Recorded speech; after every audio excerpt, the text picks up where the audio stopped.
8 years ago, disaster struck. The sky split open, and a massive black hole loomed over the city. From it poured a horde of monsters, turning the world into chaos. Time and space twisted unnaturally, allowing these alien beasts to invade and slaughter indiscriminately. Humanity was devastated. Population numbers plummeted, and survival seemed hopeless. The monstrous onslaught came to be known as the Demon Tide. Just when all seemed lost, a mysterious force reshaped the world's magnetic field. This shift awakened a strange system, one that granted people access to a job-based power structure. Individuals began manifesting unique abilities, allowing them to select jobs that came with special skills.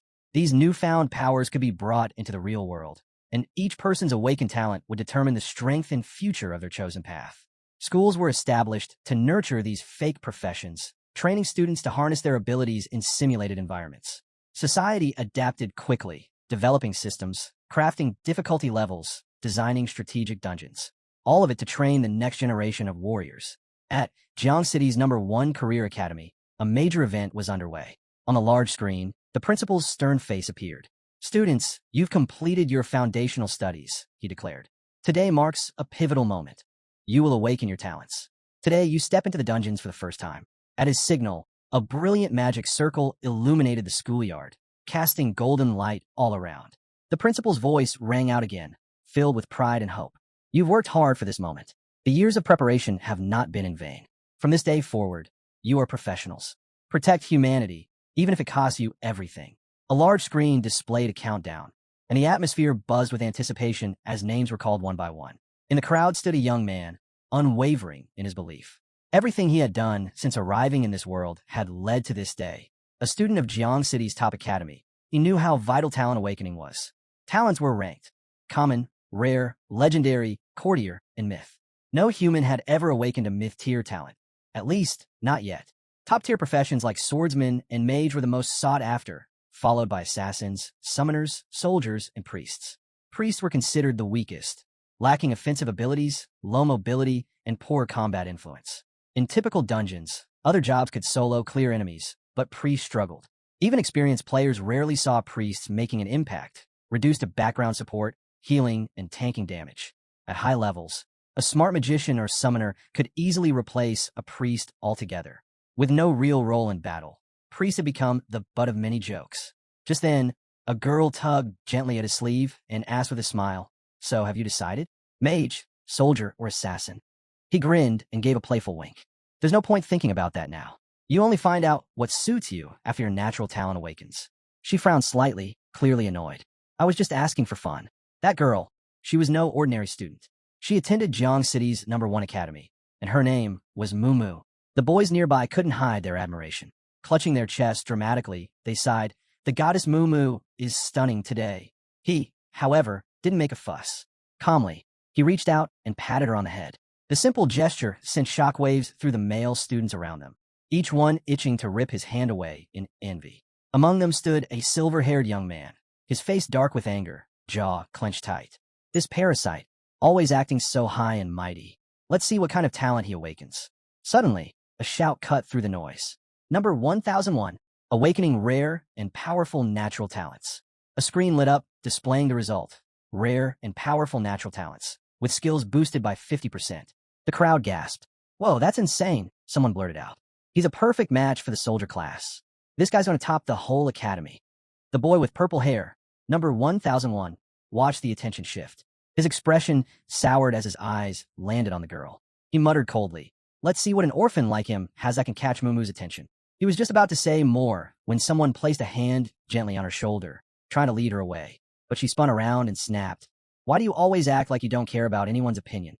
His answer came without hesitation. "Because I'll be the strongest. That's all that matters." His mind drifted back to a memory etched deep into his soul. That terrible day when monsters overran the world.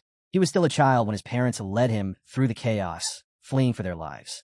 His father urged them on, pointing toward a shelter up ahead. "We're almost there. Just a little further." His mother tried to calm him, whispering, "Don't be scared. We're going to be okay." But out of nowhere, a monster struck. The blow flung all three of them apart. Terrified, he screamed, "Dad!" But his father, wounded, shouted back, "Get inside. I'm fine." Even as his mother was dragged away, she turned her head and cried out, "You must survive." At that very moment, the shelter doors opened. Someone saw him and shouted, "Over here! A survivor! Get the boy inside!" As he was pulled to safety, he kept calling for his parents, desperate, screaming their names. Inside the shelter, he met a woman, Mumu's mother. She looked at him gently and said, "From today on, we're family. Come home with me." Still lost in thought, he silently vowed. Only by gaining power could he protect the ones who mattered. Just then, a notification flashed across the screen. Number 1128, prepare for awakening. He turned to Mumu and whispered, "Wait here. I'll be back."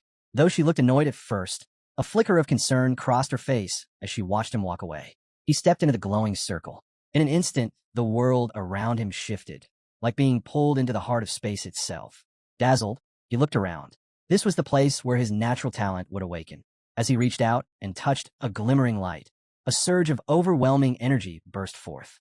2 dragons, one black, one red, coiled around him, then vanished into his body. A new screen appeared. You have awakened a legendary talent. Reversal of the universe.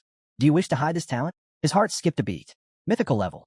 A talent no human had ever unlocked. Without hesitation, he chose to hide it. Then, as if drawn instinctively, he absorbed the knowledge of his new power. Level 1. Reversal. O boosts all personal skills and reverses their effects. O can toggle skills on or off. O at higher levels, it can completely alter a skill's nature. O current bonus. Reduces mana cost by 10%. O current reversal. Buffs become debuffs, and debuffs become buffs. O level up condition. Reach level 10. O grants full control over talent activation. He chuckled softly to himself. So this was why the system allowed talents to be hidden. A power this absurd had to stay secret. With a smirk, he thought through the possibilities. If buffs could be reversed into debuffs and vice versa, it meant enemies' attacks could heal him, and allies' healing could be turned into damage. A double-edged sword, but in the right hands, unstoppable. Then, over the loudspeaker, number 1128, Lin Yi, talent awakening, hidden. Mumu ran over quickly. How'd it go? Did you awaken something strong? He quickly cut her off. It's a secret. The students nearby didn't buy it. Laughter broke out. I told you. You probably got some worthless talent. Trash talent for a trash student. The goddess wasted her time on him. Another announcement followed. Number 1128, please proceed to job selection. Number 1233, Mumu, prepare for talent awakening. He nudged her forward. Your turn. She scolded him lightly. Can't you be more gentle? The awakening and profession areas stood side by side. After a student awakened their talent, they had to pass the statue of the goddess to choose their profession. He lifted his gaze to the towering statue, deep in thought. A voice called out, please select your profession. He narrowed his eyes. If his talent could truly bend reality, then the only logical choice was to pick a profession that could fully unleash its potential. One that filled in the gaps, balanced weaknesses, and amplified his natural strength. Without a hint of hesitation, he reached out and chose the priest card. This one, he said firmly. The monument paused, as if unsure. Then a voice responded. Please confirm. Do you choose the profession, priest? You are currently the first student to select this path. I'm sure, he replied. Priest. As soon as he confirmed, golden light burst from the card and surged into his body. The transfer was complete. In an instant, a black cloak wrapped around him, and a staff appeared in his hand. The announcement board updated with his profile. Profession, priest. HP, 100. Below, 80. Minor injuries, slight stat drop. Below 30. Severe injuries, moderate stat drop. Below 5. Critical, heavy stat drop. At 0 death. Ghost value 100.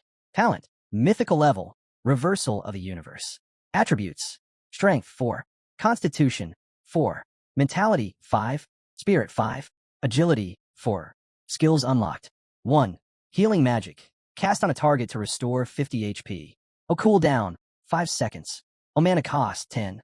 2. Purification technique. Restore 30 MP to a target. O cooldown, 12 seconds. O mana cost, 0. He tested the staff with a forward swing. Immediately, his eyes glowed red, and red lightning crackled around him. A new panel appeared. Healing magic, reversed. Deprives the target of 50 HP instead of healing. Cooldown, 5 seconds. Mana cost, 9. His lips curled into a satisfied smile. It worked just as he'd hoped. His healing wasn't treated as damage, and it ignored enemy armor. Like piercing someone with a clean strike of an iron spear. Not quite as high as a mage's spell output, but if the enemy had magic resistance, he'd have the edge. Then he turned to the second skill, purification technique. On paper, it looked underwhelming. something even beginner mages could mimic with low-level goblin spells. But he knew better. In a fight against magic users, the ability to drain mana at a key moment could completely cripple an opponent's strategy. He did the math in his head. His path was becoming clearer, an offensive support class with hidden fangs. But one thing stood out. He needed to be cautious when using healing on teammates.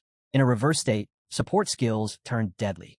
A buff intended to strengthen could become a crippling blow. He nodded quietly to himself. His power was risky, dangerous even to allies, but in the right hands, it was unbeatable. The crowd was already buzzing with excitement, but when someone picked the priest career, the whole place erupted with laughter. It was obvious they were just trying to hide behind stronger teammates. Right then, the loudspeaker blared. Number 1233, Su Mumu, awaken your legendary talent and summon your soul. Gasp followed. Life release. Summoning a soul from another world to fight. The same group that had mocked her now scrambled to suck up. Did I hear that right? Legendary talent? Truly worthy of being the goddess Mumu. She's the only one ever to awaken a legendary talent. I wonder which path she'll pick. But she ignored all the praise, completely unfazed. Mumu had always been the best in theory class, a genius through and through. People scoffed at the idea of someone like a low-ranked monk daring to be by her side, trying to flatter the goddess. Are you? Please, just stick to hugging her feet. Mumu stepped forward toward the goddess statue. The voice came again. Please choose your profession. Without a pause, she declared mage. Whispers rippled through the crowd. The principal nodded, pleased. A legendary talent becoming a mage, excellent. She could one day join the profession alliance. Still, his thoughts drifted elsewhere. But what I really care about is that boy. He watched silently. It had been years since any student willingly chose the path of a priest. Behind him, a red-robed figure murmured, that kid, he doesn't seem like he was pressured into it. Their leader's eyes lit up. Interesting. Mumu, now finished with her ceremony, darted over to him, gave a sly wink, and showed off her mage robes. Look, I'm a mage now. Guess we can't party up anymore. But he shook his head. No, I've got my own plan. She blinked, confused by his reply. Maybe he meant something deeper? Suddenly, a notice flashed. Wolf Forest Beginner Dungeon is now open. A shimmering purple portal appeared, beckoning those who had awakened their talents and chosen their professions. Just then, one student swaggered up with a smug look. In love already, are you? Do me a favor. Help me invite her to my party. If you follow my lead, I'll let you in on the rewards. A scoff came from someone behind him. If it weren't for the goddess, no one would even care about having a priest. He never planned to take this seriously. Another sneered.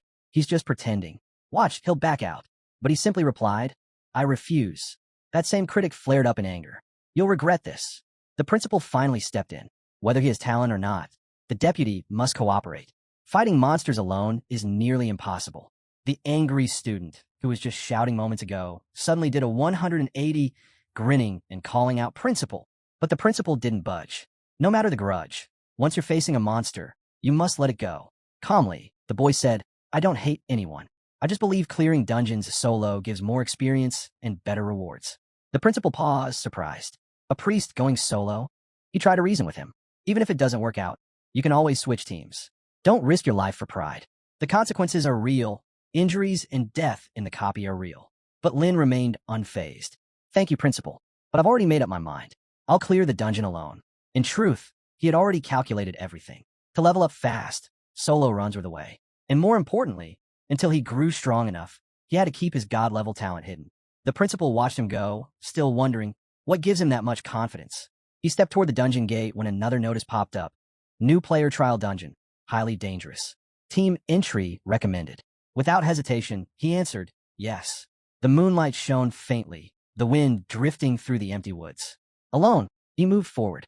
A new screen lit up, detailing the dungeon. Wolf Forest. Level 1 to 3, beginner difficulty. Recommended for new players to enter in groups and cooperate for safe completion. It went on to describe the threats. Bloodthirsty wolves. Fast and sharp, almost impossible to escape once surrounded. He read quietly. This dungeon's tough for first-timers. But with solid teamwork, no one should die. Even getting a B rank is impressive. There'd be healing springs along the way to restore class systems, keeping players alive, and quietly downgrading the role of the priest.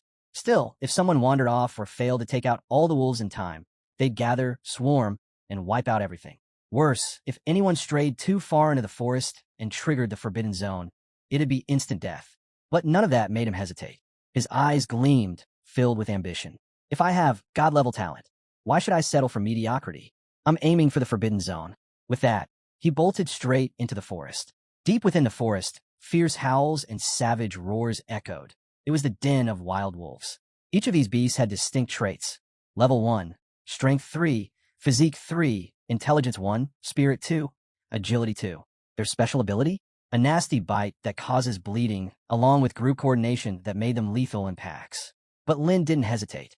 Weapon in hand, he stood tall and ready. These wolves weren't just vicious. They tore their prey apart with Fang-based attacks that triggered bleeding. The effect? Continuous damage for 3 seconds. No cooldown, just pain. Sensing an intruder, the wolves lunged at him in waves. He smirked. Reverse the universe. Activate. A crimson beam blasted upward as he launched his first move, inverse healing. Though designed to heal, this twisted version dealt 50 damage instead, enough to take down a wolf instantly. No injury to him, and 10 XP gained. A burst of red flame followed, scorching the lead wolves where they stood. They tried to fight back, but his bite reversal countered their attacks, healing him for 20 HP and bouncing the damage back. Blade flashing, he struck again, this time unleashing the forbidden technique, reverse purification. This skill wiped out the wolves' entire magic reserve and locked them in place, unable to move. Chains wrapped around them, their energy drained until they collapsed.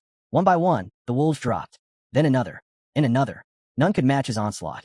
He glanced around at the corpses littering the ground. 10 XP per wolf. If I clear them all, I'll hit level 4 easily. His real goal? The hidden boss of the dungeon. Even a level gap wouldn't stop him. Suddenly, a wolf leapt from the shadows. He reacted in an instant. His inverse healing was just off cooldown. One hit, and the wolf was down.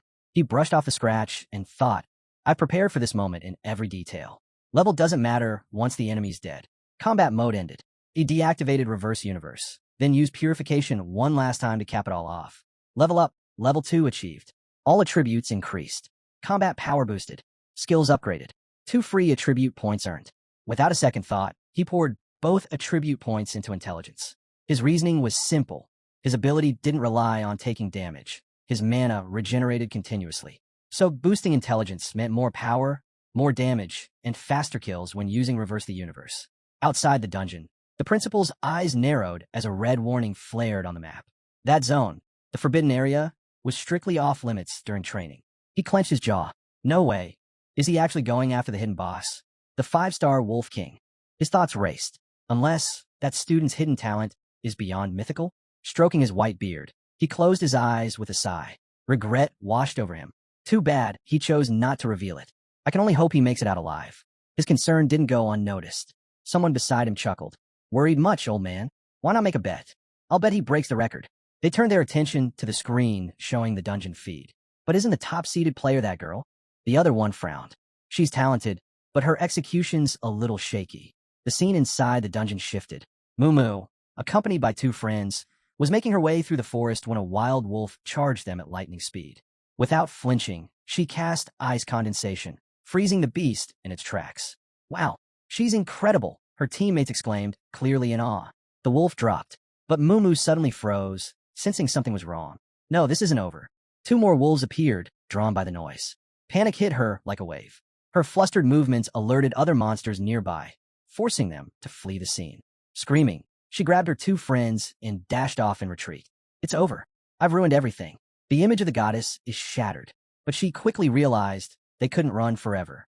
In a sudden burst of resolve, Moo skidded to a stop and threw her arms out in front of her friends. Go behind me. With rapid precision, she fired 2 life imitation spells followed by another round of ice condensation. Bursts of red, pink, and icy blue light streaked through the air. The spells hit their mark. Shards of ice tore through the wolves. Finally, the beast collapsed. They were safe for now. Moo wiped the sweat from his brow and let out a breath of relief.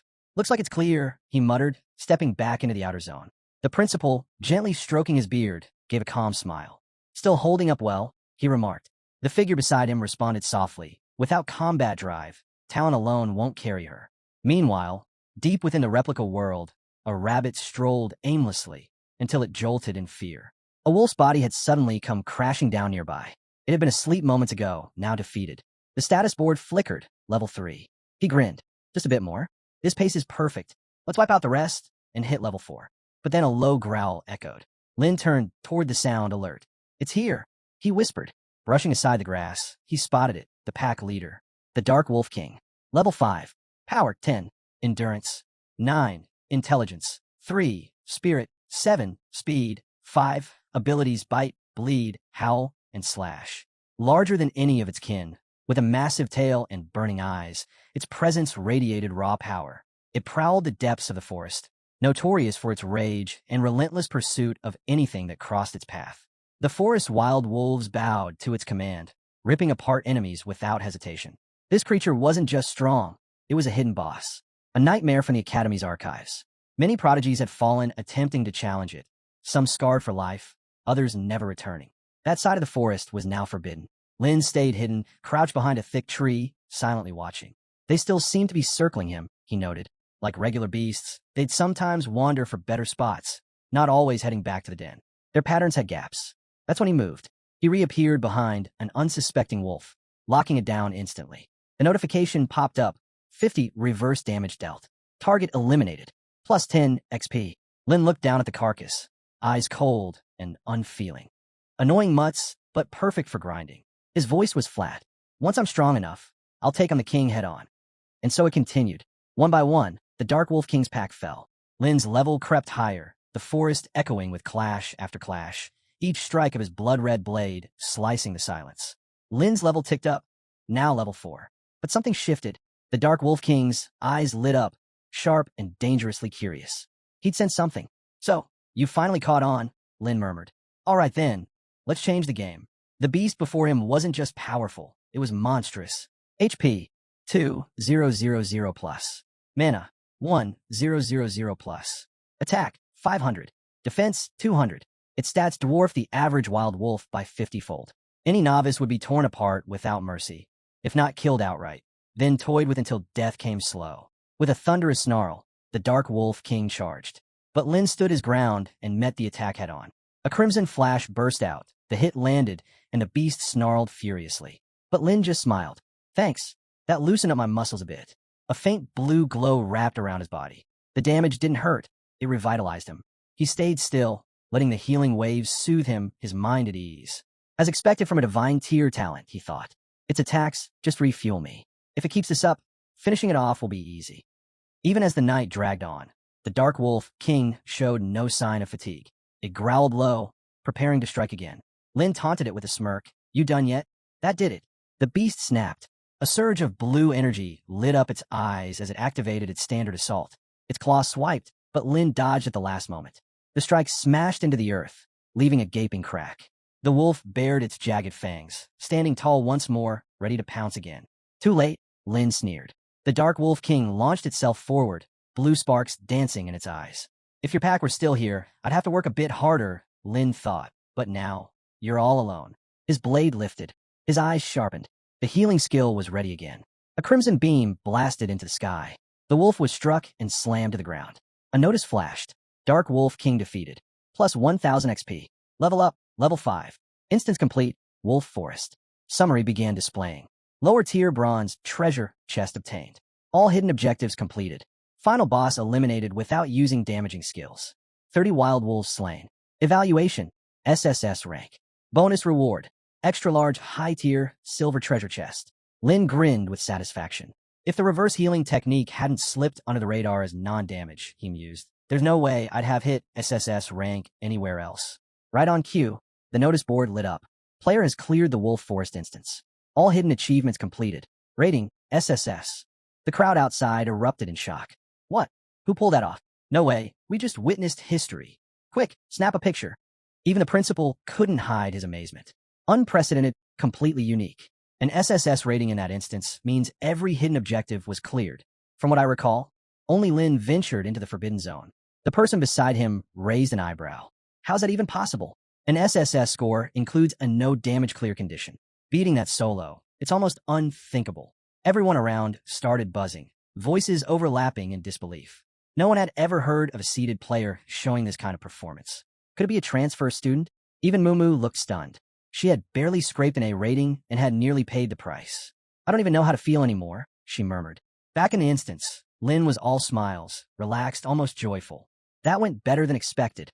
His expression then sharpened as he shouted, "Open the treasure chest." A surge of golden light burst forth as the chest unlocked. revealing the rewards. High-tier silver treasure chest activated. Acquired. Magic weapon, therapy skill book. Bonus, 5x free attribute points. Equipment, dark dagger, silver grade. Lin silently examined the loot. The dark dagger boosted attack power by 50 points, increased armor penetration by 10 points, and gave a 5% chance to inflict bleeding with every strike. Then came the skill.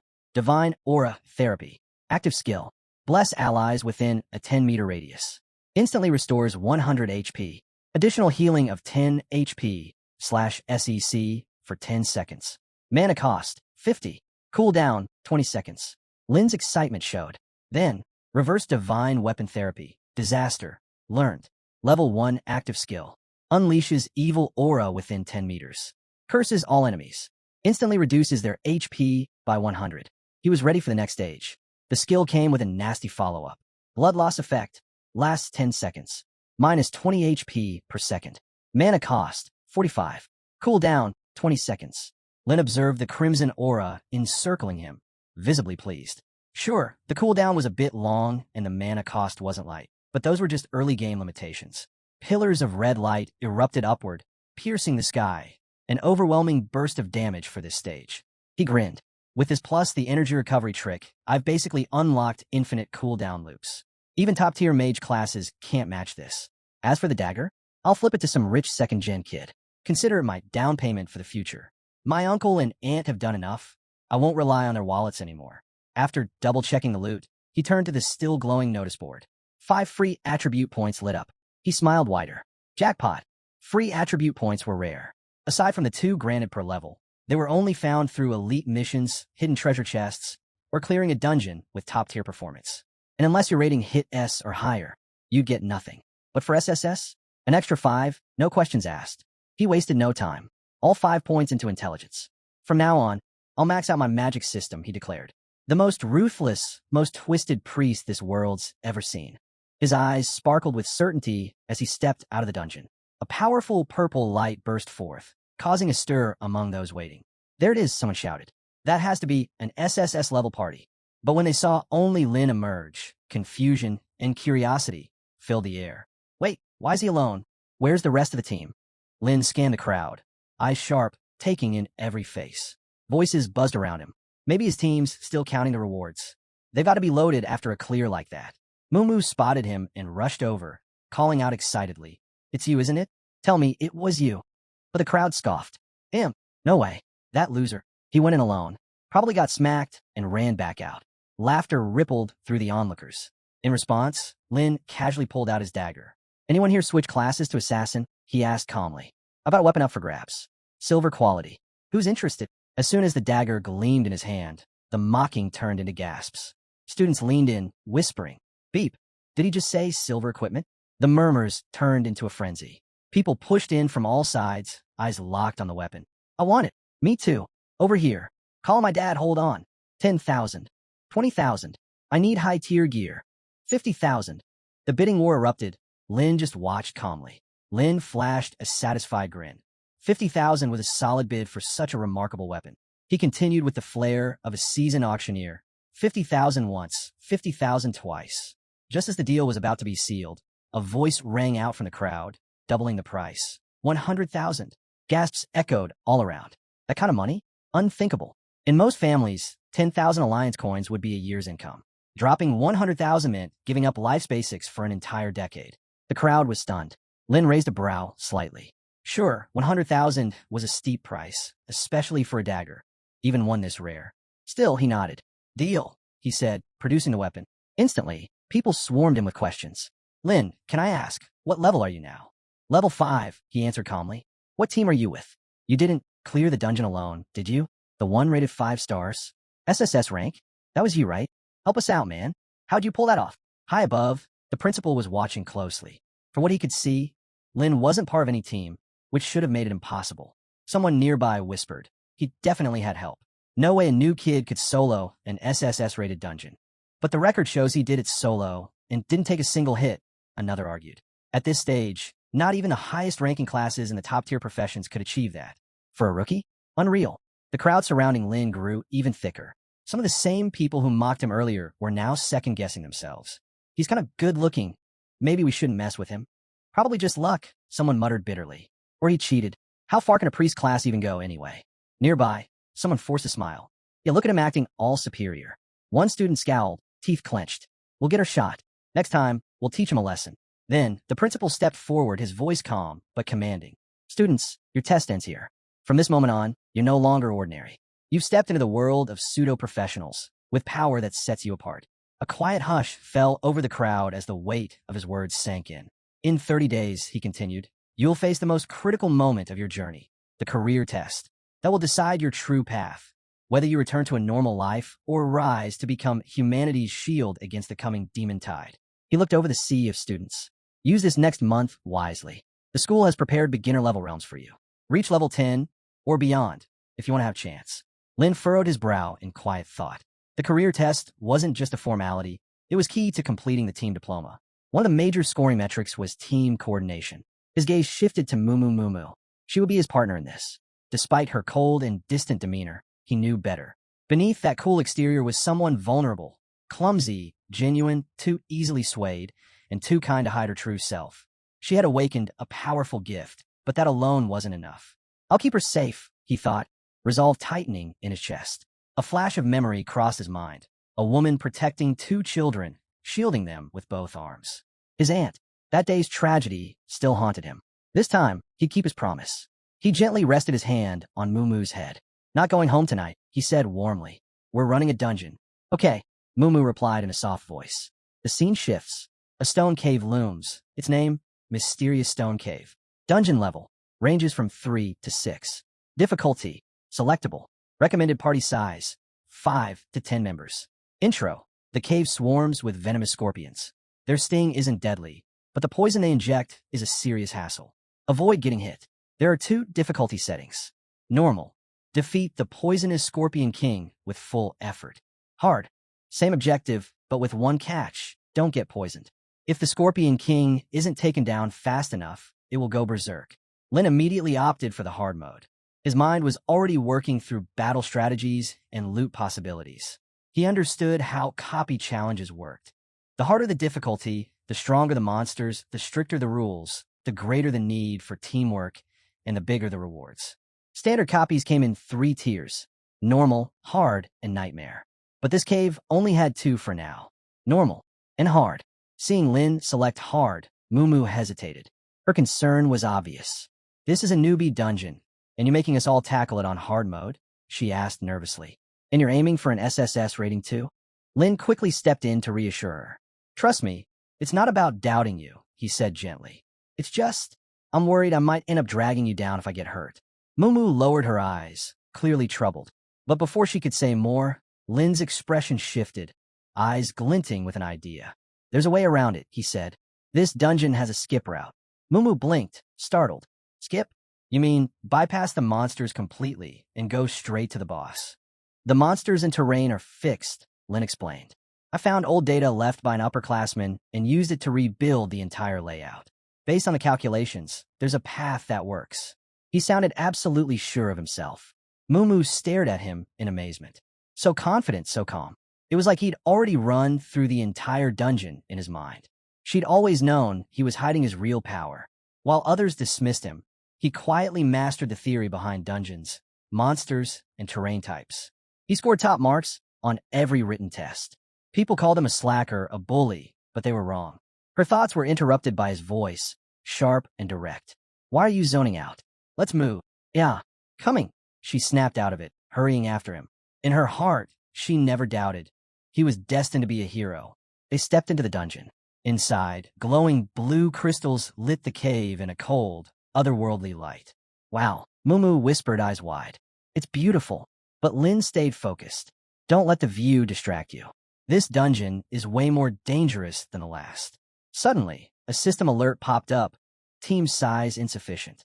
You've been automatically matched with other players. Lin's eyes narrowed. This wasn't part of the plan. Forced co-op? Holding a shard of ice in his hand, he spoke quietly. Now we're not just fighting monsters. We're in a race. Stay alert. Just then, a thunderous crash echoed through the cave. 2 figures flew through the air and slammed into the ground. The boy in red, both battered and bloody. He hit the cliff wall hard, coughing up blood. Shock and frustration twisted across his face. All that, from one monster, he muttered, gasping. We didn't even stand a chance. This dungeon was far more lethal than any of them had expected. Up ahead, a swarm of level 3 poisonous scorpions blocked the path. Stats: Strength 5, Physique 4, Intelligence 2, Spirit 3, Agility 5, Talent rank Silver, Skills: Extreme Poison, Devour, Ardent. Each had a venomous stinger. One strike could paralyze a person, leaving them immobile, and in extreme cases, even stop the heart. His body tensed with fear. He glanced over and spotted 2 familiar figures, Lin and Mumu. Without hesitation, he barked out a demand. Hey Lin, get over here and help out. Don't forget the Academy's support rules. But Lin only shot him a cold glare. Beg someone else. With that, he turned and walked away, clasping Mumu's hand. Let's go, he said, leading her. He added calmly, scorpions like these are terrified of water.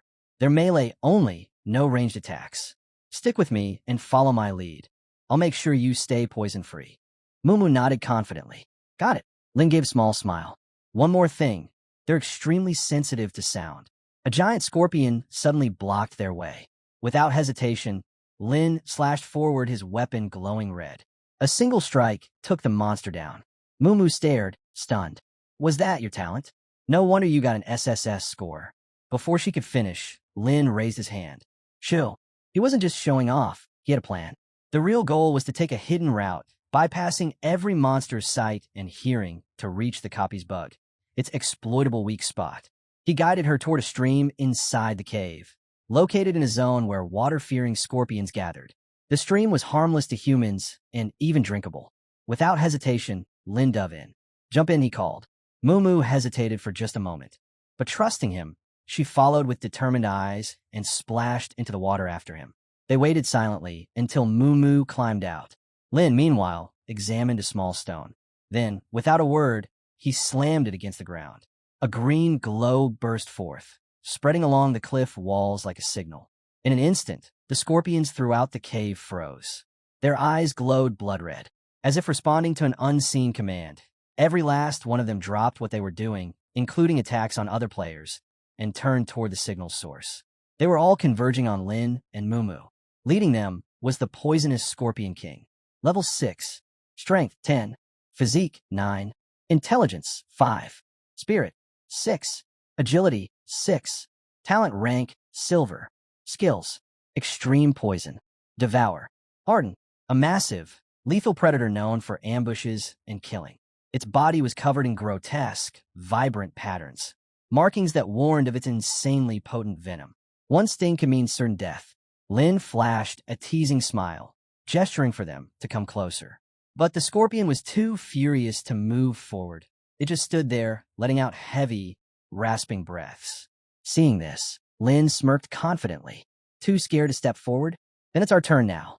With that, he swung his weapon. A crimson light shaped like a demon's face erupted from it, and as it struck, a system notice popped up. Mission update. Poisonous scorpions defeated 50-50. Additional poisonous scorpions, 100 out of 100. EXP gained 2,000. The team stared at the screen in shock, eyes wide, jaws dropped. Could a priest really unleash such overwhelming power? They had struggled as a team just to take down one poisonous scorpion before, but now, under Lin's hand, they dropped like flies. What kind of beast is he? Someone muttered. Then it clicked. It had to be him, the one who broke the record. But Mumu wasn't about to stand by. As soon as Lin finished, she rushed in, handling the rest. Her natural skills kicked in. She summoned the Tear of Life and conjured sharp, icy arrows that pierced through the remaining scorpions. Another notice lit up. 50 poisonous scorpions eliminated. EXP gained 500. All scorpions cleared. Student Mumu has leveled up to level 4. 1 free attribute point received. Mumu looked at the golden glow around her, stunned at how fast she had leveled up. Then another system update rolled in. Name Mumu. Class Mage. Strength 4. Physique 5. Intelligence 6. Spirit 5. Agility 4. Talent Awakened. Skill Life Imitating Tear. Ice Condensation Attack. Lin gave a light reminder. Next up is the Scorpion King. This one's huge. Look, wading through the water like it owns the place. The creature emerged, towering with a long, ominous tail swaying behind. Lin watched it approach and said quietly, "No doubt about it. This one's the real deal. It can even resist water attacks." Mumu quickly launched her ice technique again, striking its body repeatedly. But each hit only dealt a measly 10 damage. She stared dumbfounded. "Just 10? How tough is this thing's defense?" she asked in disbelief. "If we mess up even once, we're finished." "Calm down," Lin responded quickly. "Its weak spot is in the center of its abdomen. We have to wait for its second HP stage to expose it." Before he could finish, the Scorpion King lashed out, shattering the ground where they stood. Luckily, Lin reacted fast, pulling Mumu to safety in time. "We need a new foothold," he shouted. Mumu nodded and got to work. Then Lin unleashed his next move, a bold strike. A pillar of red light surged upward, smashing into the Scorpion King with force. But even that powerful strike only landed 150 damage. "Still too tough," Lin muttered, waiting for the perfect opening. Then, as the Scorpion King raised its massive body from the wall, Lin shouted, "Now!" Mumu instantly understood. She activated her freezing spell without hesitation. Lin had already figured it out. The Scorpion King only lifted its body during that specific move, momentarily exposing the vulnerable spot in its abdomen. Aiming directly at that weak point, Mumu unleashed a precision attack. Critical hit. Weak point struck, 1,000 damage dealt. Mumu's eyes went wide in awe. That was insane. And the system lit up with another notice. Scorpion King defeated. EXP gained, 3,000. Stone Cave instance complete. Reward summary. Heavy checkmark cleared all hidden objectives. Heavy checkmark defeated the Scorpion King. Heavy checkmark eliminated all poisonous scorpions. Heavy checkmark took 0 poison damage. Rating, SSS. Reward, gold treasure chest plus 5 attribute points. Level up, level 6 achieved. A radiant golden light enveloped Lin as his full profile appeared. Name Lin. Class Priest. Level 6. Strength 10. Physique 10. Mental strength 20. Spirit 10. Agility 10. Talent. Reverse the universe. Skills. Healing magic, single target. Capture magic. Purification magic, support. Forbidden magic area. Divine weapon therapy. Calamity comes. The sight left the team speechless. One by one, they dropped to their knees, overwhelmed by a mix of awe and fear. Tears welled up in their eyes. "Yes, sir. You know, ordinary man. Please let me follow you. I'll be loyal, like a dog, if need be." Lin's gaze turned ice cold. "No one says a word about today," he warned. "Stay silent, or suffer the consequences." Then, without another word, he and Mumu stepped into the teleportation zone. The space around them twisted. Swirls of black and yellow light surrounded them as they fully entered the portal. Inside, Lin turned to her. "We're clear. No eyes on us now." Before them stood a magnificent golden treasure chest, shimmering with power. Both of them stared, anticipation building. Lin whispered the unlocking incantation. The chest creaked open.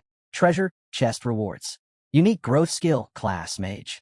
Gold level equipment, wind shoes. Silver level weapon, hunter greatsword. Silver level accessory, jade ring.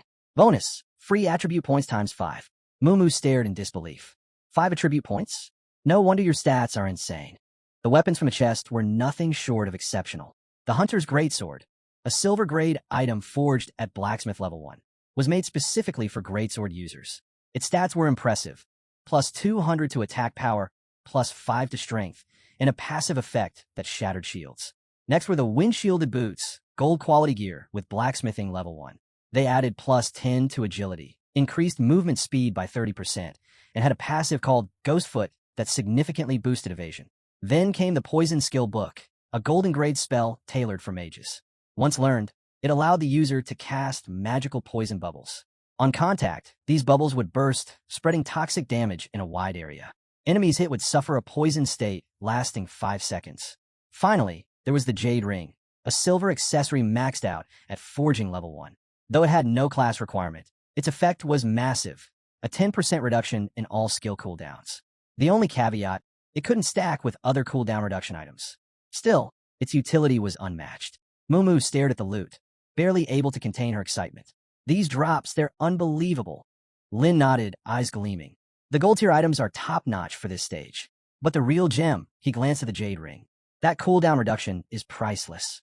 In the right hands, it's just as valuable as free stat points. Maybe more.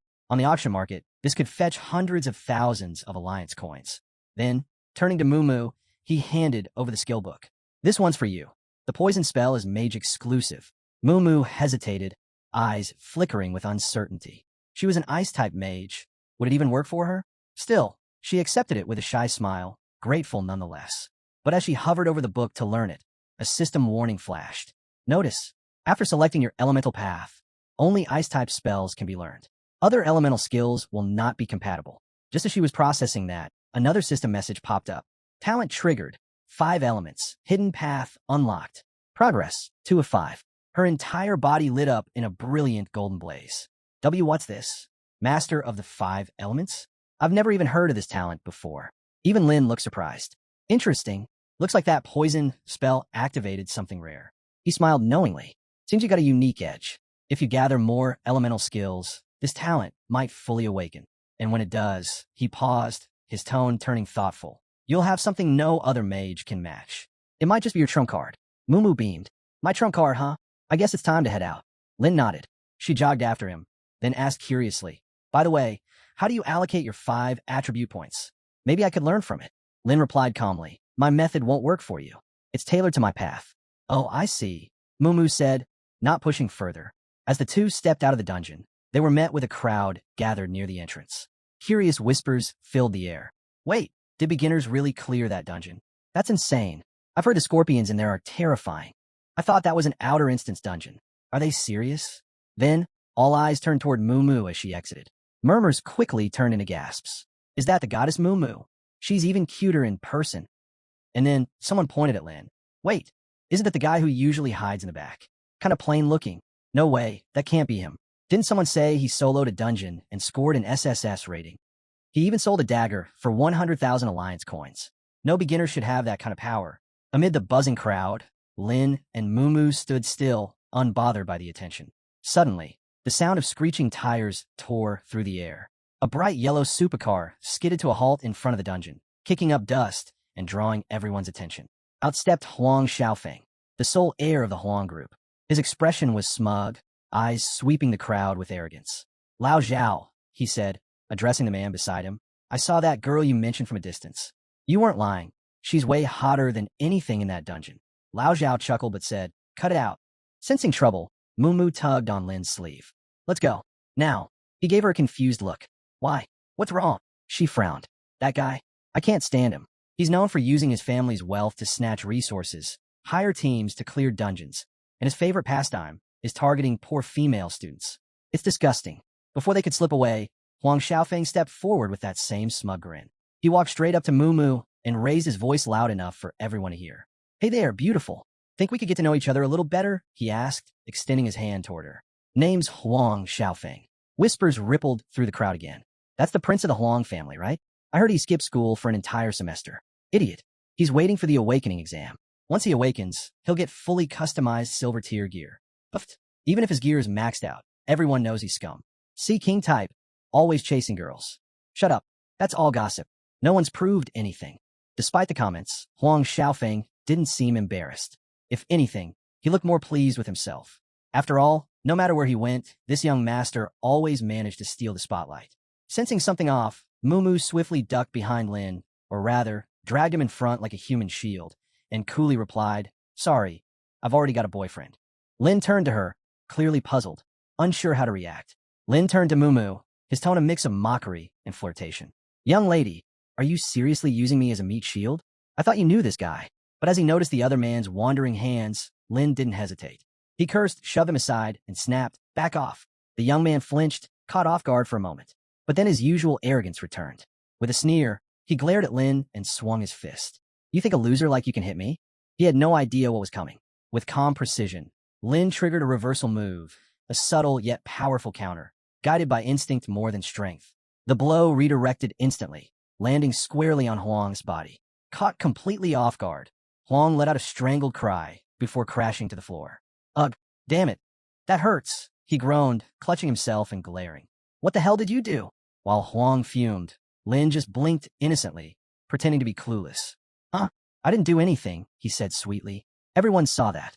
Then, with a smirk, he added, besides, I'm just a priest. The crowd buzzed in confusion. What happened? Someone asked. Why did young Master Huang just collapse? I don't get it either. Lin's a priest, right? He doesn't even have combat skills. Only Moo seemed to understand. This was Lin's hidden talent. Huang, humiliated, roared and charged again, throwing another punch. But just like before, the moment it got close, it bounced back and hit him full force. He hit the ground hard, rolling and writhing. "You filthy punk," he screamed. Lin stood over him, smugly amused. Inwardly, he mused that reverse healing effect really works, even at this low output. It's enough to reflect damage and cause debuffs. Still not even using half its potential. The young prince, still cocky and defiant, yelled out, "If you've got the guts, let me go." "What? Afraid to fight me with your fake class skills? I'm telling you, you'll regret this. Get on your knees and beg your father for forgiveness while you still can." Suddenly, someone in the crowd shouted, "Hold up. You all know that using awakened skills against each other is forbidden between professions." Even the wealthy old man supporting the prince was baffled. How can a priest instantly take down someone like him? This kid's built like a tank, covered in top-tier gear. What the hell is going on? The crowd was buzzing. School forums were exploding with rumors. He soloed a dungeon using only items bought at an auction and reached S rank already. No way. It's a joke. There's no chance someone could awaken just yesterday and already rank up that fast, just by clearing the beginner and wilderness realms. Lao Xiao realized he might have picked the wrong fight. Stepping in quickly, he offered an apology. "Please forgive my friend. He got carried away. I sincerely apologize for the trouble." But inside, he was confused. If someone that powerful had awakened, there's no way it would have gone unnoticed. Unless he deliberately kept it hidden. And that makes him even more dangerous. Lin, keeping the peace, waved it off. "No need to make a scene. I don't want things getting tense between classmates." He glanced at Huang, sprawled on the floor. But this guy clearly doesn't know when to quit. Not that he's much of a threat anyway. Huang growled back, "Lao Xiao, why the hell are you apologizing? Teach him a lesson already." Without a word, the Lao Xiao pulled out a yellow talisman and, ignoring Huang's ranting, smacked it straight onto his forehead. Instantly, Huang went limp, knocked out cold. Turning back to Lin, Lao explained, "That's Huang, eldest son of the Huang group. After today, he's not going to let this go. He'll definitely send people after you." Lin didn't flinch. "Let him," Lao Xiao continued, handing him a card. "Skip school for the next month. There's 50,000 yuan on this card. Call it compensation. If you need help leveling up, I can arrange a dungeon run for you. Just make sure you're ready before exams. I only ask one thing. Don't provoke him any further. For now, it's safer to stay away." Lin stared at him thoughtfully. This guy wasn't just clever. He knew how to balance strength and diplomacy, and clearly had an agenda. But Lin declined the card, turned, and walked off. "I'd rather see how many people he actually sends after me," he thought. "Besides, it's a good chance to test what I'm really capable of." When disaster loomed, Lin made his move. He uploaded a post to the profession forum, listing newly acquired loot and a breakthrough strategy. Concussion Stone Cave. Clear in 1 minute 30 seconds. Jade rings from Royal Town. Rare. Hunter's Silver Grade Greatsword. Price negotiable. SSS level Stone Cave Guide. Unlocked for 5,000 Alliance coins. He attached detailed images of the loot and the cave layout. The post gained traction quickly. 10 likes for reposts, but the comments were far from friendly. "Trash Jade Ring? Just a 10% cooldown cut? Useless. 5,000 coins? You scamming or selling real estate? That cave's no joke. Clearing it in under 2 minutes? Who are you fooling?" Reading those harsh replies, Su Mumu looked over nervously. "Lin, are you sure people will actually pay that much for this strategy? Especially on a forum full of professional users?" Lin didn't even blink. "Trust me, no one says no to free attribute points. The terrain in that cave gives a real edge, especially when teams can't work together. That SSS ranking isn't just hype, it's almost impossible." And just like that, the tide shifted. "All right, I'm curious. Could be a scam, but even 1 extra point's worth it. Whatever, I'll risk it. Let's see if it works." Soon, the notifications came flooding in. "You've received 5,000 Alliance coins. You've received 5,000 Alliance coins. You've received 5,000 Alliance coins." Just minutes later, outside the stone cave, a player who had bought Lin's strategy finished the dungeon with an SSS level clear. Overjoyed, he posted a comment. "It works. I actually pulled off SSS. Took me 2 minutes on my first try. If I tighten my timing, I can beat 130 easy. This is legit." More and more people took notice. "So it's real. How much has he made already? Let's buy before the price goes up." The praise came pouring in, along with the payments. "You've received 5,000 Alliance coins. You've received 5,000 Alliance coins. You've received 5,000 Alliance coins." Each buyer confirmed the same thing. Unbelievable. It's simple, yet no one saw it. This guy figured it out first. Genius. He ditched school and became a full-time founder? Respect. The cave, known for its gloomy halls and weird conditions, had finally been cracked. Lin's strategy was changing the game, and the excuses were running out. Boss, I'm telling you, spread the word, charge a fair price, and don't hold back. You've earned this money, someone advised Lin, impressed by how easily he pulled it off. Turns out, dropping out of school had never looked so profitable or so simple. Soon, Lin's sales post was flooded with activity. Orders skyrocketed, and the forum lit up like wildfire. Headlines popped up. The secret to dropping out discovered in the stone cave. The mysterious hermit's SSS strategy revealed. Even passers-by joined the excitement. I don't care who this guy is. I want to learn from him. If you follow his method, you get free attribute points? No way. The post soared past 50,000 views, claiming the top spot on the forum's trending board. Su Mumu stood watching the numbers surge. New orders, more coins. Her eyes sparkled. This is insane. Another 100 orders just came in. In total, we've pulled in 500,000, she gasped. Meanwhile, in a quiet villa somewhere far from the chaos, a shadowy figure stared at Lin's post, intrigued. Turning to his aide, he asked, "Any info on the poster yet?" "Not yet," the aide replied. "They used advanced spoofing tools to block their data. But we traced the IP. Looks like it's coming from the professional academy in Zhang City." Hearing that, the man smirked. "Interesting. I've heard there's something unusual going on at that academy this year." Back at school, Lin was busy handling his buyers. "There's someone really eager to grab your greatsword," Mumu reported. "He wants to close immediately." "It's already gone," someone shouted. 80,000, no haggling. "Boss, I'm buying it now. Let's trade. I'll meet you at Gate 3 in front of the replica dungeon." "Give me 3 minutes," another said, rushing to complete the transaction. Mumu nearly jumped in joy.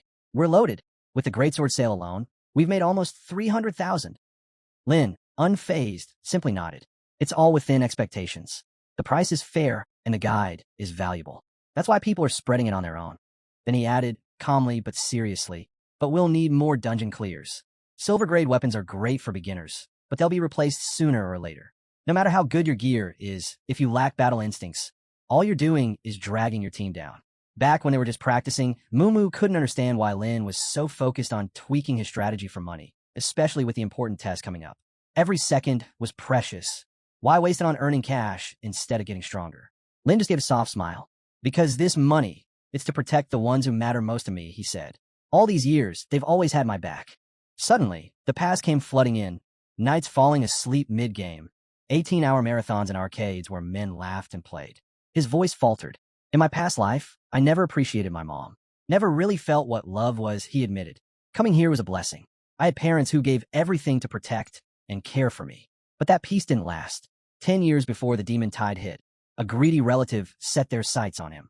They hoped he'd die like his parents, just so they could steal what little was left. He remembered it clearly. The insults, the manipulation, the endless pressure. "If you won't deal with this, I'll reluctantly step in," they said. "But 90% of your sister's inheritance becomes mine." No complaints. Their eyes were cold, looking at him like he was trash. Throw him into a welfare home. So long as he doesn't die, who cares? Just feed him enough. Let him be a dog. All they wanted was the inheritance. Greedy, heartless, cruel. "I tried to stand up to them," he continued, "but it was like a bug trying to stop a speeding car. I had no choice. I ran.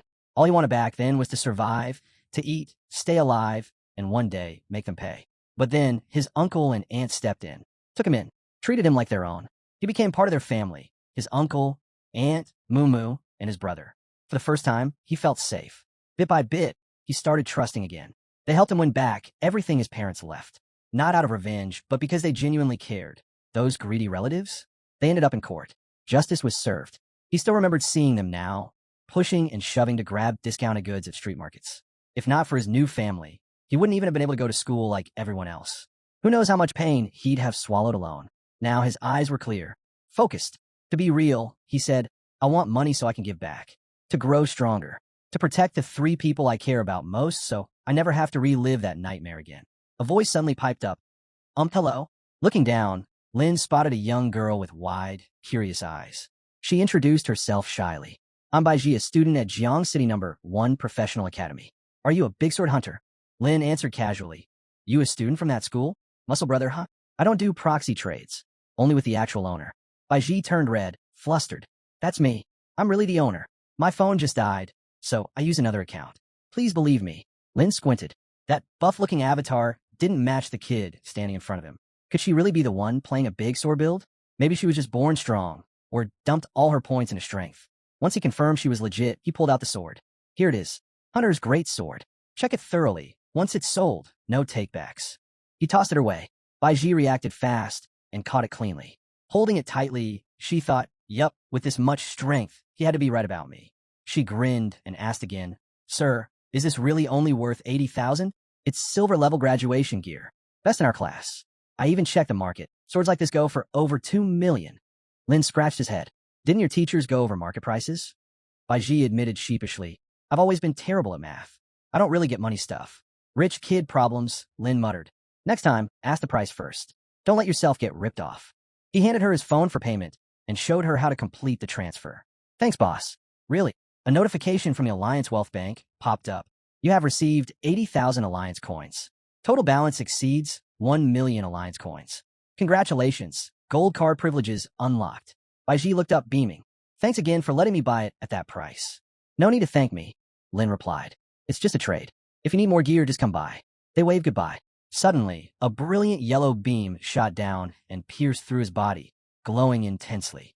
Another notification appeared. You've activated an unknown power and gained a special buff. The attention of the goddess of luck. As the golden light surrounded him, Lin stared, realization dawning. So this is my natural talent? He smiled faintly. Yeah, and apparently, it can level up too. Bai Ji looked up at him, her expression serious and eyes full of determination. Can I join your team, boss? Lin studied her tense posture, her worried gaze. Inside, a thought struck him, a talent that enhances luck. That's even rarer than some legendary awakenings. She didn't seem like she was lying. No, she really might be the real deal. A talent like that wasn't just powerful. It had massive strategic value. With her on the team, even someone with weak abilities could end up opening a mythical treasure chest, all thanks to the boosted luck buff. Then something clicked in his mind. Wait, he asked, have you told anyone about how your talent works? Bai Ji blinked, confused, and shook her head quickly. No, I haven't told anyone. Good, he nodded. And are there any limits to it? Yes, she said. I can only use it 3 times a week, and only on one person at a time. Lin let out a breath of relief. All right, but listen closely. Don't let that secret slip. If the wrong people find out, you could end up being used. Bai Ji's face turned pale. That sounds scary. It is, Lin said bluntly. His eyes glinted red as he continued. Your buff is insanely rare. Once word gets out, those with professionals might start scheming. You could be locked up, forced to work for them, have your future stripped away, all for their own gain. Bai Ji looked shaken. But isn't the Professional Alliance supposed to be our final destination? It is, Lin replied. They're a global force leading humanity against the demon tides. But inside, it's a mess. Politics, hidden agendas, infighting. Even assassinations happen. So for now, join my team. I'll keep you safe. Her face lit up in an instant, a wide smile blooming. Really? I can really join. He smiled back, reaching out a hand. Yeah, welcome to the team. Bai Ji's joy was contagious. She took his hand, brimming with excitement. This is amazing. No one else ever believed in me enough to let me lead, or even form a team. Lin chuckled. Well, they missed out. Come on, I'll introduce you to the others. Bai Ji nodded eagerly. Yes, let's go meet them. I can't wait. Lin watched her and couldn't help but think. She's tiny, but she's running a great sword build? Who'd ever believe that? A while later, Lin brought Bai Ji to meet Mumu. Mumu blinked in surprise. Wait, so this is the buffed-out big bro you were talking about? The new teammate. Bai Ji lit up the moment she saw her. Ah, hello. You must be Bai Ji. The two girls shook hands, both smiling brightly. Please take care of me, Bai Ji said cheerfully. You're Mumu, right? You're so beautiful. And wow, your hands are really soft. Mumu blinked, then frowned slightly, feeling something was off. She gently pulled Bai Ji into a hug, glanced at Lin, and whispered, You're adorable, but I'm not the type you think I am, all right? Lin stood there, completely lost, looking confused and helpless under her gaze. Why is she staring daggers at me now? Clearing his throat to cut the tension, Lin quickly spoke up. Ahem, how about we all grab dinner? I'm heading into the next dungeon soon anyway. Bai Ji perked up. Oh, which dungeon? Mumu leaned in too. Yeah, which one? The nightmare level Goblin City, Lin said casually. There are free attribute points for clearing it. I'll solo it first, and then figure out a solid strategy for the team. Mumu's eyes widened in shock. Wait, what? You're going into a nightmare-level dungeon alone. Her concern wasn't exaggerated. Nightmare-level dungeons were the most brutal for beginners. Set in wild, unstable realms, the rewards were incredible. Guaranteed gold or higher chests. But the monsters inside were severely enhanced. Even a full squad could get wiped out if they weren't careful. Worried, she jumped in front of Lin, arms spread. No way. Are you trying to die out there? I don't care how strong you are. Going solo in a nightmare dungeon is insane. Lin raised a hand to calm her. Relax, Mumu. Don't you believe in me? Of course I do, she snapped. But even the high-level fakers struggle in those dungeons. Just because it's for level 10 and under doesn't mean it's safe. Plenty of pros have walked in and barely crawled out. As the two went back and forth, Baiji watched with an amused expression. A knowing sparkle lit up her eyes. Ah, I see how it is. With a sly grin, she slowly backed away. Lord Lin, Goddess Mumu, suddenly remembered I have something important to do. I'll leave you two to talk it out. I'm very busy now, yes, very busy. And with that, she vanished with perfect comedic timing. Lin sighed, turning back to Mumu. Look, don't stress. I know you're worried, but this is just the first tough dungeon. Let me handle it. You go home and get something to eat, all right? Mumu, that's fine, whatever. I figured I'd just tell my parents later. When I noticed Mumu had stopped chasing me, I couldn't help feeling a bit relieved. Still, I didn't expect Mumu to react like that. So I played along. I'll take care of it later, I told him, smiling as I said. All right, I'll do what you say. As for Mumu, even though she said she understood, she was still unsure deep down. Is it really that simple? She wondered. Meanwhile, the school forum had just exploded with fresh gossip. Rumor has it, a new powerhouse just made their debut. Someone from the entrance tests reportedly cleared all the secret zones alone. And no, this isn't hearsay. Photos surfaced today showing a student from the professional academy. In those pics, the guy was chilling in the middle of a sleepover. Naturally, the post caught fire. Everyone online started speculating in the comments.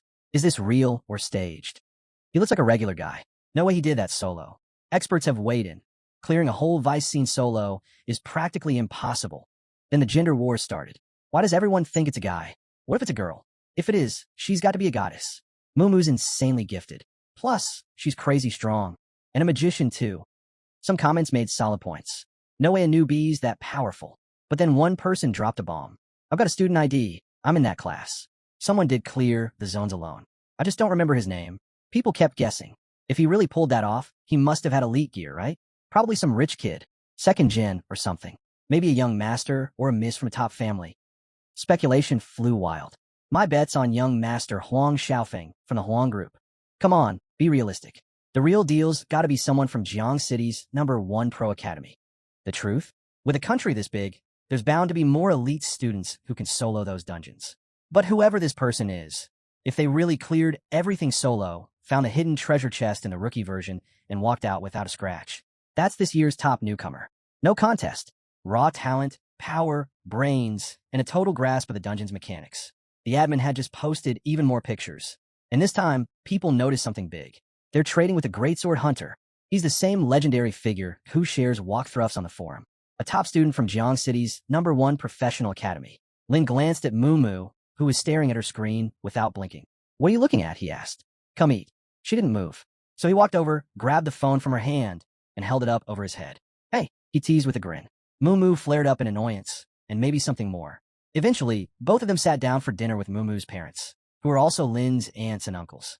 The table was packed with meat, fish, and warm conversation. You two have been working so hard lately, her mom said. Eat more. Take care of yourselves. Thanks, Mom. Both Mumu and Lin answered together. Her father turned to Lin with a kind tone. So, how was the trial? Everything go all right? It went smoothly, Lin replied. He chuckled. Ever since you were young, you've always pushed to get stronger. Once you set your mind to something, nothing can hold you back. But still, don't push too far. Sometimes things break when strained too much. Hearing that, I smiled and joked to the person beside me. Uncle, are you hinting at someone in particular? Mumu Dad laughed. Exactly. That person's sitting right in front of me. Mumu scowled. Dad, don't say things like that. I'm just teasing, I said, grinning. But seriously, don't worry. I know my limits. I won't take on more than I can handle. I looked at him confidently as I said it. Then he nodded, pulling out a bank card. This family will always have your back. I waved it off. Uncle, I've made plenty of money. You keep it, I'm fine. But Mumu's mom chimed in with a disapproving tone. Lin, the exam season will be expensive. If you don't take it, I'll be upset. I sighed. Okay. Don't be mad. As I took the car, my mind drifted. Mom, Dad, can you see me? Thanks to this family, I've made it this far. I'm doing well. And now, I want to cherish this life even more. For you, I'll become stronger. That's why I'm here. A promise. A challenge. Elsewhere, in a luxurious villa, Huang Xiaofang's furious yelling shook the walls. You traitor! Zhao Qihong, you dare stab me in the back. Zhao Qihong sat calmly in a chair by the bed. Big brother, he said evenly, I was the one who saved you. I even paid off your debts. Huang Xiaofang sneered.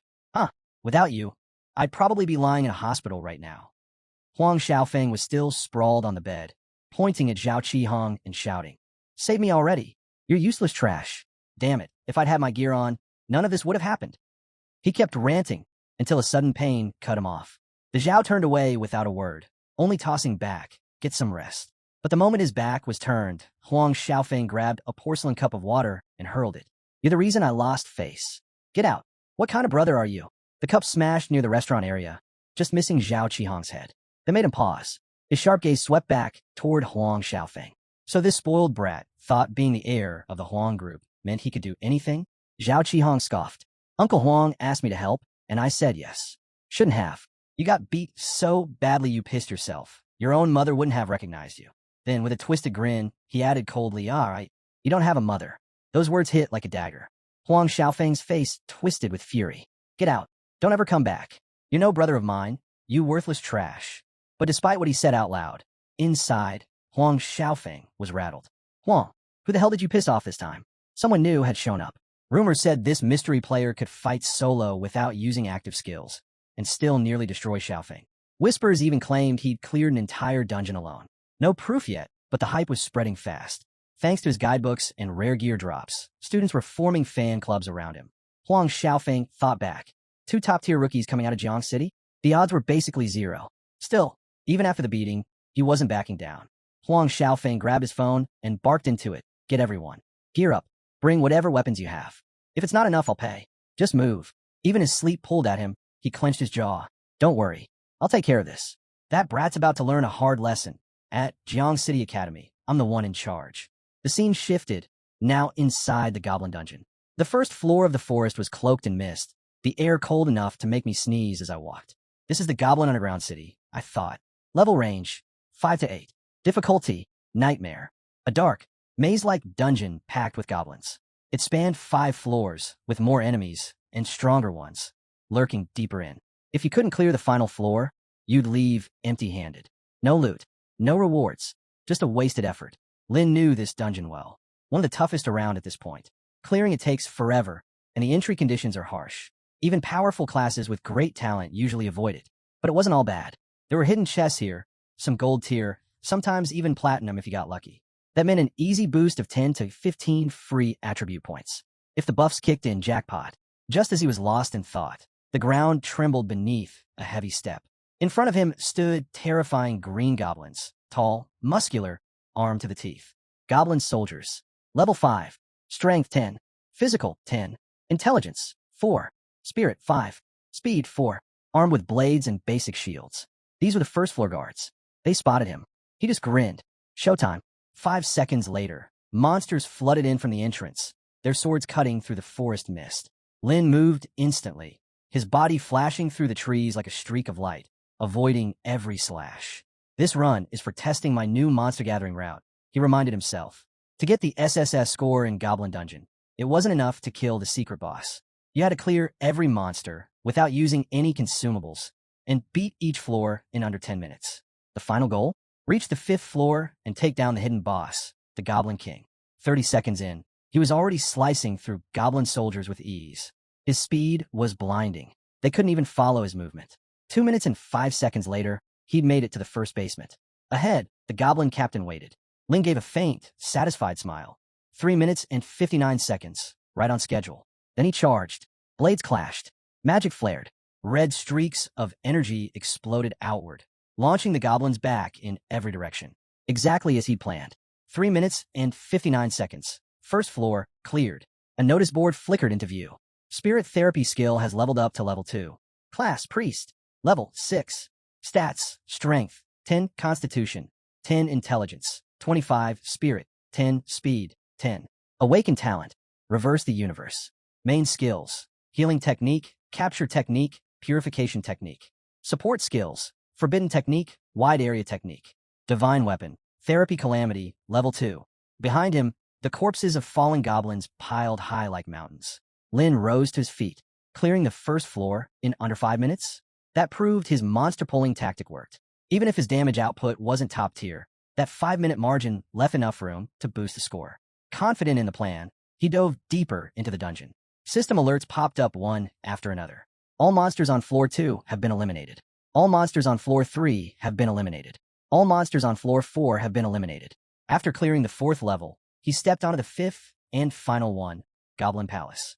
At the center of the vast, shadowy chamber, a massive green giant sat on a throne. The Goblin King. His presence was commanding, muscular, golden-armored, and wielding a colossal spear. Goblin King, level 8. Strength, 12 physical, 12 intelligence, 10 spirit, 9 speed, 7. Golden rank monster.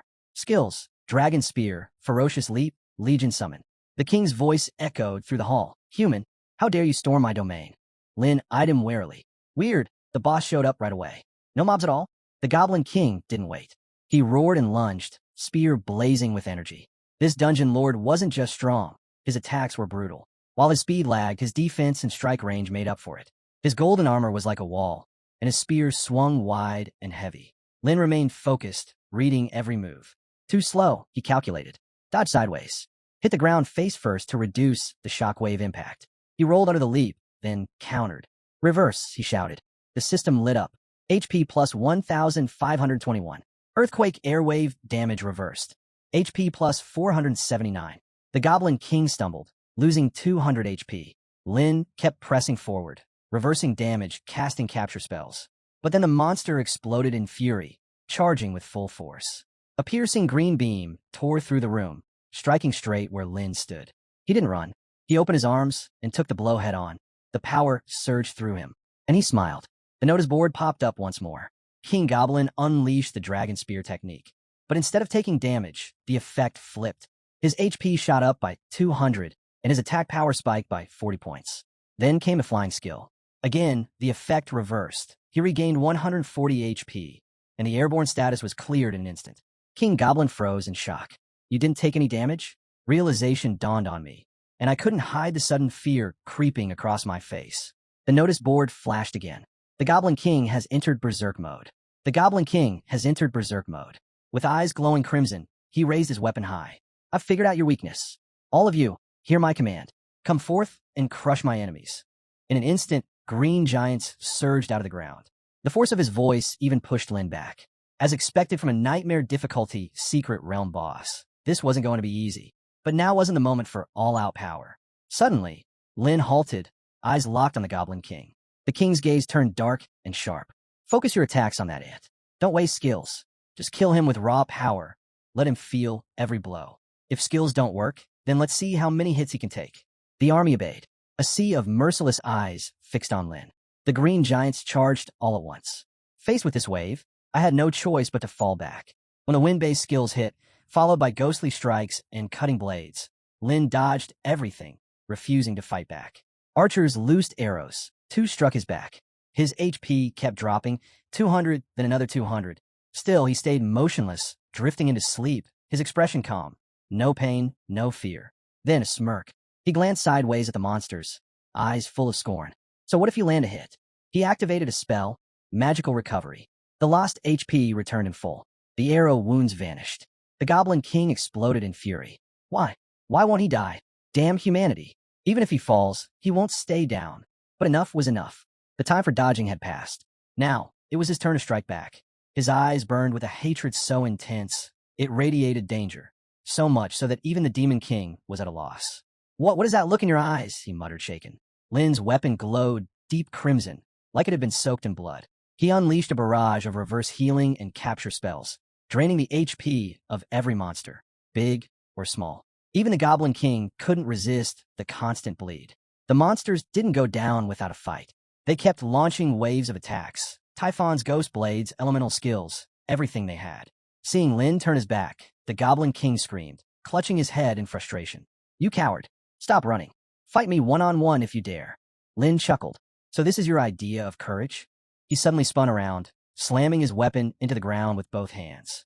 The air snapped. He activated a magic weapon reversal technique. Disaster struck. Red lightning exploded outward, flooding the space in a blood-red glow. In one devastating blast, every minor monster was wiped out. The Demon King froze. Impossible. That's the power of my demon god. How can a human wield it? But Lin said nothing. Standing in the center of the bloodstorm, he whispered, "This is the end." The lightning converged into a massive column, tearing through the palace roof and firing into the sky. Clouds twisted into a blood-red vortex. Bolts of lightning came crashing down, engulfing the entire Goblin castle. The Demon King struggled to breathe. Then, a notice board appeared. "You have annihilated the Goblin army. Gained 1,000 experience points.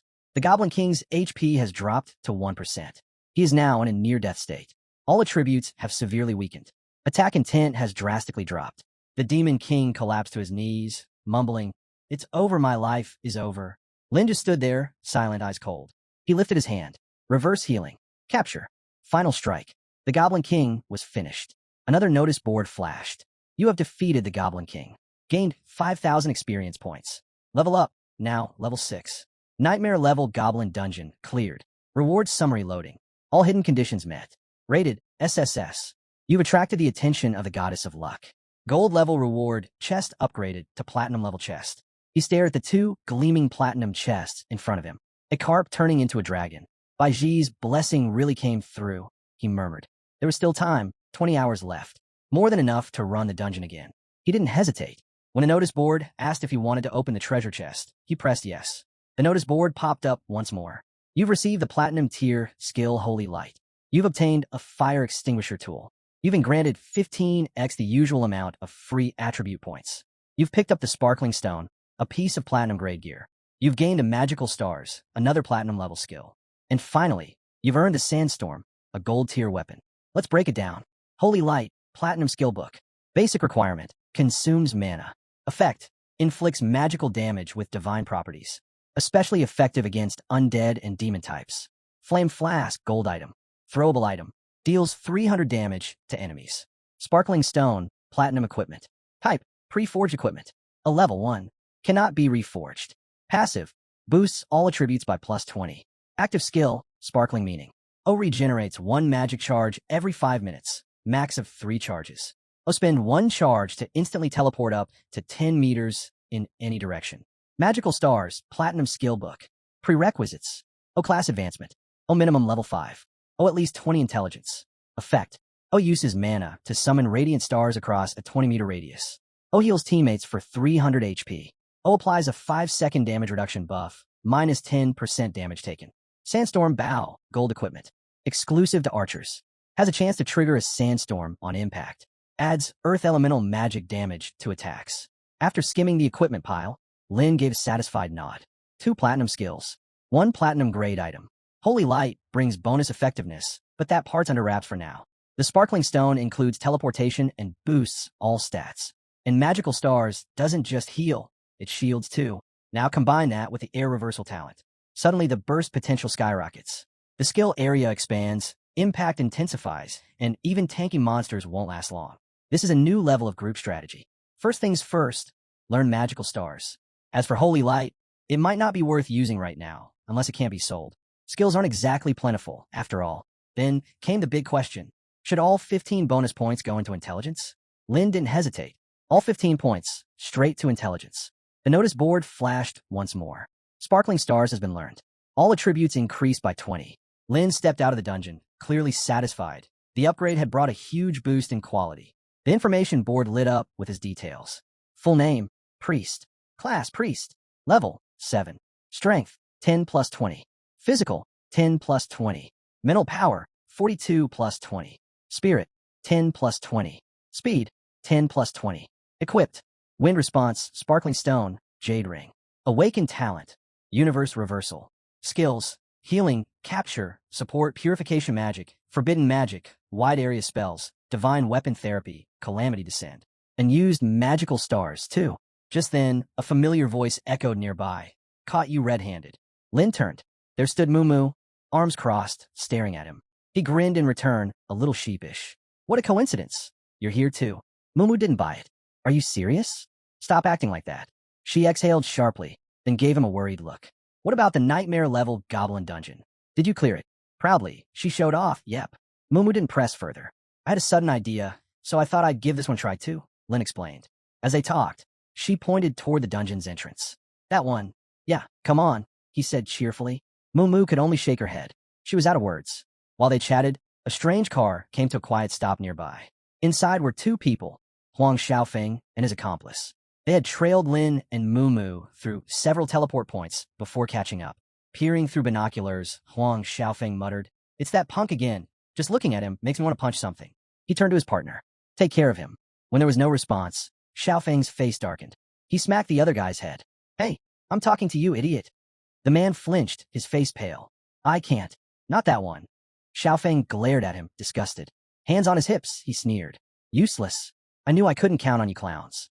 Then, slowly, a twisted smile crept across his face. His eyes gleamed darkly. "Good thing I came prepared." Lee sat alone in the dark, the glow of his computer screen lighting up his face as he tirelessly searched for something. Suddenly, a new post popped up on the screen. S-Rank Strategy Guide. Nightmare Level Goblin Dungeon. No clickbait. Half-Holy Light Build. Sandstorm Palace Route. Unlock cost. 8,000 Alliance currency. The guide had just been uploaded. 0 likes, 1 repost. But within minutes, it exploded in popularity. Comments flooded in. "This is insane. You're seriously doing Nightmare solo again?" S tier confirmed. "Wait, SSS again? Please take me next time. I've never tried Nightmare before. Free stat points just from clearing this? Unreal." People began dissecting the guide. Pull all the mobs together in Phase 1. It only took 7 minutes. The boss clear time was just 4.5 minutes. No joke, I'm trying this now. To optimize damage, you've got to master the aggro range and nail every cooldown. If you don't group the goblins perfectly, it's game over. This is a true nightmare run for the goblins. Lin just sat back, arms folded, eyes fixed on the bouncing wall of text. He kept scrolling. Next came a paparazzi post. The headline: Admin, Lin, student of the Professional Academy. Rumors: seller of the Hunter's Greatsword. Reputation: only known solo SSS clearer of multiple dungeons. 3 striking photos accompanied the post, each capturing Lin in a powerful pose. The last one showed him talking casually with Moo, with a dark aura hinted in the lighting. Beneath the glamour shots came a flood of mixed opinions. Some replies were just strings of question marks, disbelief in text form. Others were rapid-fire rebuttals. Just pictures? You think that proves anything? Beginner dungeons, sure. But soloing Stone Cave or Nightmare Goblins? Laughable. This kind of gossip isn't helping anyone. Still, more comments chimed in. When he awakened his talent, no one knew what it was. He went priest. Who even does that? I only remember him because he sold those dark daggers. His theory exam? Sure, he probably aced it. But in practice? Totally average. Let's not kid ourselves. He's just a normal student. Then the debate got more technical. You've got to understand monster aggro radius, terrain layers, timing. He's not a random rookie. A priest without purification or holy light. And you think he's clearing Nightmare? As Lee continued scrolling through the heated arguments, his phone suddenly buzzed. Notification: you received 8,000 Alliance currency. You have a new purchase request. Holy Light, spell book, 100,000 Alliance currency. Sandstorm Bow, 150,000 Alliance currency. Would you like to accept? His finger brushed the screen, triggering a fresh notification almost instantly. Dear valued Union Wealth Gold card member, you've received 500,000 Union credits. Your new total balance is 1.5 million Union credits. He rested his chin thoughtfully. 500,000? Better than expected. Maybe this is the way through. No damage taken, unless it's the boss stage. But let's be real. No one else can pull this off. No one even dares to buy the strategy. Still, that was fine by him. The Nightmare level instance remained a gold mine for refining his gear, improving his stats.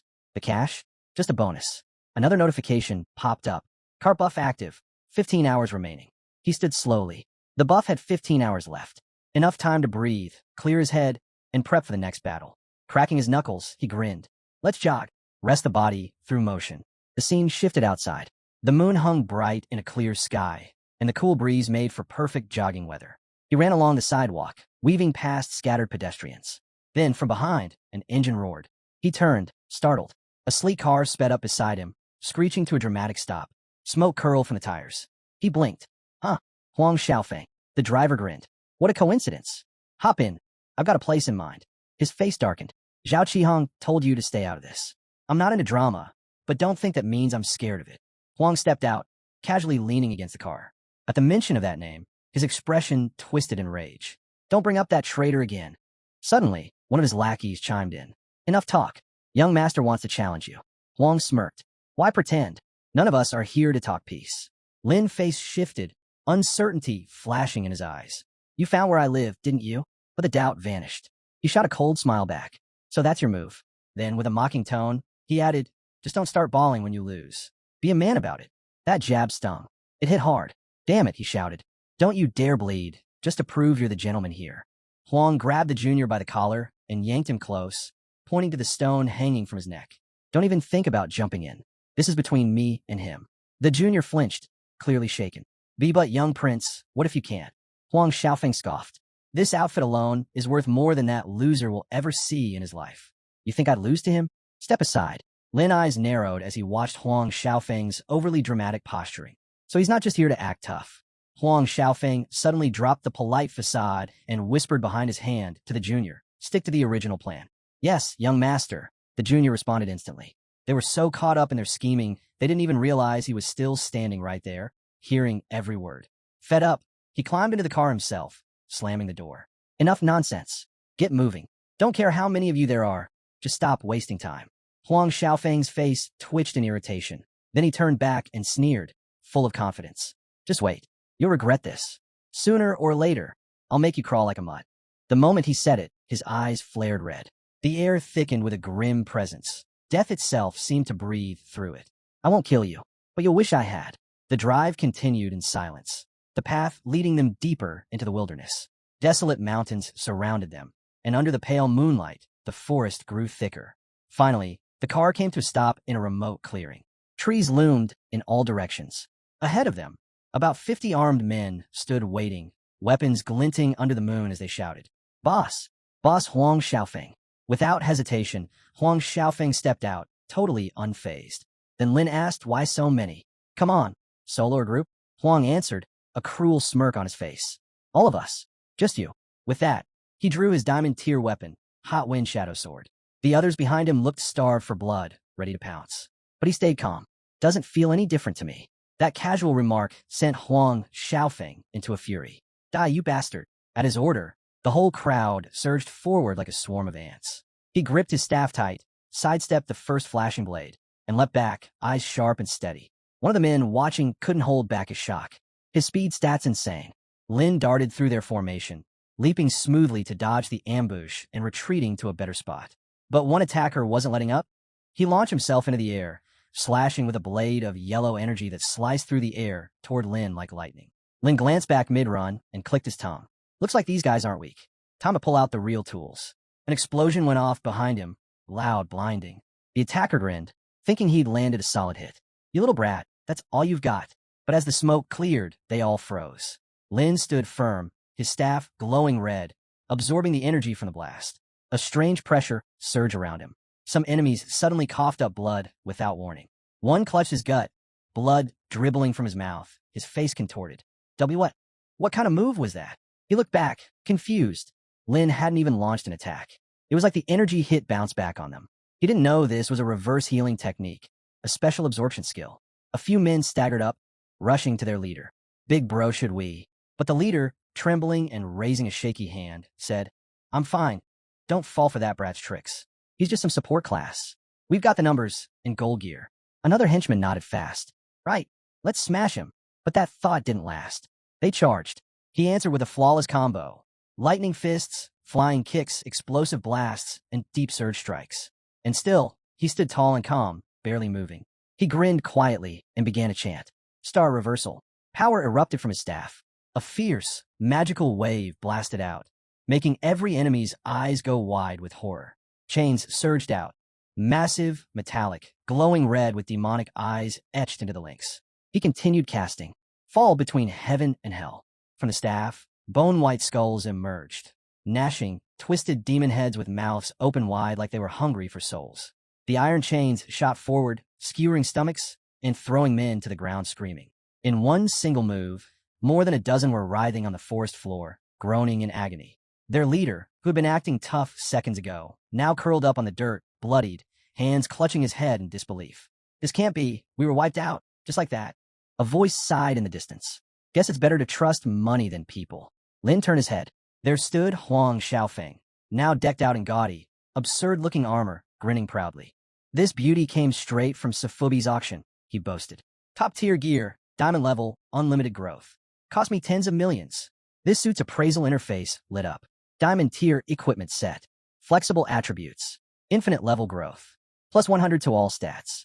One of the injured men on the ground looked up with effort. Sofubi? That's the top auction house in all of Huaxia. Just a ticket to getting costs over 100 million. He stared at Huang Xiaofang with new understanding. With money like that, no wonder he's the Huang Group's only heir. That gear must be a true legendary treasure. Hearing that praise only puffed Huang Xiaofang up more. His grin stretched wider, smug and relentless. That's right. And today, I'll make you bow beneath me. Huang Xiaofang leaned against his flashy armor like a trophy. What's wrong?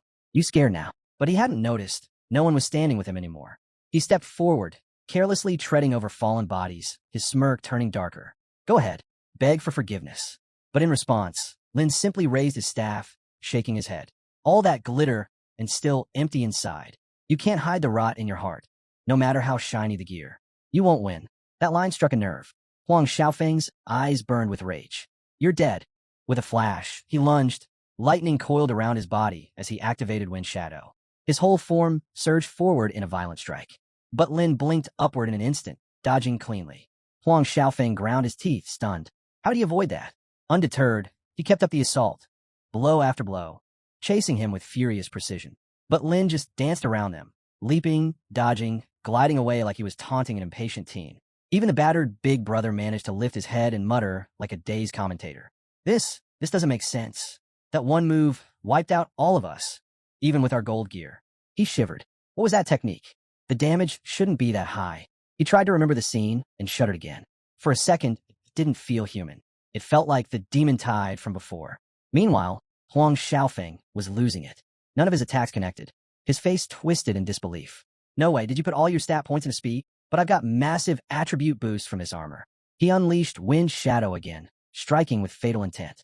Still, Lin easily leapt over him. You've got power, he said mid-air, but your base stats are trash. Doesn't matter how hard you swing. If you can't land a hit, you've already lost.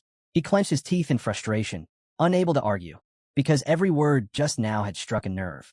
Then, with a wicked grin and glowing red eyes, he muttered, my turn. He raised his staff, unleashing spells to analyze movements, reverse healing effects, and lock down his opponent. A dark force wrapped around him. Ding! Ting!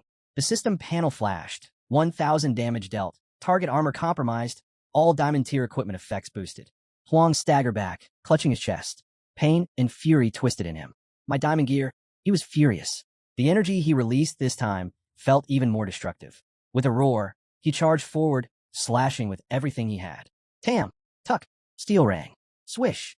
Huang darted like lightning through the trees, evading each blow effortlessly, leaping high above to safety. From above, he landed in full view. The soldiers below panicked, scattering to hide. Huang Xiaofang gritted his teeth, pouring all his strength into a desperate strike. Stand still, he bellowed. But his prized armor was now shattered scraps. His eyes went wide. He didn't even understand what had just happened before he hit the ground hard. Ack! It hurts! Damn it! His health bar plummeted by over half. Even with all that pain, he didn't stop shouting. What the hell did you do to me? Huang knelt beside him and whispered, just a normal strike. For someone like you with no real skills, that's all it takes. As he spoke, a soft glow flowed from his palm, healing Huang. His HP ticked back up to 1,3408. Now that we've agreed to a truce, he said, go ahead and surrender. Just sign the terms. I, Huang, willingly gift all my diamond gear to the brother I wronged. I apologize sincerely and vow never to repeat my mistakes. Huang stumbled backward, cursing under his breath. You're insane. Keep dreaming. But just then another blast hit. His gear exploded into nothing. Feigning innocence, Huang shrugged. Oops. Cooldown's over. Huang was left in his underwear, sword in hand, no defense left. He charged in, wild with rage. You bastard. I'll end you. Huang Xiaofang, still wearing only his tiny pants, unleashed his move. The Pegasus strike erupted in full force. But Huang didn't even blink. He didn't dodge. He held his ground. The sword energy roared, then detonated into a massive blast. Fawn burst out laughing like a maniac. Still breathing, you piece of trash? The air echoed with the sound of bones snapping. Xiaofang's limbs contorted unnaturally as some unknown force crushed him from within. Through the smoke, Lin stepped out without a scratch, a staff in one hand, healing magic glowing in the other. He strolled forward, calm and cheerful. With one cast, the golden health bar shot up from nearly zero back to full. His broken bones began mending instantly. As he fell over his body, he grumbled, still missing. That freak really did a number on me. Xiaofang tried to muster a threat, voice shaking. Touch me, and my father will. But Lin cut in, dead serious. I hate threats. His voice turned cold as he recited incantations, reverse healing, capture technique. Then the screaming began again. He grinned, amused like a child playing with a new toy. Relax. You've still got plenty of blood left. Huang dove into the chaos, landing face first in the middle of the battlefield. The onlookers were speechless. Huang Xiaofang, barely clinging to life after multiple brutal attacks, looked like nothing more than an empty shell. But Lin wasn't done. He kept casting healing spells, not to save, but to prolong the suffering. Gripping his staff, he directed the torment like a conductor, tearing Huang Xiaofang apart midair. The juniors below could only watch in horror, heads tilted up, silently hoping it would end. One of them muttered through chattering teeth, This is pure torture." Another whispered, "Boss, that guy. Is he really a priest?" With a gleeful tap of his staff, Lin summoned devastation. A towering column of power blasted straight down on Huang Xiaofang's crumpled body. The junior clutched his head in panic. "Little prince, he's not dead, right?" Meanwhile, in a hidden corner, a camera silently captured everything. The live stream chat exploded. What's going on today? Who's filming this? Wait, isn't it the young master Huang Xiaofang? Who's the guy beating him like that? Speculation swirled. Talks of hitmen, gangs, vendettas. The viewers watched in stunned silence as a man was beaten to a pulp, blood flying. What kind of magic is that? The number of live spectators climbed rapidly. The mage was terrifying. Somewhere in the crowd, Huang Xiaofang finally summoned the courage to step forward. Somewhere, despite everything, Huang Xiaofang still acted like he was untouchable, arrogant, greedy, like a mangy dog. Back in the live stream room, the comment section had turned into a full-on roast. His mother must be proud. Look how rude he talks. Never realized how trashy he really is. Now I see why he's so cocky. Must have had some shady tricks backing him up. One viewer suddenly blurted out, "Do you even know how much that gear costs?" Another chimed in, "Rich people make me sick." On trending, young master uses his status to bully until he messes with the wrong guy. He's got high-level gear, sure, but look at him now, getting tossed around like a rag doll. Money really can buy power, but can't buy skill. Everyone was buzzing about the priest. Wait, he's a priest? He can heal and deal damage. Bro just tore through diamond tier gear like paper. Give me his build. I'm switching classes. People were rewatching the brutal fight between him and Lin, stunned and fired up. Hey, doesn't he look like someone from my class? Are you from Jiang City Professional Academy too? We might be talking about the same dude. More rumors started surfacing.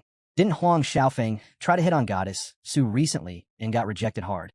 Yeah, they've had beef for days. The chat exploded with speculation. Isn't he that priest who got his dungeon scanned by the leaf litter algorithm? No wonder Huang Xiaofang's been choking on rage ever since. This whole situation is like watching a drama unfold in real time. Then, another twist hit the chat room. Someone revealed that the priest's login ID matched the one from the equipment trader selling top-tier SSS strategies and builds. Wait, that's him. He even has a dungeon clear record. And that's no casual level run either. Yo, our schoolmates must recognize him. One person posted the username. He's not even in the news yet, but mark my words, he will be. A regular buyer blinked at the screen, confused as he typed. He's never acted high and mighty to me. I bought gear from him before. Super chill guy. You all need to calm down with the rumors. But someone noticed a crack in the story. Your message is way too detailed. You know him, don't you? Another girl, wrapped in a blanket, furiously typed. Why can't this guy just stay low-key? Now everyone wants to cling to him. Guess I've missed my shot. In the Phantom Group 8 chat, someone with a dog avatar messaged. Boss Devil can deal damage. Tank, Regan mana, support, and carry. He's basically the whole team. The user with a pink hippo avatar replied with a thumbs-up sticker. The user with the devil avatar fired off another message. When a priest willingly drops his HP to 0, it means the class boundaries are about to shatter. Priest won't be at the bottom for much longer. A new era has officially begun. The one-eyed brown dog avatar chimed in. An innovative hybrid class. He's like a forest teacher, breaking resource limits, breaking talent caps. Meanwhile, Huang Xiaofang and his entire family were drowning in backlash.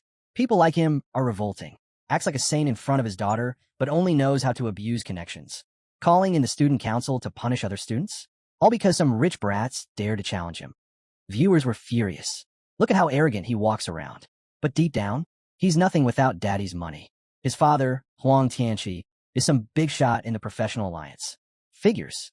Voices online demanded action. How can scum like this even be considered for the alliance? The whole internet is dragging them now. Like father, like son. Someone snapped. Get that trash out of here. He's wasting space. The backlash got real. Huang network crashed and burned overnight. The stench of scandal was everywhere. Users demanded justice. The alliance better give us an explanation. Huang Group stocks tanked hard. Their market value crumbled. Hackers piled on, launching massive cyber attacks. Revenge for Huang Xiaofang bullying his peers. Even in real life, the impact hit home. Mumu had enough. She rushed to her parents. Mom, Dad, this guy's gone too far. He needs to be taught a lesson. Her father paused mid-sip of tea, setting down his cup. Mumu, that's not our place. Her mother shook her head. That boy's already gone down a wrong path. And if he uses power that's not his to crush others, he'll face consequences. He won't make it as a real pro. Mumu wanted to argue more, but her mother stood firm. If we interfere, we'd only turn him into an arrogant of that other boy. Let him face it himself. Elsewhere, in a vast, dimly lit room, a white-haired man stood before a giant screen showing a virtual meeting with multiple participants. He studied the photo of a certain young man. He hasn't even completed the class test yet, but he's exceptional. He narrowed his eyes at the image, deep in thought. His awakened talent. It's got to be from a legendary tier, or higher. Then, his voice boomed through the chamber. Choosing the priest class? That's like using a blade fit for kings to cut a chicken. He turned to the meeting attendees. A prodigy like this, once in a century, deserves immediate special admission into the professional alliance. Just then he glanced over, and that moment you could see it. That was when he fell for you. The two blue-haired girls didn't even hesitate. For the sake of global peace, someone like him had to join the alliance immediately. A pudgy old man snickered mockingly. Old king, why are you still hanging around? Don't tell me you don't need your son anymore. The red-haired man chimed in. Honestly, this isn't a crisis for the royal minister. It's a chance. Why not use it? The man they were talking about remained seated, calm and silent. That man was none other than the president of the Huang Group and Union Branch Minister, Huang Tianqi. He spoke up calmly. I'm still at the company wrapping things up. I've already arranged future compensation. I know I've failed as a father, and I deeply regret my son's actions. I sent someone to handle things in my place. Rest assured, I will deal with this properly. Meanwhile, Xiaofang was getting pummeled, rolling on the ground, until someone ran in to break it up. Suddenly, a voice came from an approaching helicopter. A soft thud followed as something was lightly tossed down. Zhao Qihong rushed over. Chairman Huang Tianqi looked up, eager for a word. Xiaofang let out a loud, arrogant laugh. My dad's here now. You're finished. Just wait for it. Dead man walking. You're being pretty blunt. What's your angle? You want pressure from the president? Then tell him to show up himself. Zhao Qihong bowed and placed a tablet in front of him. It's not like that. The Hunag family is already preparing to make amends for Xiaofang's behavior. And Uncle Huang wants to personally apologize. To him, Xiaofang shouted, stunned. You want my father to bow his head to that guy? Are you nuts? His voice cracked with disbelief. Wait, what did you just say? You're telling me my dad's going to apologize to him? You're messing with me. Moments later, Huang Tianqi appeared on screen. Hello, my friend. I've kept you waiting. The reply came immediately. Yes. Then he bowed and said, I'm Huang Xiaofang's father. Everything that happened is because I failed to raise him right. I truly apologize for the trouble he's caused you. The other parties seemed taken aback, but polite. Huang Tianqi continued. Just saying sorry isn't enough. I want to meet with you personally to express my apology and to fully cover the damage done, including all equipment and gear. As long as it's within my power, I'll take care of it. And as for Huang Xiaofang, I'm handing him over to Zhao Qihong. He'll be dealt with under strict family discipline. Hearing that, Xiaofang exploded in rage. He couldn't accept it. Zhao Qihong had to physically drag him back during the scuffle. But in the end, he also accepted Huang Tianqi's apology. If you're truly this sincere, he said, then I'll accept it. But about the compensation, with a sly grin, he didn't hold back. I want more than gear. I want cash too. He laid out his demands. 3 sets of unlimited diamond tier equipment. A priest set, a mage set, and a swordsman set. Plus 5 million alliance credits. Can you deliver? Zhao Qihong broke into a cold sweat. Zhao Qihong thought raced. Unlimited diamond gear for 3 classes? That kind of setup was nearly impossible to find in the entire country. Though Huang Tianqi hesitated for a moment, he still nodded. The diamond gear has no level cap, but getting all 3 sets will take a few days. We don't have them in stock right now. Don't worry, I'll have someone head into the secret area to scan in special dungeon for them. The Alliance will also pitch in to help. As Zhao Qihong escorted Huang Xiaofang to the helicopter, he sighed inwardly. Why do I always end up cleaning up his mess? After everything was settled, he took a quick scan of the area and spotted something on the ground. It was a camera. He picked it up and addressed the audience in the live stream. Thanks for watching, everyone. The president came in person to apologize and negotiate compensation. Be sure to catch the official stream on the channel tomorrow. See you there. Meanwhile, Lin reflected on what Huang Tianqi had said. The alliance. So they've already had their eyes on me. They must know I'm not just some average talent. And then he remembered something else Huang Tianqi promised. I'm also willing to grant you access to all the secret realms around Jiang City, except for a few rare ones. In total, that's 50 dungeons. Lin knew the city didn't belong to him alone. There were other groups, deep-rooted powers, and plenty of competition. Still, he remained calm. 1 month. That's all I need. Everyone was stunned. 50 realms in 1 month? Is that even possible for someone who just changed classes? Tianqi replied, all right, bring your team tomorrow night. I'll treat you to dinner. But when he started talking about managing online rumors, he was immediately cut off. I'll handle the false job records myself. As for tomorrow's dinner, let the president stream it. Tianqi was surprised. This guy, Sleep, was already thinking that far ahead. He smiled, but his mind was racing. This kid, he's got potential. A real genius in the making. Once the call ended, he handed the device back to Zhao Qihong.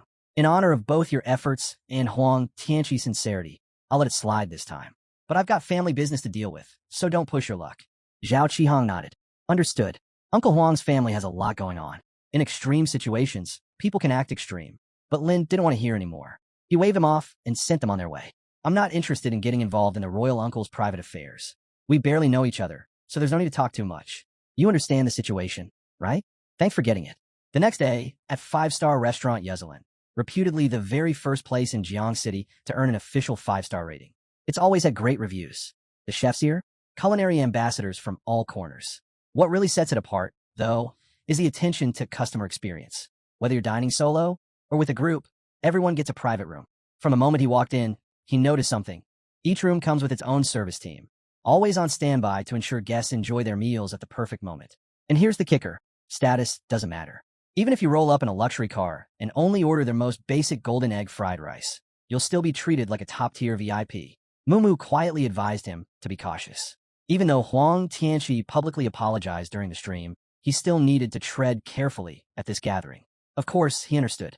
It wasn't surprising that Huang Tianqi apologized so seriously.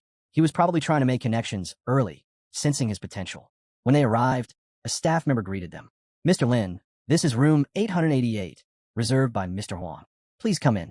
Huang Tianqi lit up when he saw them. You've arrived. Please take a seat. He welcomed warmly, gesturing toward the chairs. The guests today were Su Mumu and Bai Ji. Mumu took a moment to introduce herself. Bai Ji, this is where you can sit. Thank you, she replied, sitting down politely. Huang Tianqi turned to the waiter. You may serve the dishes. Then he raised his glass to the 3 guests. I want to sincerely apologize for my son, Huang Xiaofang's behavior. I failed to teach him the right way to treat others.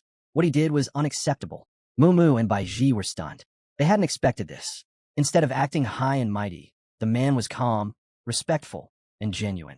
Was this really the father of Huang Xiaofang, a man with such status in Jiang City?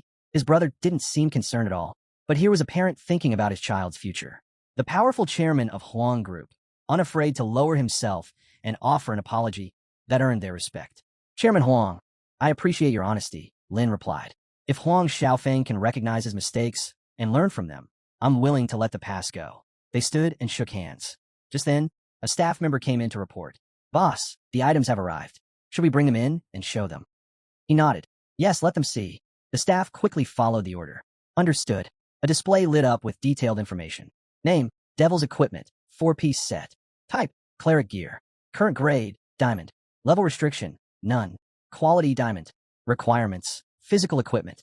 Attributes, plus 30 mental strength, plus 30 physical strength, plus 15% self-healing bonus. Passive effect, Rejuvenation. Recover a portion of damage taken. Cooldown, 10 seconds. Special effect, increases self-healing by 50%. As he imagined himself geared up in that set, he couldn't help but feel a wave of satisfaction. Diamond gear, it figures. But it's not clashing with the rest of my equipment. Straightforward and powerful. It's all about staying alive. And if you do the math, that passive damage recovery, it practically doubles survivability. Smiling, he said, I'm more than satisfied. Bai Ji chimed in cheerfully. This is more fun than drinking tea. Thanks. But Mumu took a more measured view. A 3-piece diamond set with no level limit. And you're giving out 3 of them? Even for the Hunag family, This goes beyond appearances. That's real investment.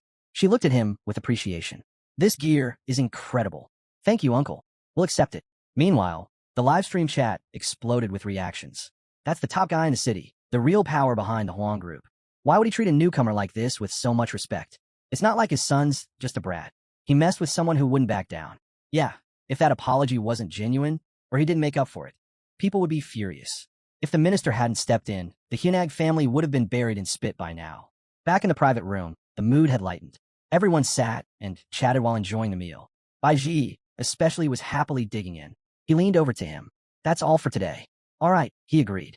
Looks like there's a bunch of reporters waiting outside. I'll walk you out. Before they left, he mentioned something else. A terrifying item. A skull-themed piece of equipment linked to a dream-level dungeon known as the Land of Bones. It's not the only resource tied to that place, he added. You'll receive more details and compensation later. He held the item tightly, fully content. Now, that was a solid reward. Outside, a swarm of reporters had gathered, surrounding the restaurant. One photographer shouted and pushed forward, camera flashes going off nonstop. Amid all the attention, he walked out calmly and confidently, unfazed by the lights or questions. Lin, we heard your awakened ability is reverse healing, capable of solo clearing any dungeon. Is that true? Lin, rumor has it you beat a beginner dungeon alone and earned an SSS rating. Can you confirm that? Is it true you're the anonymous master from the fake job forum? He kept walking, not saying a single word, brushing off all the questions. Meanwhile, Huang Xiaofang, still bedridden and recovering, was enveloped by a strange black smoke. He growled, Who the hell are you? A sinister smile spread across the shadow's face. Me? I'm Lord Mythical from the Abyss. A pure-blooded high-level devil, brimming with power. Huang Xiaofang scoffed. I thought it was something serious. You devils again? Once humans awaken fully, we'll send you back to the Abyss where you belong. Lord Mythical clenched his jaw. And what are you proud of? You've been humiliated by a priest, mocked across the entire city. He turned to Huang Xiaofang and shouted, This is a strategic retreat. Think about it. The way your father and everyone else treated you. Doesn't it burn? He tried to stir the anger in Huang Xiaofang's heart. Huang Xiaofang, are you really okay with this? Being laughed at by ignorant fools? Your so-called friends sucking up to the wife of the guy who bullied you like a pack of lapdogs. His tone grew darker. Make a deal with me, and I'll give you unimaginable strength. You can crush those who mocked you.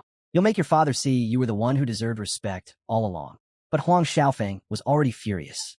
He grabbed a pillow and hurled it. Get out of here. He raised it again and smacked Lord Mythical lightly, but with clear disgust.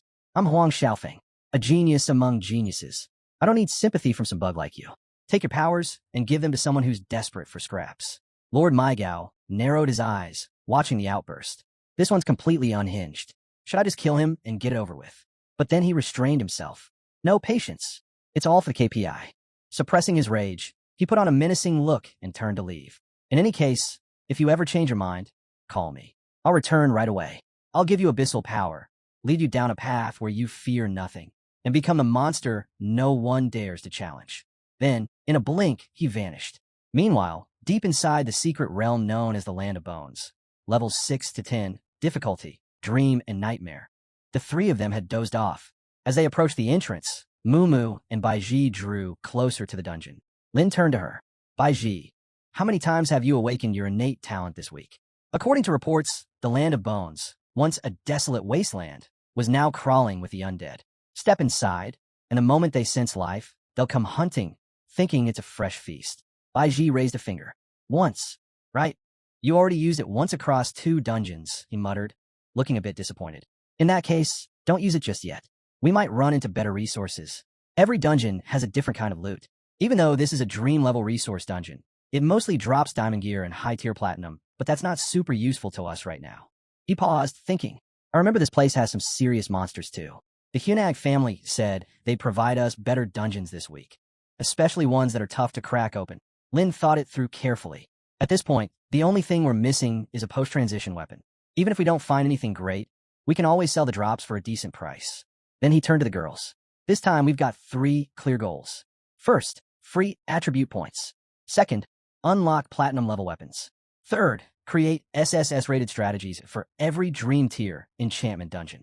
I'm even thinking about teaching directly. Mumu smirked and gave him a little wink. Then now's not the time for you to mess up. I'm not stepping in to save you. With that, the 3 of them stepped through the cave entrance. This dungeon, infamous among students and pros alike, was nicknamed Bone Stew, an SS-rated challenge with 4 brutal conditions. 1. Defeat the final boss, the Undead Knight. 2. Wipe out every last undead in the realm. 3. Do not use the Holy Sword, the only known tool capable of suppressing all undead. 4. Before reaching the exit gate, the Holy Sword must have over 60% of its durability left. Baiji visibly shivered hearing that. Originally, people called this place Bone Stew because on normal or hard difficulty, it was easy. Just spam the Holy Sword and mow down enemies like popcorn. But this was their first time entering a dream level. Mumu tried to comfort her. Come on, it's not cheating. It's more like we're getting a 300% damage nerf. That's what dream level feels like. Then she hugged Baiji and ruffled her hair. Relax. Once we beat this dungeon, we'll flip the equipment and strategy guides for cash, and I'll buy you all the snacks you want. The girl scoffed. I don't need it, but late that night, her words faded away. All right, I'll do it for free. She finally gave in. He stood among a sea of bones and declared, let's begin. Watch closely. Without hesitation, he sliced the tip of his finger, letting the blood drip onto the ground. Instantly, eerie whispers echoed around them, and skeleton warriors appear all around them. As he cast his judgment, his blood, resonating with the remains, caused the barrier of the Holy Sword, once fiercely opposed to evil, to waver and weaken. Channeling human healing magic, he pushed his body into a continuous state of bleeding. Blood spilled from his mouth, fresh, full of impure energy. The corpses caught the scent and went berserk, charging in. Mumu quickly yanked Lin back, tossing him a small blue pill. He popped the pill into his mouth and kept running. The corpses were relentless. The system kept flashing alerts. Life force down by 25%. Still, he remained confident. His judgment was right. The undead were more drawn to vibrant blood than they were repelled by the Holy Sword's purity. Cradled in Mumu's arms, Baiji still seemed uneasy. Shouldn't we do something? But Mumu shook his head. No need. We trust him. Then, with a smirk, that's love. He cut himself again, forcing more blood to spill. The system blared. Life force below 10%. Warning. Suddenly, a green panel flashed before him. A message appeared, approaching the edge of the Bones dungeon zone. He grinned. He made it. At that moment, he stopped and cast a full healing spell. His life bar climbed rapidly. The horde was still closing in. He raised the staff high, facing the skeletal army. Too late to lose your appetite now. Let's see how your cursed souls handle this. His eyes burned red as he unleashed a devastating heavenly hell spell. The blast tore through the undead ranks. The system message followed. All life values within range reduced to 0. Silence. He stood alone on a field littered with shattered bones. Between him and the girls, a massive crater had formed. Then suddenly, a powerful presence surged through the air, so intense that all 3 of them turned in unison, drawn to its force. A ghostly voice echoed through the air, chilling and sharp. Who dared awake me? The ground trembled. From the darkness, the undead knight boss emerged, fury burning in his hollow eyes as he rode forward on a skeletal horse. I'll use your skull as a goblet and sip the dregs of your blood. A system alert popped up. Undead Knight, level 9. Strength, 11. Physique, 15. Strategy, 20. Spirit, 15. Agility, 10. Aptitude, Platinum. Affinities, Fire, Resentment. Skills, Undead Rage, Abyss of Darkness. Without warning, the knight activated his abilities. Flames of resentment burst forth, and with a roar, he launched Abyssal Undead Rage, charging directly at Lin. Lin calmly responded, casting a reversed healing spell fused with abduction magic. It drew in the knight's blood like a magnet. The attack hit hard. Damage dealt. Minus 500 HP. Smirking with disdain, Lin whispered, pathetic. He immediately followed up with Reversal Disaster. Divine Strike, a sacred technique that boosted damage output by 50%. Concentrating his attack, he hammered the knight again. Now, the knight's HP was barely visible, a sliver. He staggered, seriously wounded. Then, the knight triggered his passive, Wrath of the Undead. All his attributes surged, and he bellowed, Rise, my brethren. System announcement. All undead units revived, gaining plus 100 horsepower per second. Lin glanced back. Behind him, ghosts clawed their way from the ground, forming a ring of death around him. You're surrounded, mortal, the knight hissed. Any last words? But Lin remained unfazed. He chuckled. Mumu and Baiji exchanged glances. They understood. These undead really don't get basic math, Mumu muttered. The knight might gain 100 horsepower each second, but Lin had it all calculated. Every time one added 100 horsepower, he'd sap 500 HP in return. No matter how many came, his skills drained them faster than they could strengthen. Minutes ticked by. A new alert. Spirit defeated. The undead knight froze. His eyes dimmed. He understood too late. Lin's voice turned cold. Time's up. Raising his staff once more, he channeled the ultimate reversal, a fusion of healing, inversion, and capture. The spell struck with brutal force. Damage. Minus 750 HP, with 50% bonus. The knight couldn't withstand it. His body disintegrated into dust, sucked into the swirling energy of the spell.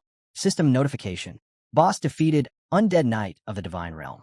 XP gained, 6,000. Dungeon cleared, Skeleton Dungeon. Hidden conditions, complete. Rating, SSS. Rewards. Oh, Golden Treasure, chest ×1. Oh, Platinum Treasure, chest ×1. Oh, level up, now level 8. New status window. Name Lin. Class Priest.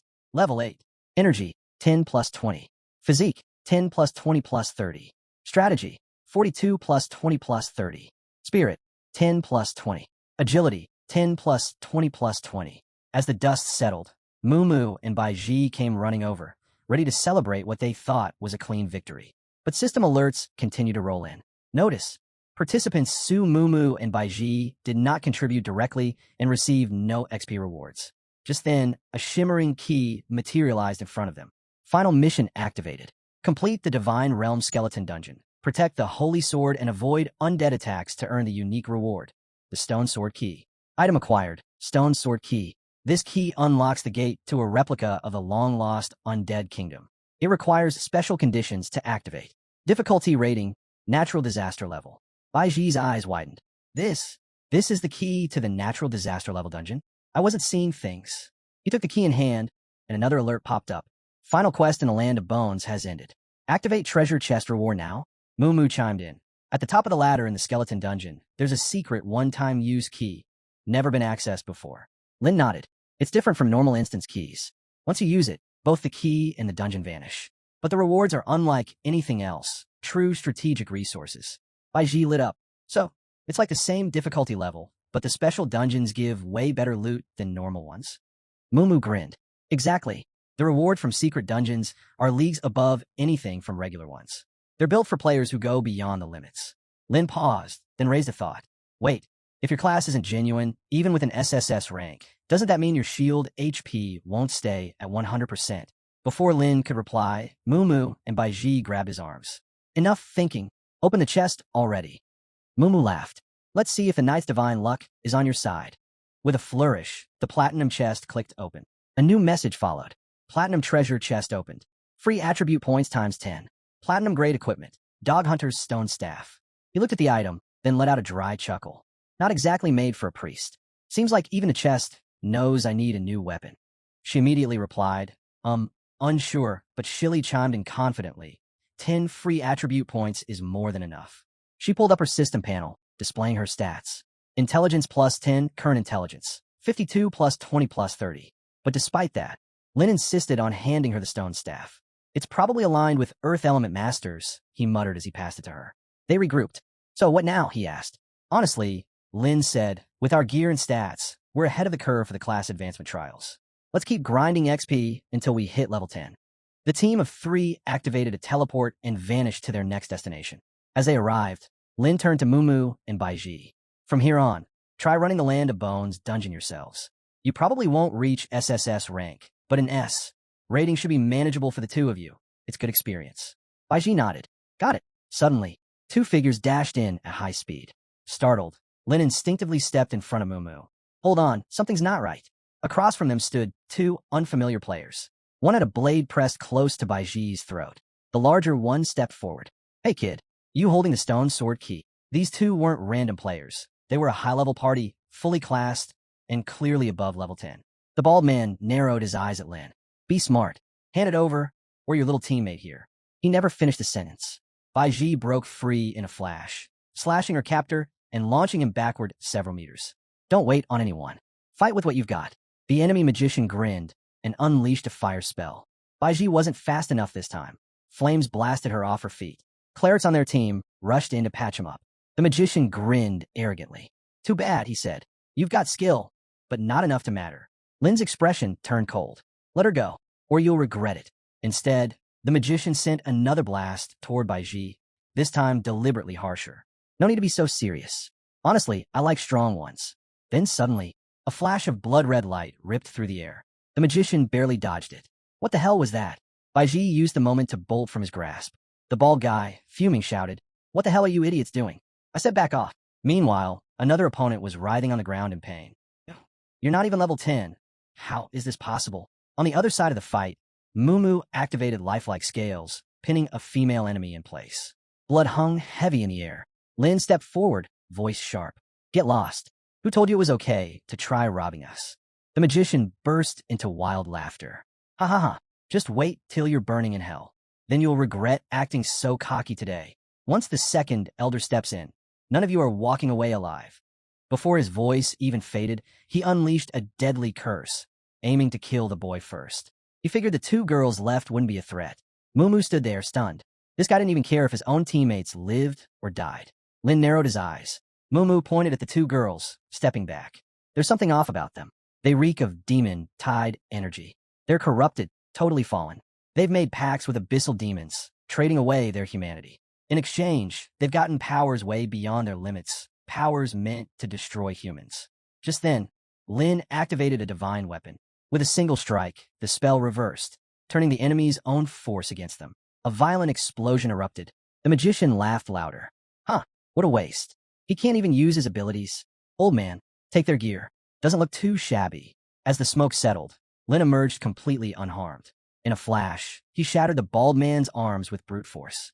The magician's eyes widened in disbelief. What is this? He whipped around, yelling at the pastor. You moron, heal him now. But the pastor was already shaking. Be big, brother, it's too late. He's gone. The magician froze, fear creeping in. What? That priest? He was barely level 10. How could his attack do that kind of damage? Unless he's made a deal too. No, that's not it. That guy in the dark. He's not a regular class. No, he's not even human. Panic took over. He turned on his heel and ran, shouting, Run. We have to run. I clenched my jaw. Running now? After siding with demons? You're not getting away. Lin raised his staff, casting a spell that warped space. The magician screamed helplessly. No, but it was too late. A surge of power surged out, instantly wiping out the magician and his crew. Lin stood still, gripping his staff. With the right enhancements, even dream-level bosses can be one-shot. Doesn't matter if they're 5 levels higher. If their health hits 0, they're done. Mumu stepped forward. If we don't act now, we're next. Baiji bit her lip. Should we get rid of the bodies? What if their guild starts looking? Lin checked their loot bags and shook his head. No need. These guys don't belong to any guild or group that would claim them. They operate in the shadows. If no one reports them missing, they'll just vanish quietly. He pulled out a few platinum and gold tier items. They've got decent gear, but it's all cursed. Only those who've given up their humanity can equip this stuff. I let out a breath. Such a waste and a shame. Just then, something caught his eye, an item clutched in the magician's hand. There it is, he shouted. That key. It's a pass into the forest of fallen giants, the place where lives end and disasters begin. Lin glanced at it and gave a faint smile. A duplicate pass, that's trouble. Still, it's worth it. Time to introduce the level 10 version of the Forest of Fallen Giants. He explained quietly to himself. The Dream Tier dungeon used to be a test site for aspiring professions. For years, no extermination team has ever cleared it. The second boss, Dark Curse, was everyone's nightmare. A true wall between ordinary students and professional elites. Only top-tier squads dare to take on the Forest disaster level variant. Not for gear, not for XP, but for one thing, the drop that came with the first clear. A legendary item, the key to the Forgotten Dungeon. The dungeon itself was like a natural calamity, but most of that remained hidden behind closed doors. Holding the key tightly, Lin kept walking as he spoke. When Mumu heard about it, her eyes widened in shock. The giant demise forest? She gasped. Does that mean we can go now? Lin nodded. Once Baiji finished triggering her passive talent, they dived straight in. Not only do we need to reach level 10 in that dungeon, Lin said, we'll need that pass to access the Forgotten Lair too. Mumu looked back at the scattered bodies. So what should we do with them? Burn them? Hack them up? Either way, they'll leave traces. She paused, sighing. If only one of us had summoning abilities, we could have fed the bodies to something useful. I couldn't help but groan. Hey, tone it down. Then Lin casually picked up the corpses. Or we just dump them in the dungeon. Let the system clean up when it resets. Mumu nodded. Honestly, I didn't think dungeon resets could handle this kind of disposal. Baiji joined in, dragging over a few more bodies. The three of them tossed them all into the portal. Lin opened his system panel. All right, back to prep. Time to rest up and get ready. Once Baiji's koi fish buff ends, we're heading straight into the forest of fallen giants. The scene shifts to the next day in Jiang City. The trio sat down at a local restaurant, plates stacked high in front of them. Mumu dug in, smiling. Feels like ever since we awakened, we haven't stopped grinding. Never had a real meal like this. Lin nodded. Don't worry. With the Alliance rewards coming in, today we're earning more than we're spending.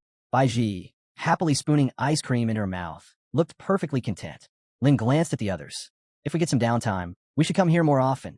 She nodded in agreement at first, but then reconsidered. No, it's smarter to hold on to the money and invest in gear. I'm not a kid. I don't need to blow cash on fun right now. Baiji noticed this and quickly chimed in. Boss, how about I chip in? Or just let me cover the whole thing. Lin gave a small smile and replied, next time we head out, our squad won't be short on funds. Just then, a waiter approached their table. Excuse me, he said, your bill has already been settled by that gentleman over there. Lin turned toward the direction the waiter pointed, visibly curious. The man standing there smiled and walked over. Hello, everyone, he said. I'm an official of the Professional Alliance. I also serve as the head of the Lingyun sect. Lin stood to greet him with a handshake. Nice to meet you. I'm Lin, a student at Jiang City's #1 professional academy. These are my teammates, Su Mumu and Baiji. The man nodded with a smile. I know who you are. I came to invite you to join the Lingyun sect. It'll make entry into the Professional Alliance much smoother. The whole team looked shocked. Mumu spoke up. Entering the Alliance already? Lin caught that and stepped in, but I haven't taken a professional assessment yet. Even if I accepted your offer, hiding my strength and still getting into the Alliance would look shady. People would think I got in through connections. He slowly poured himself some tea, then continued. So, I'll have to decline. I'm also not looking to join any sect. Shang Guanyin accepted the cup of tea Lin had poured and said, didn't expect a refusal. But then again, the strong always make their own path. He downed the tea in one go. That's fine, he said calmly. I still hope to see you in the Alliance soon. If you need anything, don't hesitate to reach out. The Alliance values talent. And personally, I'm looking forward to the day you join. I just want everything to be above board. Lin nodded with a light smile. Sound good. But in his mind, he was already thinking, Lingyun sect, huh? That guy's definitely someone to watch. The next day, back at Academy, Lin raised his voice. This challenge is just getting started. Baiji caught that and stepped forward, shouting, Hey, come here. A notification rang out. System message. You've been granted an unknown power. You've received a unique buff, Blessing of the Goddess of Luck. Every time you clear a dungeon, your treasure chest reward level increases by 1. Duration, 24 hours. Lin pulled out the passport without hesitation. Using the key, he activated the transmission gate. Destination, the Forest of Dead Giants. A system message popped up again. Request to open dungeon transmission door received. Confirm? Secret dungeon, disaster level, Forest of Dead Giants. Entering zone, forest where the giants fell. Recommended level, 8 to 15. Difficulty, disaster. Summary. This cursed forest is home to the remnants of calamity. A desolate land drowned in shadows, where giants met their end. Only despair and death await those who enter. A few steps in, the group found themselves surrounded by towering trees stretching endlessly in all directions. Mumu spoke up. They say this forest is just a fragment of some greater secret realm, cut off from the main one. Even though it starts at level 8, the challenge is on par with epic tier dungeons. Nothing else compares. Suddenly, a thunderous crash shook the forest floor. 2 monstrous figures emerged from the trees. Enemy detected. Ghost Nation soldiers. Level 8 strength, 15 physique, 15 strategy, 11 spirit, 12 agility, 11. Class, golden aptitude. Skills, horizontal slash, charge, leap slash, straight stab. Su Mumu and Baiji instantly switched to combat mode. Mumu called out, we'll handle these 2 first. Charging in with his blade, he activated the life simulating scales and slashed at the enemy, severing the head of 1 ghost soldier. Damage dealt, minus 200 HP. Critical strike, minus 623 HP. Mumu raised an eyebrow. Didn't expect that much damage. On the other side, constant sword strikes from the others were piling on damage. Lin snapped his fingers, casting healing magic, and quickly gave out orders. Baiji, Mumu, stay sharp. Watch their horizontal and shock attacks. When you see them charging, roll and duck. In his mind, Lin noted these new weapons are doing their job. Baiji and Su Mumu are hitting harder than most students their level. Just then, one of the giants swept its sword in a wide arc, but Baiji leapt high and dodged cleanly. Meanwhile, on the other side, another giant lunged forward with a slash. Baiji and Mumu narrowly avoided it, Then both fighters unleashed their special moves. Poison Bubble and Flame Slash at the same time. The ghost soldiers were blown apart, disintegrating into ash. Before anyone could catch their breath, the air in the forest started to shift, dense, heavy, and suffocating. The team instantly tensed up, fully alert. Right then, Lin shouted, "Heads up! First boss incoming!" A massive armored giant emerged, wielding an enormous staff. A notification popped up. Boss appeared, level 13. Strength, 27 Constitution, 22 Intelligence, 15 Spirit, 18 Agility, 20. Class, Platinum Grade. Skill set, Night Raid, Light Spear, Protection, Lion Barrier, Divine Light. The giant burst into radiant light. Lin stepped forward, raising his staff. With a swift motion, he cast Reverse Magical Stars and followed up with Heaven and Hell, both spells hammering the boss with arcane force. Bai Ji and Mumu watched in shock. "Did you just kill it?" Lin, ice cold, replied, "No, not yet." Then he turned to the group. "Watch your positions, target weak spots, and stack bleeding effects." At that moment, a spectral white horse charged in. Mumu unleashed Life Simulating Tear, syncing with Bai Ji's Fire Slash for a combo strike. System message: White Spirit Cavalry, poisoned, bleeding active, continuous damage applied. Bai Ji pressed in, landing slash after slash, chipping down the boss's health. Suddenly, green lights swirled around the night. A new alert flashed. Night skill activated Divine Light. Plus 2,000 HP restored, all attributes boosted. Night protection engaged. Plus 40% physical and magical defense. Mumu frowned, confused. Is this some kind of auto skill? Like once he hits a quarter HP, he goes into an invincible state. Bai Ji, still attacking, added, "And this is just the first boss." Lin calmly reassured them. "No, this is a unique skill. Before this knight became a ghost, he was once someone with his own code. I'll guide him from here. You two don't draw aggro." He stepped forward, shouting with confidence, "Come on, White Spirit Horse." A slight grin crept across his face as he thought. This position has no cover, but the views open and range is perfect. A pro knight wouldn't waste that. They'd throw a spear. Sure enough, another system message appeared. Lion Barrier activated, shielding 300 physical / 300 magic damage. The knight hurled his light spear. It slammed into a tree branch near Lin, snapping it in two. But when the dust cleared, Lin stood untouched. He triggered Reverse Universe. Plus 1,500 HP restored attack, defense, and speed boosted. The boss still looked confused, not quite grasping what was happening. He turned to glare at Lin and fired off another reverse healing spell. Lin countered the attack while thinking, if long-range attacks won't cut it, then it's time to switch tactics. Let's go full offense, pull the weapon back and go melee. Just then, the knight gathered condensed energy and launched it straight at Lin. In response, Lin dashed forward, activating his prop skills to close the gap instantly. The knight, determined to overpower him, unleashed Reverse Bar Magic and Black Forbidden Magic. They collided in a violent clash. Two shockwaves exploded outward in a blaze of light. System notification. Stone equipped, all attributes plus 20. Active skill unlocked. Lightning Flash, dashed 10 meters in chosen direction. Lin smirked at the knight, thinking, "You walked right into my trap." Both sides kept charging, exchanging blow after blow in an intense, high-speed battle. The knight's health bar began to plummet. Lin waited for the right moment. He noticed the knight had used up most of his divine light energy. His burst phase was over, and now he was left fighting barehanded. Lin HP plus 500. System, HP maxed out. White Spirit Knight, Divine Light expired. Protection skill ended. Lion Barrier deactivated. Realizing the tide had turned, the knight tried to escape. But Bai Ji and Su Mumu were already blocking his path. Mumu shouted, "Now you want to run?" Too late. Lin rushed forward. Perfect timing. Cooldowns up. He activated Reverse Divine Weapon Healing, followed by another combo of Spirit Reversal and Heaven and Hell. The attacks hit dead on. System message. Boss defeated. White Spirit Horse. EXP gained. 8,600. Lin, level up, now level 9. Su Mumu, now level 7. Bai Ji, now level 6. Bai Ji grinned. This really was a disaster level dungeon. And that was just the first boss. Mumu fell silent, lost in thought. Without those immunity skills, even with diamond tier gear, we might not have made it past the entrance. Lin looked off into the distance. If we follow the route markers, the second boss should be somewhere up that mountain. He paused.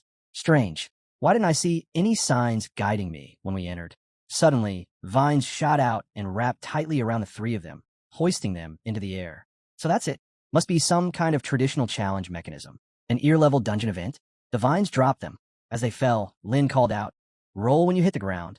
If you don't, the system will count it as fall damage." They landed hard but properly. Lin stood and said calmly, "Looks like we're about to meet the legendary teacher." Out of nowhere, a figure lunged from behind, launching a moonlight strike straight at Baiji. Mumu shouted in panic, instantly on guard. Once the three of them had fallen asleep, Su Mumu and Baiji stepped into the dungeon. Suddenly, a massive figure clad in silver armor appeared before them. The system interface popped up with details. Level 15, Strength 40, Physique 50, Intelligence 50, Spirit 25, Agility 40, Aptitude Diamond. Skills: Dragon Slash, Moonlight Assault, Triple Slash, Moonlight Sword Chi, Dark Spell Release, Demon Arts. Special info: a mysterious being with unknown origins. Just then, the giant sword pierced the body of the sleeping man. Speaking to an old master, someone who had heard of him long ago, he stood with the blade still impaling him, silently musing. So this is why the boss is said to have godlike power. He doesn't even need to show himself to strike. Should I use counter-transformation? If I can't dodge this attack, it'll be a catastrophe. The scene intensified. The giant floated midair, sword embedded in his body. System details flashed again. Combat magic enchantment. Automatically imbues the weapon with magic. While active, attacks deal magic damage, and all attributes are boosted. Without warning, the giant launched an attack towards Su Mumu, and Baiji using Moonlight Sword Shadow. It was a directional assault, hard to evade, especially dangerous for classes with large health pools. Perfect for striking a vulnerable target behind the main line. Realizing the danger, he turned quickly and yelled, "Mumu, Baiji, don't dodge, just block it head on." Baiji didn't hesitate. She dashed forward, sword raised to meet the oncoming strike. Steel clashed, sending shockwaves in both directions. "Insane power," she gasped. "Feels like my arm's about to snap." Moments later, she collapsed, jamming her sword into the ground as she coughed up blood. Mumu ran to her side, panic in his eyes. The system reported, Mumu HP, minus 465. Baiji HP, minus 497. Su rushed over, helped her up, and gave her a healing pill. In his mind, he was already strategizing, and that wasn't even the teacher's strongest skill. Just the residual force from the sword clash caused this much damage. Good thing I brought enough meds. But now I have to rely on the priest's original abilities to keep us alive.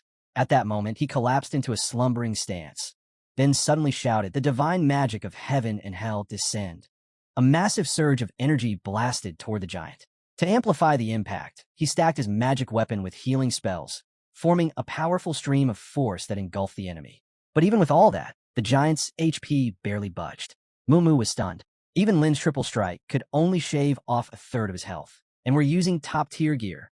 Determined, Mumu followed up with a combination move, activating his wood element cannon skill and chaining it with the ice element spell, Ice Lie, aiming to freeze the giant solid. But before long, the giant reappeared, completely unharmed. As he snapped out of his trance, he glanced up. Here it comes again. Lin soared into the air, spear flashing, and launched another round of attacks at the giant. This time, the giant countered with Fang Long Chop, knocking Lin back hard. The system registered. HP minus 157.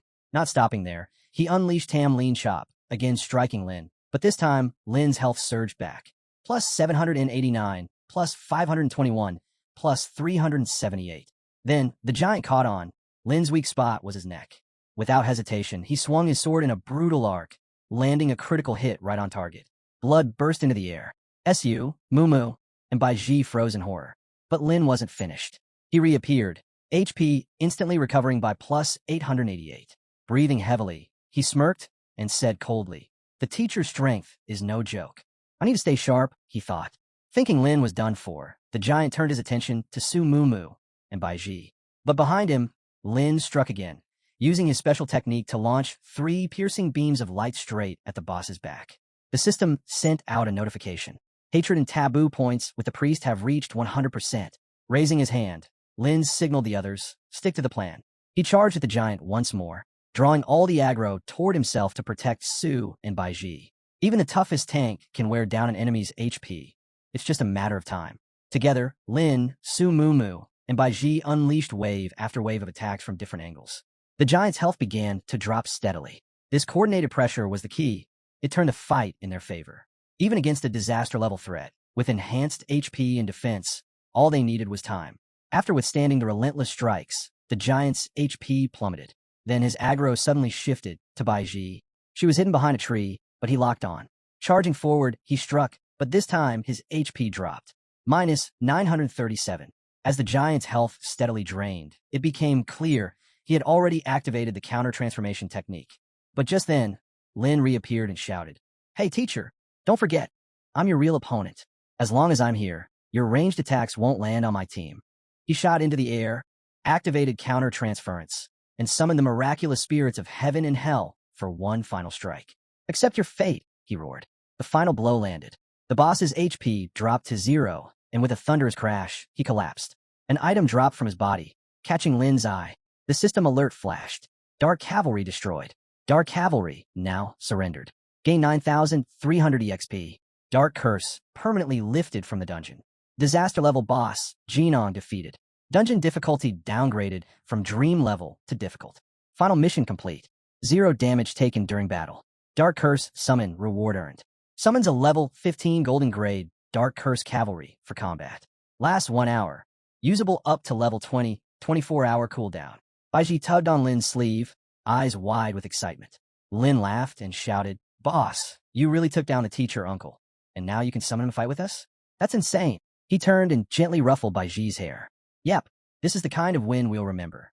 In his mind, he reflected, "Just like I thought, a boss who's gone undefeated for ages, when finally taken down without suffering damage. The loot and bonuses are off the charts." Then Mumu suddenly yelled in panic, "Look, the system isn't done." The screen updated again. New system alert. Access granted to natural disaster level instance. Forgotten Lair. Congratulations, player. You have met all requirements. The original Sin Observer guarding the Forgotten Lair will now open the gateway. A glowing key materialized in Lin's hand. He held it up and turned to Mumu. "Didn't I tell you? Beating the teacher was the key to unlocking the Forgotten Lair. It triggers a hidden quest and opens the path to reshaping the dungeon's world." Mumu blinked. "Wait, so will this affect others too?" Lin nodded. "I wonder. It might change more than just our path." Mumu hesitated, then asked, "But is this a good thing? If we skip the teacher's lessons, won't people miss important training? Might lead to fake pros." Lin shrugged. "Maybe. But right now, stop overthinking. Let's move." The final boss is still waiting. After battling through waves of monsters, only one enemy remained. The final giant deep within the forest.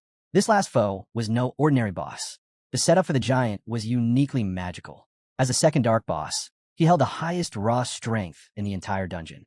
Though his hulking, gorilla-like form seemed awkward, his devastating area attacks could shake the earth itself. In reality, though, he wasn't exactly smart. System data popped up. Boss, giant of the middle. Level, 15. Strength, 25. Physique, 30. Intelligence, 10. Spirit, 15. Speed, 10. Aptitude, golden. Skills, bombardment, giant iron fist. Special info, unknown being, like a living puzzle. Its origins are unclear. Baiji looked up nervously. "Boss, the strategy, we need to apply pressure to his left leg." Lin responded calmly. "Exactly. No need to panic. He's slow and stumbles a lot." As they watched the creature sway clumsily, Baiji hesitated. Baiji gulped. "Okay, I'll go in first." But before she could move, Lin raised a hand. "Wait, not this time." He glanced at Baiji with a faint smile. "I didn't mention it earlier, but this time, let's try letting the old master handle it." Without another word, he activated the Dark Cavalry summon. The system announced, Dark Cavalry level 15 summoned. Power level equal to when it appeared as a boss. Lin gave the order. "Go, teacher." The Dark Knight charged forward without hesitation, launching a moonlight strike at the boss. The giant lashed out with a crushing counterattack, but the Dark Cavalry dodged smoothly. The boss's HP dropped significantly. Sensing its weak spot, the Dark Knight followed up with Thing Long Slash, Moonlight Sword Chi, and Triple Slash. From the back line, Lin called out, "Mumu, hit it with everything you've got. Baiji's buff is active." "Got it," they both shouted in unison.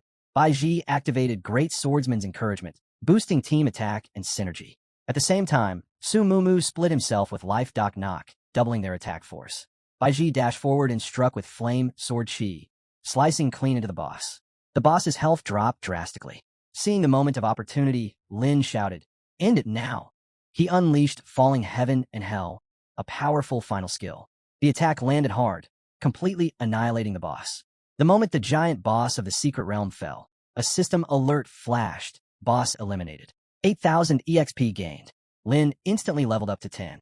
Mumu jumped to level 8, and Baiji hit level 7. Mumu, clearly thrilled, shouted, "Whoa. Lin, you hit level 10. Then came another notification. All hidden conditions cleared. Dungeon rating upgraded to SSS. Rewards doubled. Lin soared to level 11. Mumu climbed to level 9. Baiji reached level 8. Eyes wide, Baiji gasped. 2 levels at once. That's insane. I've never heard of that happening. Before she could say more, a treasure chest materialized. The boss was down, the dungeon crumbling, and the rewards were being tallied. More system messages followed. Due to the influence of special traits and the goddess of luck's observation, you've received a treasure chest. Level upgraded to diamond. All hidden requirements met. Rating upgraded to SSS. Additional reward granted. Under divine luck, you've also obtained a platinum chest. A prompt appeared. Do you wish to open the treasure chests? Mumu pulled Baiji into a tight hug. Baiji, you're seriously blessed. You must have been born with the luck of 1,000 lifetimes. Lin stood nearby, reading the notifications. This is exactly why I recruited her. With that, he tapped the option to open the chests. Items poured out. From the diamond chest. Oh, diamond tier skill. Hide a cinch. Oh, diamond tier gear. Giant's heart. Oh, every player received 15x bonus stat points. Oh, lightning only item times 1. From the platinum chest. Oh, 15x bonus stat points per person. Oh, platinum tier mount armor. White spirit knight chestplate. Oh, platinum tier mount weapon. White spirit knight spear. Oh, silver core. Item times 3. The item details lit up the screen one by one. Giant's mind. Equipment plus 15 to all stats. Grants active skill Giant's intelligence. For 5 seconds after activation, enter a dominant state. Marrow and stone dust. Enhancer boosts weapon armor breaking and physical attack. Electric spear. Modifier adds lightning elemental magic damage. White spirit knight chestplate. Class restricted knight exclusive armor. Boosts physical power. Slightly lowers movement speed. When full set is worn, activates a unique passive effect. The White Lance Spear, exclusive to the Knight class, glowed faintly at the tip. It boosted the user's strength and granted a radiant effect. Its skill, Luminous Spear, leveled up twice and, if equipped as part of the full set, unlocked a unique ability. Another reward appeared. Rising Tide, a priest-exclusive skill. Within its range, it fully healed all allies and randomly removed 2 debuffs. Lin studied the item descriptions. Not bad at all, he thought. Just then, a new notification popped up. Skill, Tidal Wave, level 14. Type, Undead Summoning. Effect, summons a floating tide of death that deals 500 damage to all enemies in range. Ignores boosts from enemy equipment or health stats. Randomly applies 2 negative effects. Lin went quiet, analyzing everything. His inversion talent hadn't morphed any of their stat-boosting skills into the kind of chaotic control effects typically seen in boss fights. For instance, the white element attack usually inflicted stun and slow. But through his inversion, it flipped into a buff that removed those effects and increased movement speed. Similarly, the skill High to Cinch, which typically cleared debuffs on the user's team, was now reversed, debuffing the enemies instead. But with random effects, it was hard to pin down. Could be a stat drop, reduced healing, or a stun. He mulled it over for a moment, then started learning High to Cinch.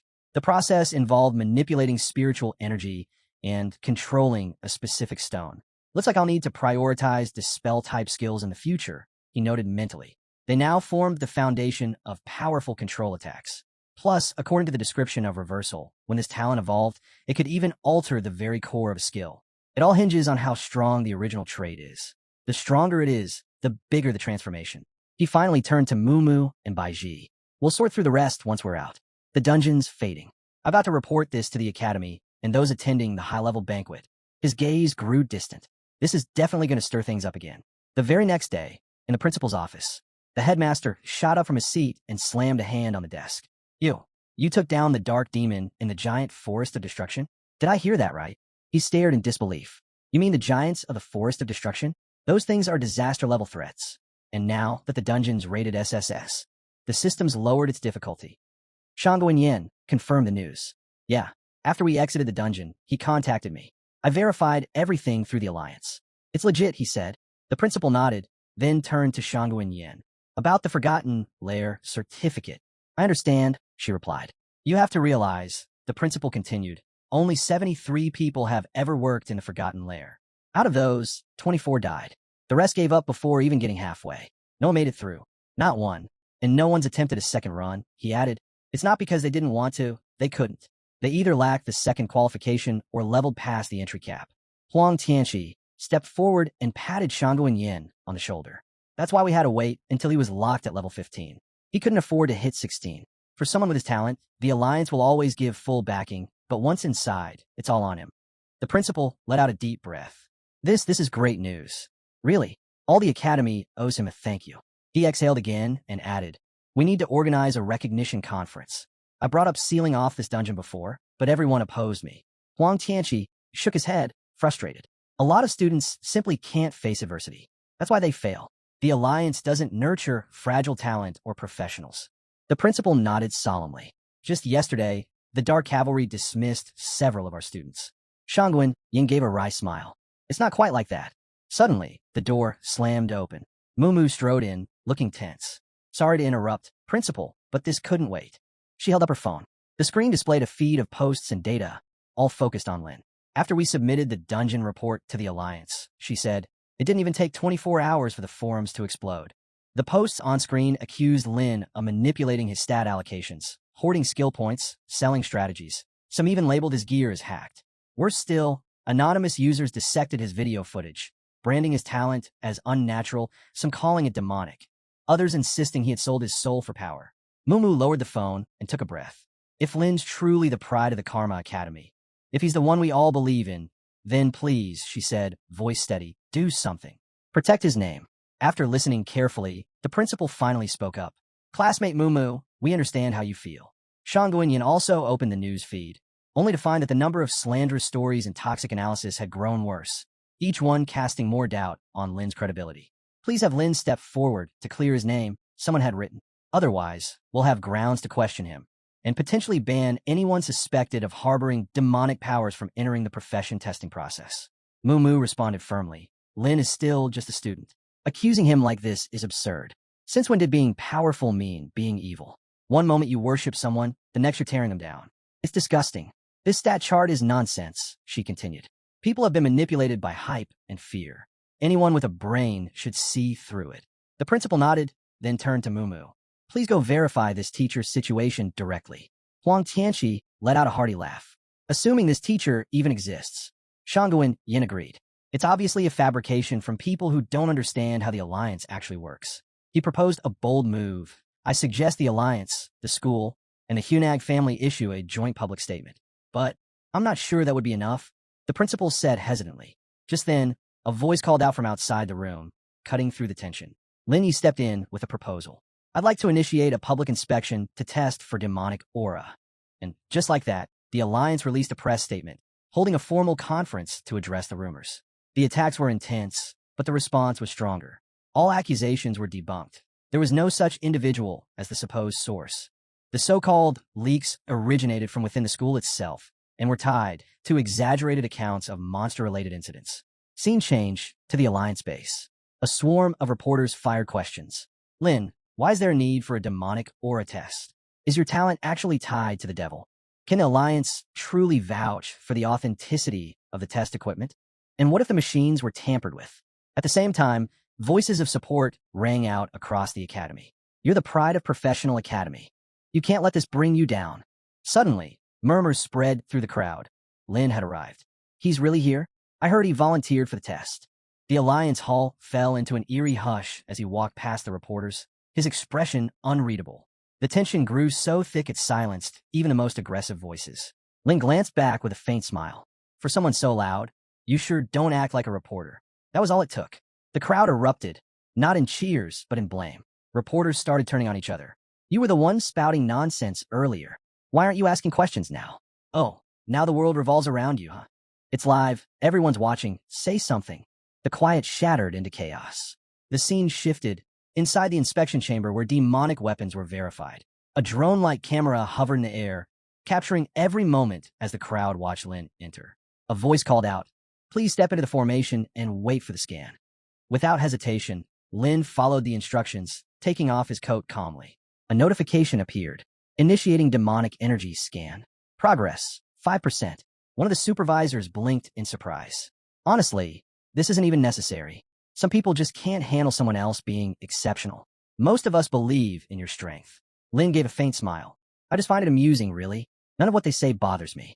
But the people who trust me, I don't want them worrying because of rumors. The supervisor nodded. Understood. Scan progress. 50%. The supervisor added, let's hope the results are clean. If not, we're required to detain you immediately. Lin just closed his eyes. That's fine. The room tensed as the scan passed 85%, the atmosphere heavy with anticipation. Finally, it hit 100%. Scan complete. Demonic gas infection. 0%, no evil contract detected. The supervisor let out a relieved cheer. Perfect. I'll print the report immediately. Gasps filled the room. The reporters stared at the result in disbelief. 0 infection? No demonic link at all. This can't be real. Suddenly, online corrections started appearing. The narrative was crumbling. Weren't you saying he had to be evil? Why so quiet now? My God, he's a priest class and still this powerful? Without demonic contracts. What's his talent then? Something divine. He's like a living legend. The invincible night god. Lin casually picked up his coat. Now, he said, I'll publicly reveal my stat points and level. Anyone still questioning me, feel free to challenge me. One-on-one or all at once. Your choice. Scene shift to a bedroom. Huang Xiaofang, catching the breaking news, bolted upright. No way. You really believe that? This lame guy has to be possessed. What trick did he use to get past the scan? He suddenly leapt out the window, yelling, this young master must stop him before it's too late. Elsewhere, Lin was quietly buying snacks, milk tea, and a bowl of food for Mumu and Baiji. Unbeknownst to him, Huang Xiaofang had followed and was lurking behind, squinting suspiciously. Milk tea and cheap snacks? Feeding peasants now? Has this forest dog completely lost all dignity? Still muttering to himself, Huang Xiaofang didn't notice Lin appear behind him. Wham! A solid kick landed squarely on his backside, sending him flying forward in shock. Lin glanced at Huang Xiaofang and said dryly, did you just break out of prison or something? You're still as shady as ever. Huang Xiaofang barked back. Watch your mouth. This young master came all this way just to warn you. Lin raised an eyebrow, still acting like a loyal watchdog. Huang Xiaofang turned around, clearly annoyed. Don't be ridiculous. I came to talk. You've run into them, haven't you? Those trash abyss demons. Lin answered flatly, not really, but I have met some real scum. Hey, don't go around saying stuff like that. Huang Xiaofang snapped. This young master's trying to help you. What if defeating that guy just draws the abyss right to your door? My advice, report to the Alliance now and start cooperating before it's too late. Lin gave him a skeptical look. Wait, you mean the abyss demons actually came to you? And you not only resisted, but reported them? Huang Xiaofang grinned smugly. Of course. Those gutter rats thought they could tempt me? Pathetic. They didn't even dare show their faces and still thought I'd bow down. Huang Xiaofang, was born to be number one. Money, looks, power, I've got it all. Why would I need the devil's scraps to prove anything? Lin sighed under his breath, clearly running out of patience. He's arrogant, loud, and his personality's a mess, Lin thought, but at least he resisted the abyss demons. I'll give him that. He spoke calmly. I don't just hate the abyss demons. I have a trait they desperately want but can't obtain. I think you understand what that means. Huang Xiaofang jabbed a finger at him. What's that supposed to mean, huh? You think you're better than me, Lindog? Just wait. This young master's reporting everything. As he stormed off, Lin muttered, so noisy. Someone please contact Huang Tianchi and lock him up for a few hours. Just then, Lin's phone buzzed. It was a message from Jiang City First Professional Academy. Lin, we caught the liar. Someone's using your strategy, edited it a little, and now they're reselling it and smearing your name. Lin replied instantly. Who? Xiao Yuan from our class. He copied your strategy and profited from it. He even tried to pin on my brother. Luckily, we got screenshots. Lin's expression darkened. Blacklist him. From now on, no strategies, no equipment trades, nothing. He's cut off. He messaged the group. Xiao Yuan is blacklisted. Anyone caught sharing content with him will be removed as well. If you have evidence of him spreading lies, send it to me. I'll expose him on the Professional Alliance forum myself. Another reply came in. Got it, but the guys are furious. They want to go after him hard. What should we do? Lin paused, then typed. Let it go. The job test is coming up.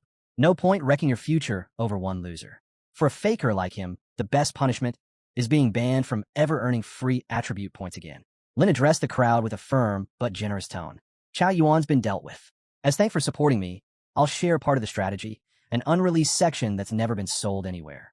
Gasps rippled through the chat. Wait, really? A private strategy that's never been up for sale? Of course, Lin replied.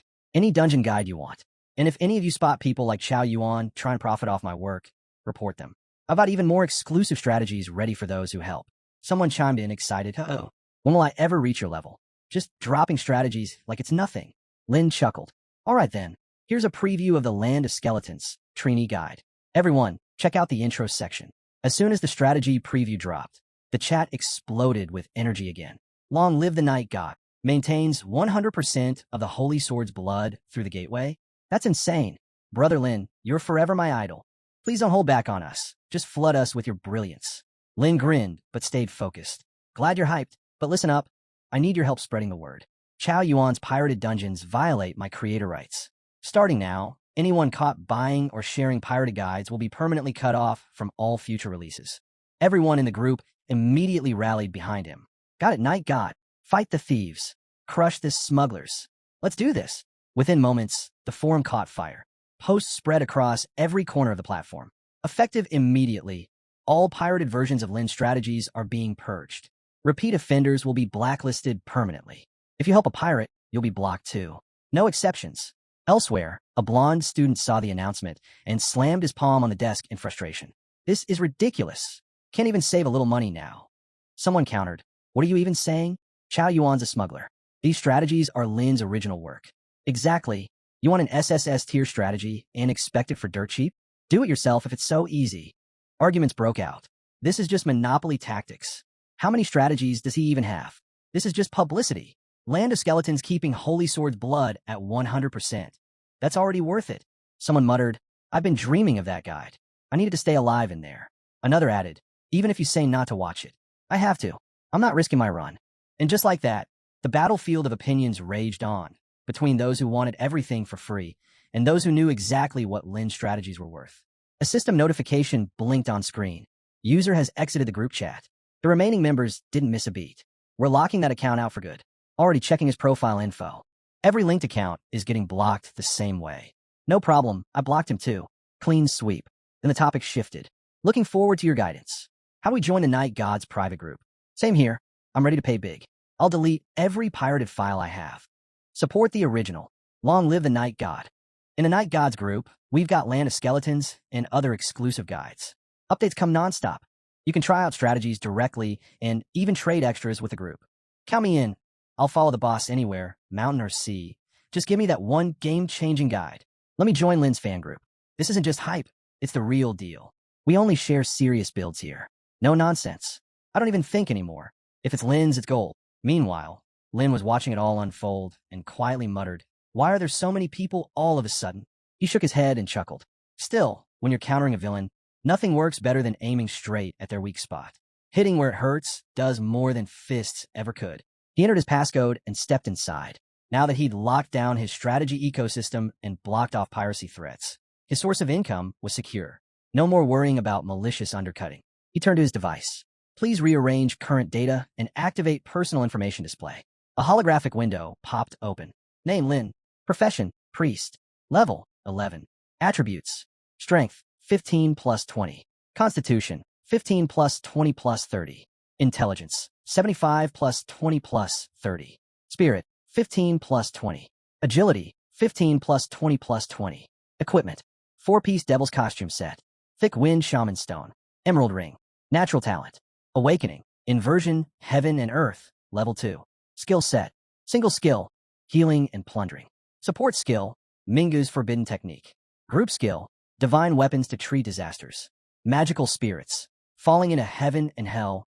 Ocean of Rebirth, Sea of Undead. Suddenly, he noticed a red exclamation mark blinking next to Heaven and Earth Reversal, Level 2. He tapped it. A system window unfolded. Skill, Heaven and Earth Reversal, Level 2. Reverse boost to self and skills. Can toggle on off. At higher levels, changes skill nature entirely. Current effect. O healing equals health loss. O health loss equals healing. O buff equals debuff.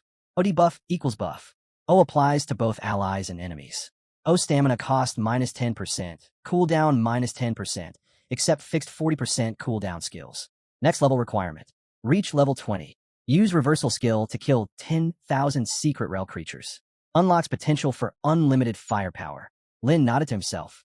No rush to level up just yet. First, I need to complete the profession evaluation. With his current upgrades and level up boosts, his intelligence stat had nearly reached 150. His next goal was clear. Hit 150 intelligence and push his build to the next stage. After stripping the bonus effect from his gear, he focused on boosting his agility. along with both mental and physical strength. Even then, his secondary stats still ranked among the top students. With that in mind, he made a call. Yo, Lin bro, what's up? Why'd you call? Asked Xiao Qihong. I'm looking to buy top-tier gear for a priest, upper gold grade or better, Lin replied. That includes weapons, shoes, necklaces, and jade pendants. I'll message you the details. Xiao Qihong checked the list and scratched his head. Gold grade stuff is easy to get, but upgrading it is a whole other problem. No worries, Lin said. Just get the base gear ready. I'll send everything over.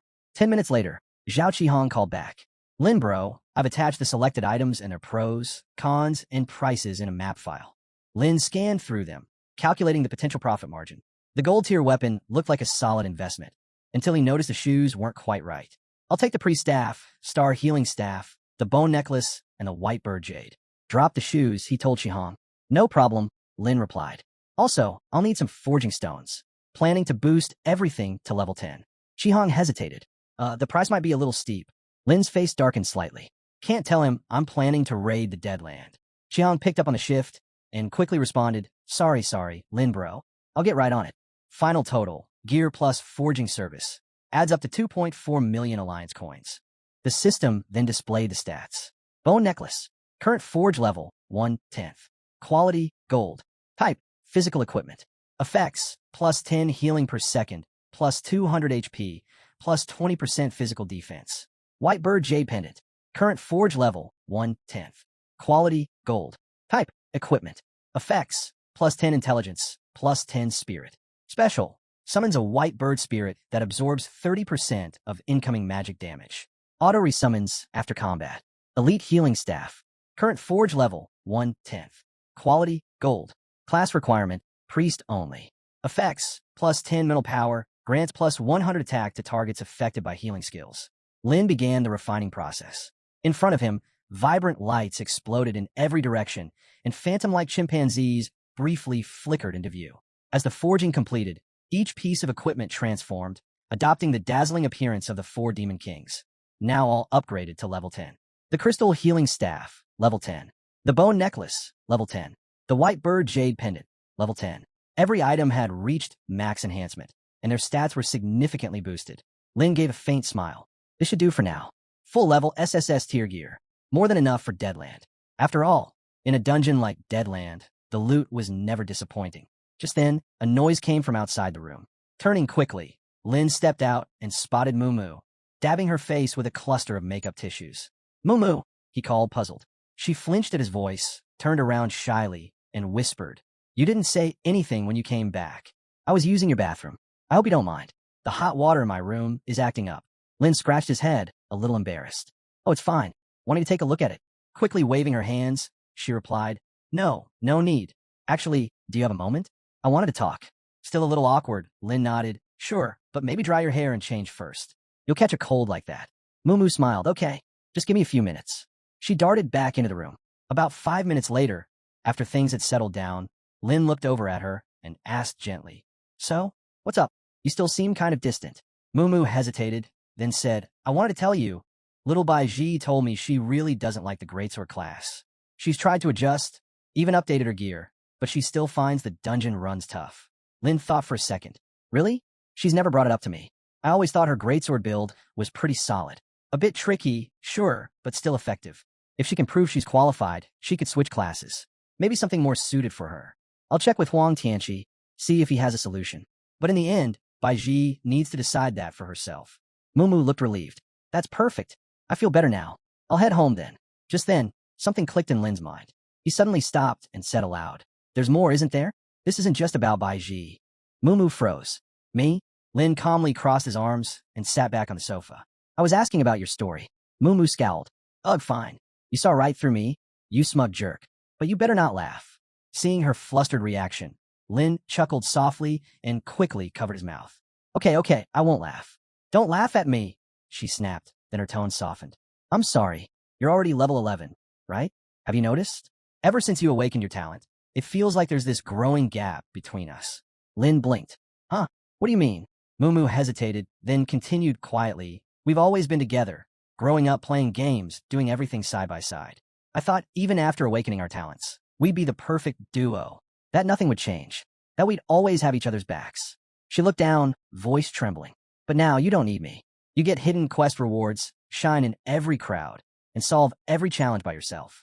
Meanwhile, I'm just tagging along, doing small things that you could easily handle. I'm proud of you, really, but the more you grow, the more I feel like I'm being left behind, like I'm holding you back. Lin got up and gently patted her on the head. Moo, you're overthinking this. You don't get it, she burst out. You have no idea what it's like to chase after someone's footsteps, only to realize you can't keep up. Wanted to ease her worry, Lin grinned. All right then. From today, things are going to change. No more late-night snacks. No more junk food. Every morning at 5 a.m. Unless it's summer, you're coming out to train with me. WH1. Moo panicked. Isn't raising agility just a matter of adding stat points? Do you really think your points are enough? He shot back. At that, she broke down in dramatic sobs. Lin pulled something from his inventory and handed it to her. Here, take this. Moo's eyes widened. This is a giant's heart? For me. Lin nodded. Yeah, it's a gift for your transition phase. It's the best fit for you right now. Plus, your dungeon skill doubles its effect. Combine that with your coordination talent, and your growth potential is limitless. Holding the heart tightly, Moo's gaze sharpened. All right, starting today, no more junk food. I'm all in. Lin couldn't help but scratch his head. Man, I still need to use stuff like this to motivate her, even now. Right after, Moo suddenly grabbed his hand. In that case, Master Lin, let's begin my training now. Before he could react, she shoved him down into a chair. Lin blinked in surprise as she leaned in, lifting her hand like a playful cat ready to pounce. Back slaps, massages, cooking, cleaning. I got all covered, she grinned. Lin just burst into laughter. Meanwhile, Baiji had quietly slipped through the door, watching them with amusement. Baiji, you're here. That trip I sent you on, it helped, right? She said warmly. Baiji added, and now you're planning to dive straight into the land of death, aren't you? Shouldn't you take one more day off? Right then, a system prompt appeared. You've activated an unknown power, buff, Gaze of the Goddess of Fortune. Effect, increases treasure chest level by +1 for each dungeon cleared. Duration, 24 hours. Lin smiled. No need. I'm fully rested. Besides, you're both right. Balance is key. Work hard, rest well. You two go watch a movie or something. With that, he pulled out the stone sword key and activated it right in his home. A faint glow swirled around him as a portal formed, the entrance to the secret land of death. He didn't hesitate and selected the natural disaster difficulty, the highest available. He then prepared to step through. Moo, looking nervous, asked, Wait, did you just choose natural disaster level? Are you trying to cause a catastrophe? The system flashed more info. Dungeon info, level 15 to 25. Difficulty, disaster level. Zone, forbidden life area consumed by death. All living beings who enter become food for the undead. Lin thought to himself, fortunately, no one else is in this dungeon. Doesn't seem as terrifying as I expected. He activated Reverse Universe before entering. Then more system messages poured in. Warning, your life energy has disturbed the dungeon's core. Creatures awakening. Pterodactyl, Witch Demon King, Immortal Demon, Giant Corpse Doctor, Death Maiden. Union Legion number 7, rank 15, detected. A massive undead army is approaching. And from the shadows, voices echoed. I smell it, the scent of life, how delicious. The seal containing the undead riot was shattered, and from the depths emerged the sacred weapon, the red flame crown, a divine sword that had been holding this cursed place in check. For a brief moment, wielding it would grant overwhelming power. He glanced at the details of the weapon. Red flame crown, holy sword. A level, unknown. Type, divine weapon. Effect, grants plus 500% damage against undead. Secondary, 50% immunity to restrain effects. Attack attribute, divine flame. Inflicts large area divine fire damage. He muttered to himself, a holy sword. Isn't this how the top-ranked players coast through fights? But of course, it wasn't something he could just pick up and use, not without meeting the brutal conditions. To clear the dungeon known as the Land of Death, both basic and extra requirements had to be met. Main objectives. 1. Endure the undead onslaught for 2 hours until the Divine Knights arrive. 2. Eliminate at least one boss from the Secret Realm. Special challenges. 1. Defeat all Secret Realm bosses. 2. Stop the undead from respawning and wipe out every last one. 3. Do not use the red flame crown within the 2-hour window. 4. Only unlocks after completing the first 3. No hesitation. He unleashed reverse stars, sending monsters flying. Then followed it up with falling heaven and hell, a devastating move that slammed down like judgment itself. Flames surged through the battlefield, searing blood and bone. The undead shrieked. Why you know human. What kind of man burns with flames from hell? The blood of the undead legions drained by 754 points instantly. He wasn't done. He activated his divine weapon's reversal skill again, as thunderbolts cracked overhead. The land tore apart beneath them, splitting into jagged fragments. Blood loss, bleeding, layer after layer of damage stacked on. In a single second, he unleashed 1304 damage, obliterating the undead horde. Just as he predicted, with upgraded gear and enhanced stats, even the Demon Emperor's healing boost couldn't compete. A squad of level 15 gold rank undead was wiped clean in an instant. He didn't even have to rely on Bihaichu's finishing move. He grinned. Still, can't forget to thank my 2 teammates. No time to rest. Another undead army surged in. A new prompt appeared. Break through the blockade. Push deeper. Kill the boss. Destroy the altar of death. He remembered. Su, Mumu, and Baiji had stocked his pack full of rare potions and items. Time to use them all. Acceleration elixir. Boosts movement speed for 5 minutes. Standard maple egg pill. Temporarily adds 50 agility points for 5 minutes. Lightning dash spell. Grants a sprint buff that scales over 5 minutes. Chicken item. Temporarily boosts stamina. He gulped them down one by one, ready to charge straight into the heart of death itself. This time, he activated his speed boost and charged straight into the depths, cutting down anything in his path. As he tore through layer after layer of the undead siege, everything ahead was annihilated in a clean, direct line. Once he reached the thick of the horde, he unleashed reflection of the Sea of Birth, and with it, Sea of the Undead. These combined effects boosted his damage output by 10% and dragged every monster toward him like a raging tide. The battlefield turned into a drowning flood, sweeping monsters away like sea creatures devouring everything in sight. Every enemy caught in the current was afflicted with burning soul. Their attacks weakened, silenced, poisoned, stunned, slowed, and defenseless. The debuffs stacked, crushing their will to fight. Their lifespans were slashed by 1.8 seconds per tick. The result, total annihilation. As the black waters faded, a new wave of monsters emerged. At the center stood the towering boss. Altar of Death, 10,000 HP, but with 0 defense and no attack power. Guarding it was a hulking level 15 giant zombie, its stats completely hidden. He didn't flinch. He dove straight into battle and cast reverse sound magic, a forbidden spell that locked down his target. He figured 30 seconds was all he needed. While his summoned monsters closed in to attack, he stayed at range, casting skill after skill. Long-range spells, healing magic, capture magic, air healing, calamity spirits, falling heaven and earth. 3 skills landed in sync. System alert. Altar of Death destroyed. Undead summoning in this region has ceased. Giant zombie defeated. Zombie Hunter X2 appeared. Without a word, he kept attacking, wiping out both zombie hunters with relentless precision. Suddenly, 2 elite bosses awakened. Skeleton King and Immortal Witch Demon. He glanced at the fallen corpse of the Butcher's son, thinking, this place is disaster tier, but as long as it's level locked, there's nothing to fear. With my current setup, I'm more than ready.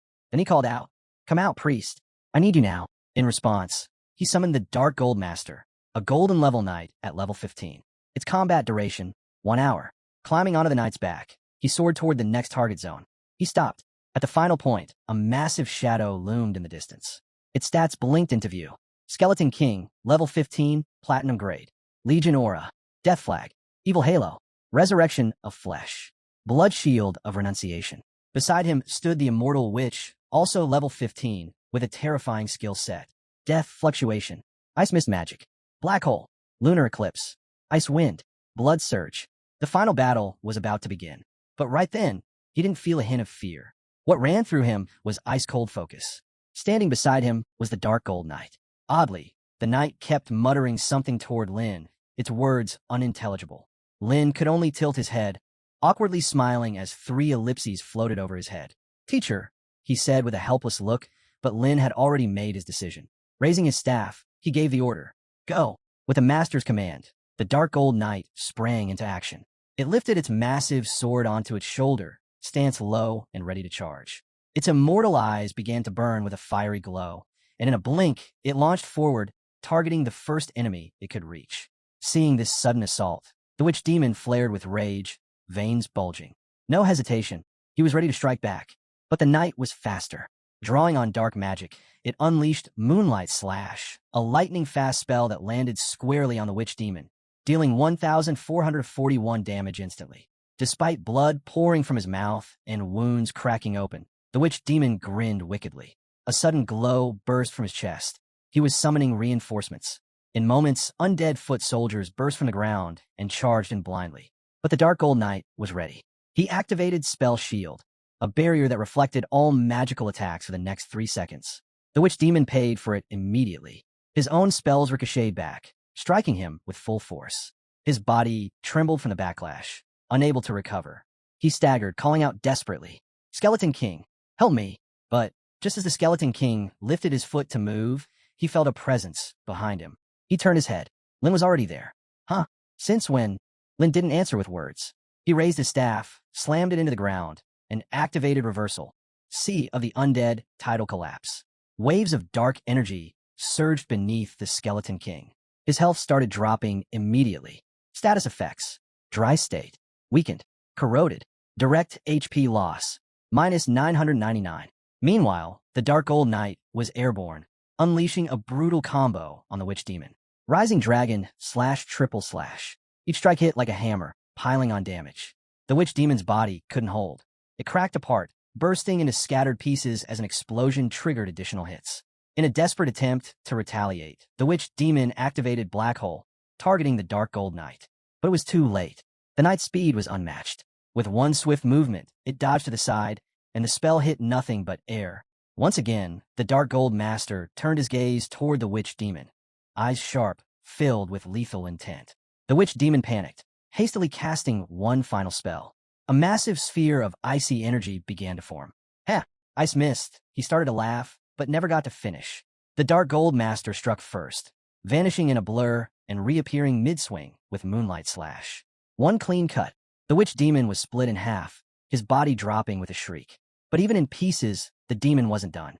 In a crazed frenzy, he activated his ultimate move, roaring, "King of Kings at the Abyss's end. I offer my soul. Let this fool fall into eternal damnation." From afar, Lin's eyes widened. "Get back. She's going to explode. She's dragging us down with her."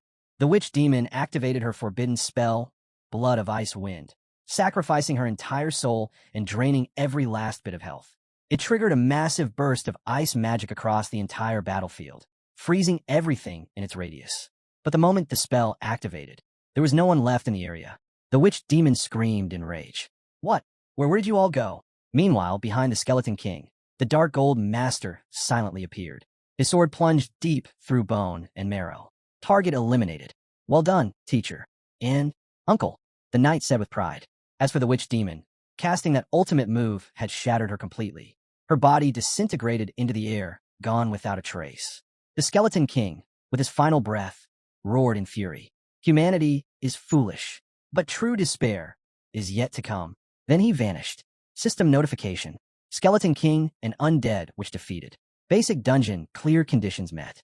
Secret realm bosses defeated. Teleportation gate has been activated. You may now exit. Points awarded based on completion tier. But Lin wasn't interested in points right now. He turned his focus to healing the Black Metal Master first, casting a cleansing spell that made the knight's armor gleam once again. With a nod, he said, "Now, there's still an altar left. Let's finish this." The Dark Knight raised his sword to the sky. From above, a pterodactyl descended, once his comrade in the Dark Cavalry, now summoned only in rare moments.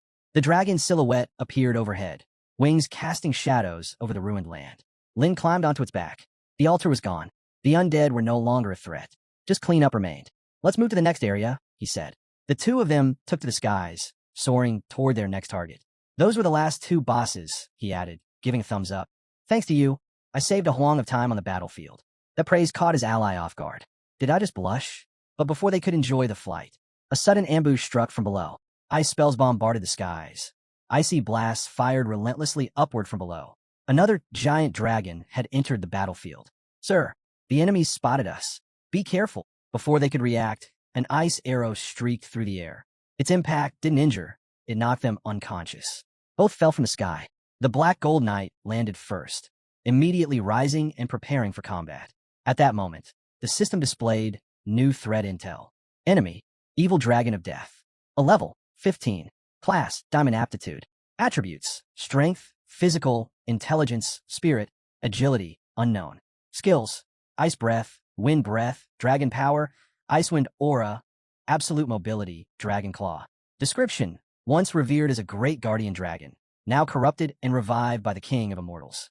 Fueled by the aura of death, It wields devastating ice magic that delivers continuous damage and heavy slowing effects. And then, below it, a shadow moved. Another presence revealed itself. Enemy, Death Maiden. A level, unknown. Class, Diamond Aptitude. Attributes, Strength, Physical, Intelligence, Spirit, Agility, unknown. Skills, Winter Frost Arrow, Silent Magic, Aura of Power, Natural Gunner, Dark Arrow, Life Drain. Description: once a noble spirit of the Scepter clan, Death Maiden was resurrected by the King of Immortals as a deadly dark archer. Her arrows are infused with the power of death, and each fallen enemy becomes a slave to her growing darkness. Seeing this, Lin couldn't help but grin with excitement. Now this is what Secret Boss should feel like. No one's getting SSS on this run. The Black Knight next to him tilted his head, confused, 3 question marks hovering in silence. Lin didn't wait. He leaped into the air and unleashed a devastating martial combo. Heaven to Hell. Reverse Light of the Stars. Blue Sea Reversal. Sea of Souls. A crimson tsunami surged forward, crashing down like divine wrath. Both the Evil Dragon and Death Maiden took a direct hit, each losing 1,555 HP in an instant. Death Maiden staggered, visibly shaken and sweating. Enraged, she raised her bow and screamed, "You cowards dare ambush me? Watch this." Her breath swirled, blue lightning crackling through her drawn arrow. She loosed the shot, a streak of blinding light roaring straight toward Lin. He didn't flinch. With a slight smirk, he whispered, "Guess I'll accept this gift too." The arrow struck its mark. A huge explosion rocked the battlefield, dirt and stone flying in every direction. Death Maiden let out a triumphant laugh. "Huh, that's all you've got." But from within the smoke, Lin emerged, calm, composed. Using just 2 fingers, he casually crushed the arrowhead. The system lit up with updates. Ice Frost damage encountered. HP plus 845. Frost Arrow Impact. HP plus 148. Buffs applied. Oh, Freeze Effect removed. Oh, Massive Area Attack Power boosted. Oh, Movement Speed greatly increased for all allies. Death Maiden's smile faded instantly. She realized this wasn't a victory. This was just the beginning of her downfall. The Goddess of Death stared in disbelief at Lin's health bar, which kept regenerating. "Ow! That arrow hit him right in the heart," she muttered. But instead of watching his life drain, she saw her skill fail to take hold. Is this immunity? A dominant resistance? Before she could make sense of it, the evil dragon roared and opened its jaws wide to charge another attack. She raised a hand. "Wait, hold on. Something's off." Too late. The dragon unleashed its breath. But instead of devastation, the system chimed in. Plus 512 HP. Plus 539 HP. Plus 699 HP. Frost Effect dispelled. Frost Effect dispelled. The freezing power was completely nullified. Behind her, the Dark Knight silently appeared. Before she could react, he surged forward. She snapped into action, rapidly firing arrows with blinding speed and precision. But the Dark Knight, calm and deadly, darted through the storm of arrows, deflecting every shot with his blade. Not a single one landed. Seeing her barrage so effortlessly neutralized, she snarled through clenched teeth. "I won't let you get close." She raised her voice and commanded, "All undead spirits, obey. Stop him. Activate undead thought." But it was already too late. The Dark Knight's eyes glowed, and in one swift motion, he dashed in and drove Moonlight slash straight through her chest. Her health plummeted, over half gone in one strike, blood pouring from the wound. In desperation, she cast Silence Magic to keep him from speaking, then followed up with Bloodsuck and Life Drain. Plus 347 HP. Plus 256 HP. Plus 277 HP. She laughed. "Huh, I can heal too. Don't think I'm that easy to finish." But her smile faded just as quickly. The Dark Knight closed the gap again, his eyes cold, and unleashed a brutal slash. She blocked with her bow, barely holding on. "Damn traitor. You only know how to fight up close," she cursed, then suddenly lunged in and grabbed him, clutching him tightly. A notification popped up. Talisman of Control activated. Use his spell power to take control of a creature. The weaker the creature, the longer the effect. Duration, 1 to 60 seconds. Effect is broken upon death of the caster. Cannot be dispelled. She whispered her final command. Commit suicide. Immediately, the Black Gold Knight's health dropped by 300 points. Control command. Suicide. Each attack will deal 300 damage to self until the spell ends. The spell's corrupt energy began to surge, then slowly fade. The control was weakening. But before her grip was broken, she let out one last desperate scream. Even a second is enough. Frost Arrow come. A final ice-charged arrow struck the Dark Knight. Minus 794 HP. Movement speed decreased. Attack speed decreased. Attack power slightly reduced. Yet, despite being slowed, the Dark Knight remained composed. He gently lifted his arm and blocked the incoming blast without flinching. Lin's sudden shout made the teacher switch to a defensive stance. Right then, the system announced that the Dark Knight had summoned a massive black shield. The added weight slowed him down significantly, but in exchange, incoming damage dropped by 70%. The surrounding ice broke apart, but the Goddess of Death remained unfazed. You've taken all my attacks and still think you can win?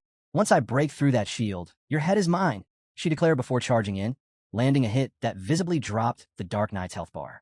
Seeing the drop, she laughed smugly. Out of blood, are you? This is the end for you. Once you're gone, I'll take care of the rest of your crew. She dashed in again, but Lin quickly stepped forward, raising a hand. You just said you'd take care of me? Let's see who takes care of who. In an instant, he reversed the spell. The imprisonment technique was activated. At the same time, he cast a high-level healing skill to recover the knight's health. Caught in the reversal, the Goddess of Death was stunned. What? What is this? Why aren't you dead yet? Just then, a dragon silently crept up behind them. But sensing the strange pull of the black metal curse, he turned just in time to intercept. With a burst from his cracked energy shield, he flung the dragon back, then leapt up, slicing its head clean off midair. Below, he raised his priest staff, channeling magic into a deadly downward strike that split the dragon's body apart like shattered glass. A system notification followed. You have slain the Death Evil Dragon. As the dragon dissolved, the Skeleton King shouted in disbelief, Death Evil Dragon, you dare defeat it with brute force. That's when the supernatural energy core burst forth. Without hesitation, he unleashed the anti-transferent blow, not even giving her a chance to react. Notification, you have killed Kay, the female death. Teacher, I'll handle the northwest. I've got the southeast. Move fast. Following orders, the black gold dark spell swept the altar clean. Even though this special dungeon seemed daunting at first, it turned out much easier than expected. Using the reflection between the Sea of Life and the Sea of Death, he scanned the area and cleared the stage in under 10 minutes, far ahead of the 2-hour limit set for Mission 4. Moments later, he stood atop the mountain, surrounded by heaps of fallen corpses. The system chimed in, you have eradicated all remaining undead in the Land of Death. The objectives of the previous 4 missions are now complete. Just as he processed that, it hit him. Something was missing. One mission remained. The system spoke again. Twin-winged Angel Kuro Shadow Clone is descending. Activating Special Mission 5. Choose your destiny. A beam of light pierced the clouds, shining down onto him. Option 1. Accept God's gift.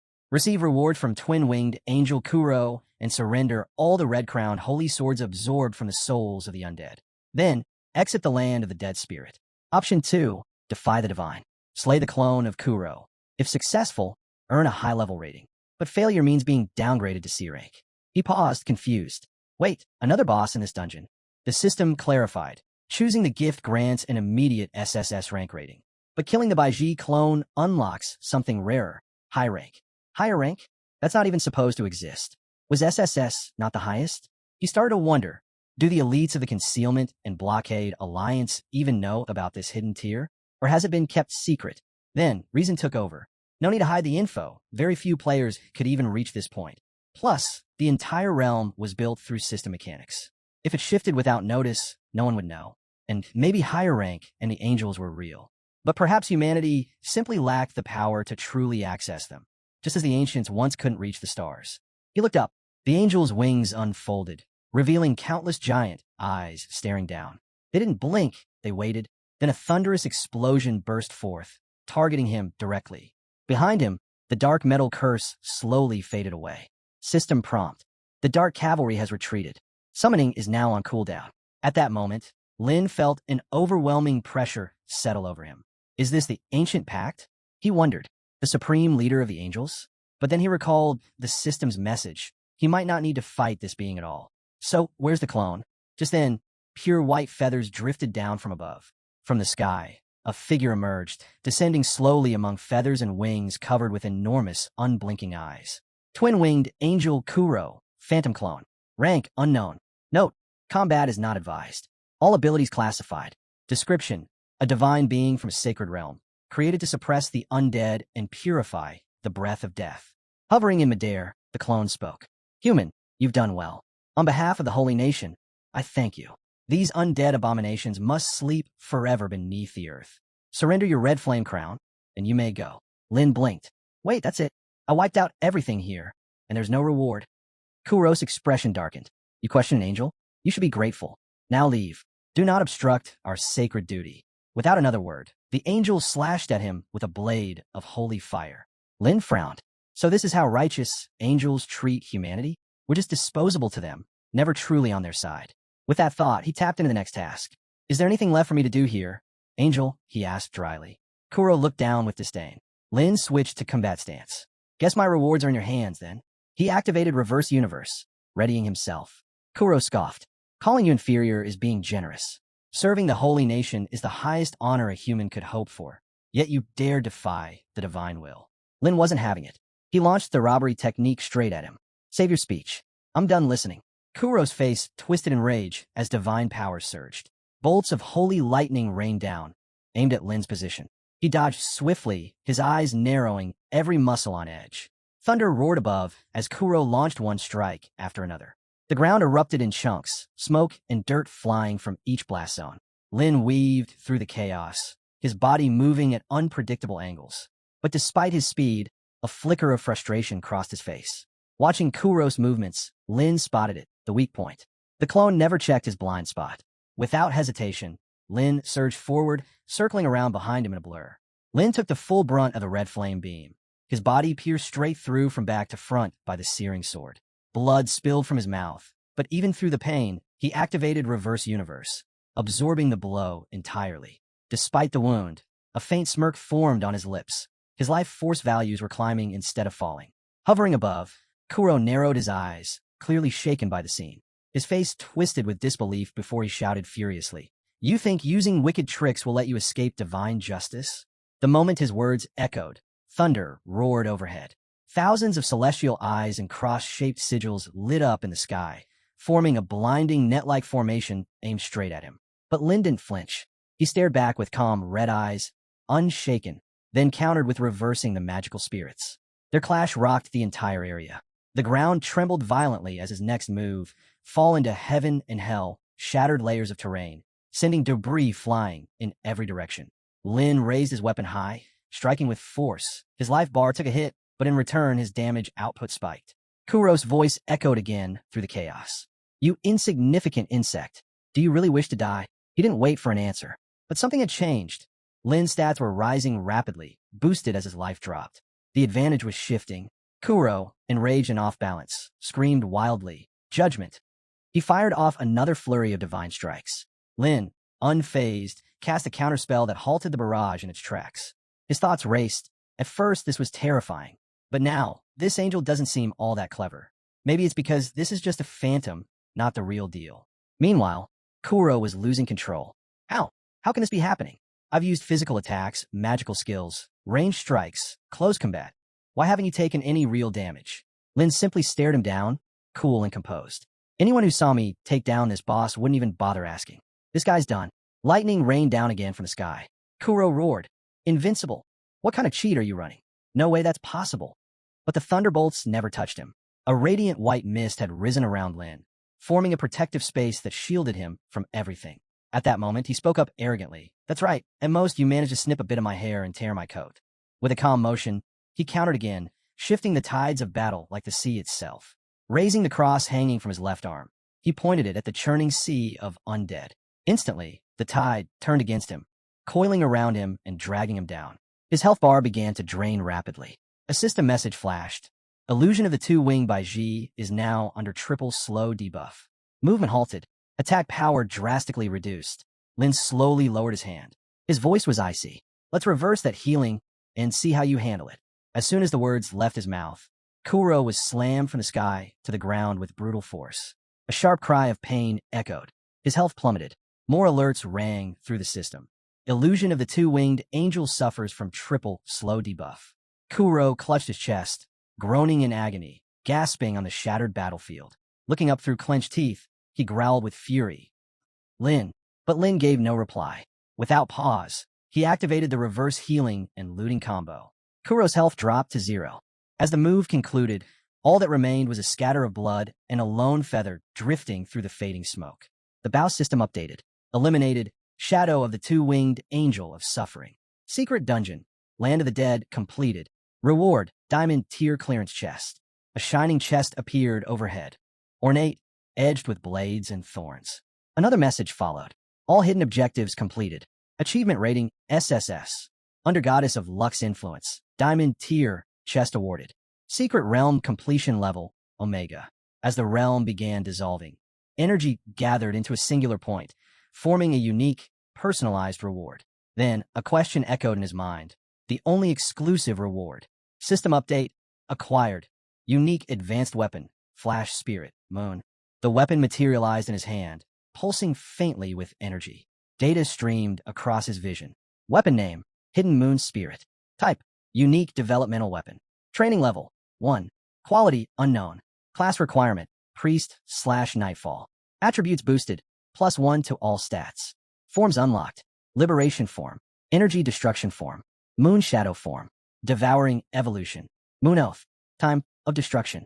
Moon image slot activated. Each transformation came with detailed descriptions, all tied to the weapon's growth. It could evolve using core abilities from other priest-type weapons, enhancing its stats and unlocking new skills along the way. The liberation form morphs the weapon into a blade of healing. Each strike restores health to its target, except yourself. Hitting an enemy heals them, but also unlocks access to the Sea Moon Oath ability. The destruction form reshapes it into a blade meant for damage. Every strike delivers both physical and magical harm to enemies, again, excluding yourself. This unlocks the skill known as Moment of Death. In its base Moon Shadow form, it deals moderate physical damage while simultaneously healing you. This form grants permission to use the Moon Shadow loophole. The Sea Moon Oath channels concentrated moonlight to summon a luminous jellyfish.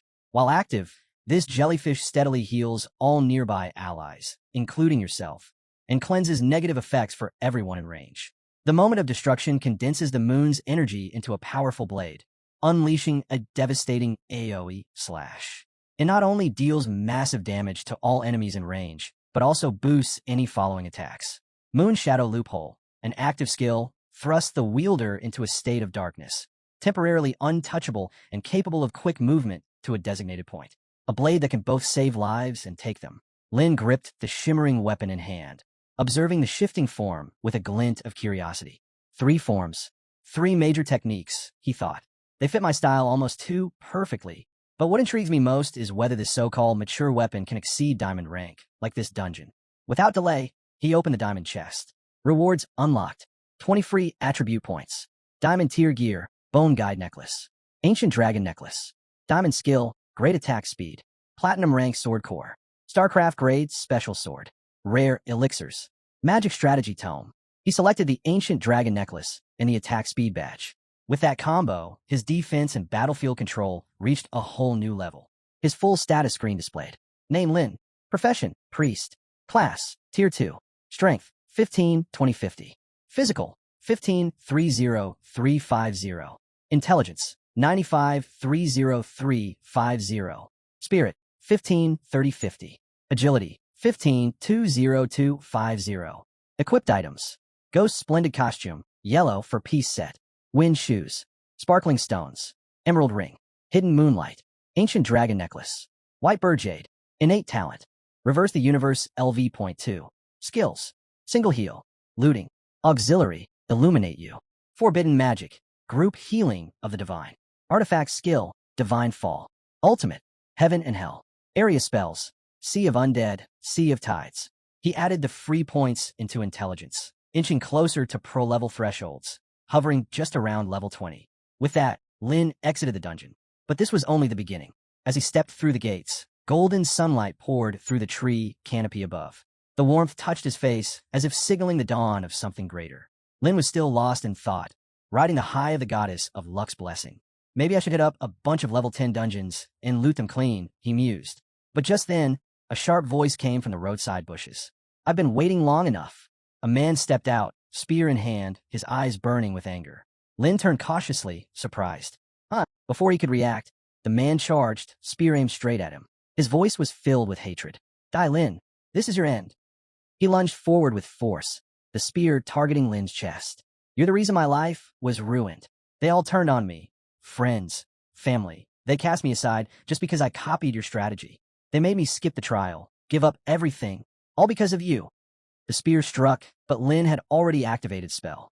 It absorbed the impact, leaving him unharmed. Gripping the spear lodged in front of him, he looked at the man coldly. Are you done? His mind flashed back. He remembered telling others not to waste time on anger and drama. The school had promised not to interfere, and he only wanted to teach this guy a small lesson. Nothing extreme, just something to block him from gaining attribute points. But now the man was shouting about quitting school, despite punishments and detentions being the worst the Alliance would allow. Without hesitation, Lin yanked the spear out and slammed his fist into the man's face. Then he spoke calmly, yet firmly. Speculation, manipulation, lies.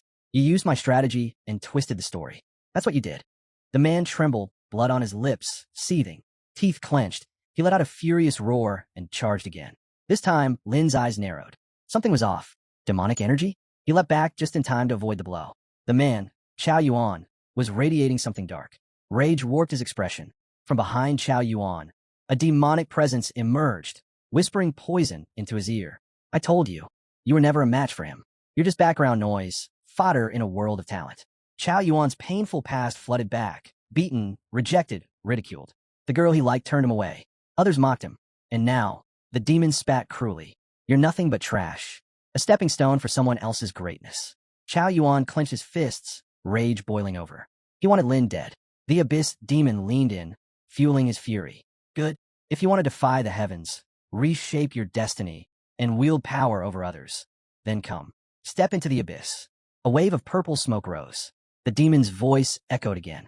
Now, you have no one else. Only I remain. Pledge yourself to me, my servant. Xiao Yuan dropped to one knee, head lowered. His skin turned a deep, unnatural purple. Lord of the Abyss, he said, voice trembling with excitement. Grant me your power. The transformation was immediate. He rose, screaming wildly. I'm not human anymore. Lin's eyes widened. He pointed straight at Xiao Yuan. You've fallen. Xiao Yuan burst into crazed laughter, demonic energy swirling around him, twisting the air. This is the power of the Abyss, he howled. It's overwhelming. My body feels unstoppable. Lin raised his hand, eyes sharp. Xiao Yuan, you still have time to stop this. Back out now, and you might still be saved. But if you keep going, his voice turned cold. Then I'll have no choice but to kill you. A sphere of energy began to form in Lin's palm as he locked eyes with his former classmate. But Xiao Yuan just laughed harder. The ghost circling him solidified, and a massive, jagged blade appeared in his hands. If you can't kill me, you'll never rest. This is your karma. He charged forward, slashing violently. Lin managed to dodge, but not fast enough. His waist was slashed open, blood flowing. His health dropped by 312 points. Lin's expression turned grim. He raised his hand, summoning his sword. So be it. Grabbing the hilt tightly, he muttered under his breath, then lunged forward with precision. Even with abyssal power, he thought, he's still no match for me. Their swords clashed. Xiao Yuan managed to block, his strength amplified by dark energy. Lin stayed calm, analyzing. At best, he's a level 10 boss. Strong but manageable. Xiao Yuan sneered through gritted teeth. Huh, you guessed right. But your stats are nothing. You're dead, Lin. Lin didn't stop. He advanced, a slight smile playing at the edge of his lips. If that's the case, he thought, then I don't need to use reverse universe yet. Not while demons are likely watching. If they realize I've got a nearly invincible skill, they'll retreat, regroup, and I'll lose the element of surprise. Lin lunged forward, his blade slicing into Xiao Yuan's body. Blood gushed from the wound, and Xiao Yuan's face drained of color. Staring at the gash in disbelief, he stammered, How? How is this possible? Even weaker than one of your daggers. And yet I'm bleeding this much? Inwardly, Lin chuckled. Still got the job done. He mused with a faint smile, gripping his sword tighter. He was already analyzing the situation. That copycat brother of his has lousy observational and theoretical skills. Even low-tier magical attacks, barely above level 1, fly right past him. With that in mind, Lin struck again, darting in and out, each hit landing cleanly and further wounding Xiao Yuan. His eyes flashed a dangerous red as a new thought crossed his mind. Spare Xiao Yuan's life. Raising his sword before his face, Lin took on an intimidating posture, thinking silently. Invite the ghost into the container. The air between them thickened, demonic energy radiating from Xiao Yuan. Lin frowned. Just being vile isn't enough. Even after transforming, he's still this weak? His stats soared, yet he can't take down a priest? Just pathetic. Xiao Yuan's body tensed as he inhaled deeply, gathering energy. Lin, I'll consume you. In the depths of the abyssal demon's heart, he calculated. If Lin dies, Huang Xiaofang will break down. Then I can easily make my move. If Lin lets me in, Huang Xiaofang might even pledge loyalty and join my demon army. Inside him, the abyssal force grinned, whispering to itself, still, I prefer the second option. Xiao Yuan then slashed across his own body, the damage leaving him reeling. His health dropped by 634. Despite his worsening state, Xiao Yuan pressed the attack. Lin, unfazed, casually remarked, now then, here comes the main course. Effortlessly, Lin restored the lost health, his calm demeanor clearly irritating Xiao Yuan, who clenched his teeth and yelled in frustration. Their swords clashed with force, metal singing through the air. You're not Xiao Yuan, are you? Lin asked coolly. You're the demon from the abyss. The demon's laugh echoed, thick with malice, as fear-charged energy swirled around them. Too bad, it sneered. The alliance is already closing in. I have no time to waste on you. Hurry up and die. Lin rested his sword on his shoulder, his expression calm, composed. His silence unsettled even the abyssal entity. Then the demon smirked with glowing red eyes and gestured toward itself. Or, you can always join us. Lin smirked to himself. Hook, line, and sinker, he thought. Facing Xiao Yuan, he asked in a flat tone, and what exactly can the abyssal demons offer me if I were to join you? The abyss didn't hesitate. A torrent of demonic energy erupted from him, swallowing the sky above. Is this not enough? He bellowed, laughing as dark energy surged around him. Arms stretched wide, he shouted, look around. This is the power of the abyss. Lin raised an eyebrow, unimpressed. That's quite the show, he said coolly, gathering magic in his hand. With a slight grin, he added, speaking of abyssal demons, you know Huang Xiaofang, right? Didn't he reject your little recruitment pitch and even curse you out? The demonic energy pulsed even stronger. I was the one who reached out to him, the abyss snapped. But that brat didn't know his place. He dared to insult the abyss. If it weren't for his absurd compatibility with our power, I'd have crushed him myself. Lin's expression didn't change. So, you're saying you handed him an opportunity, and he spit on it?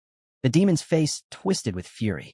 He recalled Huang Xiaofang jabbing a finger at him and declaring, I'm a genius, Huang Xiaofang. That memory clearly stung.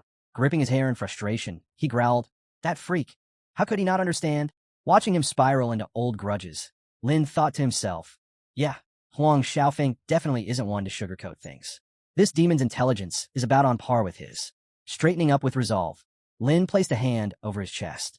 His voice rang out, firm and proud. Even if someone's power runs deep, if they're exposed, the alliance will hunt them down. Better me than him. The abyss immediately tensed, eyes narrowing. Oh, and why is that? His once lazy expression turned cold and calculating as he began outlining his scheme. The alliance already trusts me. My strength alone can get me into the inner circle. Once there, I can tear this human society down from the inside and reduce this filthy world to ash. The demon paused, visibly intrigued. You? Destroy the world? Weren't you that favorite teacher of theirs? Lin's fist trembled, his voice tight with anger. Humans are frauds. Hypocrites. His eyes burned with rage as he gritted his teeth and shouted, if the strong really protect the weak, then why did my parents die? Back then, Lin said coldly. Those with power, they looked the other way. His voice trembled with anger as the memories flooded in. In the end, it was my parents who stepped up. They lured the monster away just so I could live. And they died, torn to pieces. His fists clenched. In his mind, furious faces swirled, whispering bitter truths. Professions exploit the weak. The weak get used, then discarded. There's no justice here. No fairness. Only greed. Only selfishness. No light. Just darkness. Power rules everything. No one is innocent. They all deserve to die. Moved by his words, the abyss widened its eyes. Beautiful, it whispered. Suddenly, Xiao Yuan's body twisted grotesquely. Strange, swollen human-like tentacles burst from him. A thick wave of demonic energy surged from his mouth as he roared. I feel your pain. His hand morphed, dark purple claws stretching long and sharp. The demonic aura intensified. Then the true form of the abyss burst out of Xiao Yuan's body and rushed toward Lin, laughing with excitement. Come, join the abyss, it cried. I'll grant you power beyond anything you've imagined. With a wild, monstrous grin, it flew straight at him. Together, we'll wipe this rotten world clean. Lin didn't flinch. He stood tall, arms outstretched, as if welcoming the dark aura. But just as the demon closed in, Lin suddenly summoned the famed moon hidden blade. His hand gripped the hilt, his smile turning sinister. Beneath the swirling demonic light, he whispered to himself, activate, destructive form. The abyssal demon's eyes flew open. Are you mocking me? In the blink of an eye, Lin dashed forward and slashed the demon clean across, instantly knocking down 521 points of its strength. The impact sent the creature reeling. Its eyes showed real fear now. Lin's sword glowed as he invoked the reversal of celestial and infernal energies. Blow after blow landed with punishing force. The abyss demon's face contorted in agony. Beneath it, countless twisted hands clawed upward, adding to the horror. The moonlight reflected off the crashing waves, waves born from the sea of the dead. Each slash tore away over 4,074 points of the demon's strength. Its cries of pain echoed wildly as it scrambled backward. Terrified, it screamed, "What is this human monster? How can he do this kind of damage?"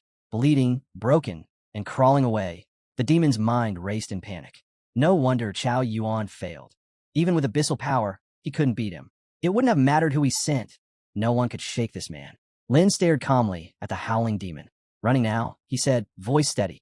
"You've revealed your true form. You're in combat mode. You can't rely on illusions anymore." The demon froze, panic spreading across its face. You knew my abilities from the start?" It stammered. "You let this all happen just to trap me?" Lin's eyes gleamed, his expression darkening. "Exactly." With a furious roar, the abyss demon lunged at him, claws flashing. "You deceitful human. I'll end this now." It swung its hand, attempting to retreat back into slumber, but Lin was gone. Startled, the demon spun around. The moment it turned, it was struck and launched skyward. That gliding technique, it growled midair. "You've already used it." It retaliated with a powerful strike, hitting Lin and draining 587 points from his life bar. The demon grinned wickedly. Nowhere left to run. A twisted smile crept across its face as it laughed maniacally, but just for a moment. The thrill didn't last. Lin's eyes narrowed. Calmly, he muttered, "Reversal healing on you." The moment the spell hit, the demon howled in agony, as if lit on fire from the inside out. The system chimed. Abyssal entity eliminated. From the lingering blue smoke, a sword emerged, its surface glowing faintly. Lin held it gently, eyes reflecting satisfaction. Real combat doesn't give much experience, he thought. But weapons that grow, they feed on abyssal souls. The blade shimmered faintly with the remnants of the abyss's power. Lin knew. Only by absorbing souls like that one could it evolve further. Onlookers nearby were stunned, eyes wide. "What just happened?" "I have no idea," someone muttered. "It all happened too fast. I didn't even catch what fake class he used." "Don't panic," another shouted. "I already called the patrol team. They're on their way." Lin stood silent, sword in hand. At his feet lay two motionless bodies, Xiao Yuan and the abyssal demon. This weapon, he thought, I'll keep enhancing it with more of those souls. But first, I need to report to the Alliance. As he considered what to do about Xiao Yuan, the sound of boots and clashing metal echoed behind him. He turned just as a group of armed fighters came charging toward him, yelling at the top of their lungs. The moment the man across from him noticed the situation, he quickly removed his gear and tossed his weapon aside. The red-haired man stepped forward, gripping a weapon tightly, his voice sharp and commanding as he rushed at Lin. "Hands on your head and don't move. Otherwise, I have the authority to take you down immediately." Lin didn't hesitate. He dropped his weapon with a clatter and calmly responded, "All right." As the blade hit the ground, the man across from him looked groggy but professional. He muttered, "Apologies, just standard protocol. You won't feel a thing." Chains suddenly locked around Lin's wrists, raising his arms overhead. He glanced around, silently observing. These so-called professionals are like a city's security system, Lin thought. They use paralysis skills to neutralize threats quickly, but at least they're reasonable. No need to stir up trouble. While chatter continued around them, Lin remained lost in thought. Nearby, officials scoured the area, checking for evidence of a fight, tending to the injured, calming civilians, and staying focused on their duties. Just then, someone came running up to the red-haired man and called out, "Sir, the gravely injured individual is student, but he seems to possess powerful energy. We suspect he might have been corrupted by a high-level demon." The urgency in the man's voice grew as he added, "Also, there are the skeletal remains of an abyss demon. It's completely lifeless now." The red-haired man stared in disbelief. He pulled up the system panel and muttered, "Level 20 abyss demon, body shredded by sword strikes. That's the same sword we just took. But why is there only a dry husk left?" The screen flickered, showing a flashback of the battle between a sleeper and the abyss demon. The man and his team behind him were stunned. "No way. How is this possible?" Lin Yi, still bound and smiling calmly, stood before them, his presence alone catching everyone off guard. "Wait, are you telling me that student took out an abyss demon? I knew he was talented, but this? That's way beyond anything we imagined."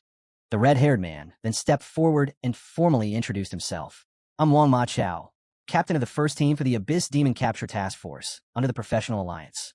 Reaching out, Huang Xiao released the paralysis effect on Lin and asked seriously, "Tell me, was that demon's destruction you're doing?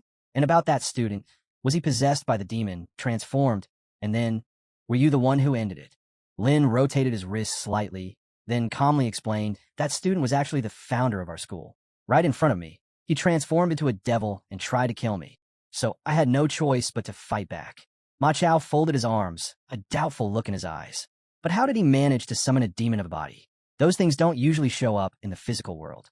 Lin gave a light smile. "I think that demon had been lurking, waiting for someone with the potential to fall. When Xiao Yuan pretended to crave power and leaned toward evil, the demon revealed itself, ready to tempt him. And that's when I struck." Ma Chao and his team behind him widened their eyes, clearly stunned. The explanation made sense, but it was still hard to believe. Ma Chao's brows furrowed deeply as a brutal image of Liney flashed through his mind. Tricking a cunning, high-level demon like that, he thought. Even seasoned professionals trained for defense would hesitate. But this kid, he's not even certified yet. Ma Chao looked grim. "You fought both the corrupted one and an abyss demon, and you're still standing. What's more, this so-called evil student is now on the brink of death, stuck at exactly 1% health. He's too injured to escape, fight back, or even bleed out." He paused, then added, "And that's not something even experienced professionals can usually manage, let alone a student."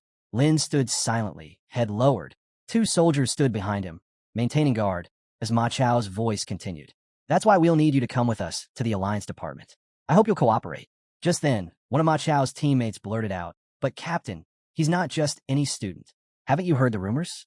This guy's practically a legend." Ma Chao let out a sigh and crossed his arms again. "It's not about whether he should be eliminated.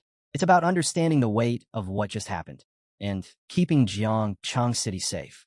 We have to treat this seriously by the book." He turned back toward Lin. "Right now, you're a risk. And until we understand everything, we need to follow procedure." Ma Chao's tone softened slightly. "Lin, I know this might interfere with your upcoming career test. And no, I can't give you any warning about how long this will take." Lin sank into quiet thought. So the goddess of luck's blessings might be wasted. But after checking my notes and data, I know I've still got a major edge. My goals aren't complete yet, and I've already pushed past my limits. Finally, he exhaled, gave a small shrug, and said with clarity, "Understood. I'll fully cooperate in your mission to fight against the profound evil." Ma Chao stood silently, arms crossed, when his phone buzzed in his pocket. A holographic image flickered to life. An older man appeared, clearly the boss.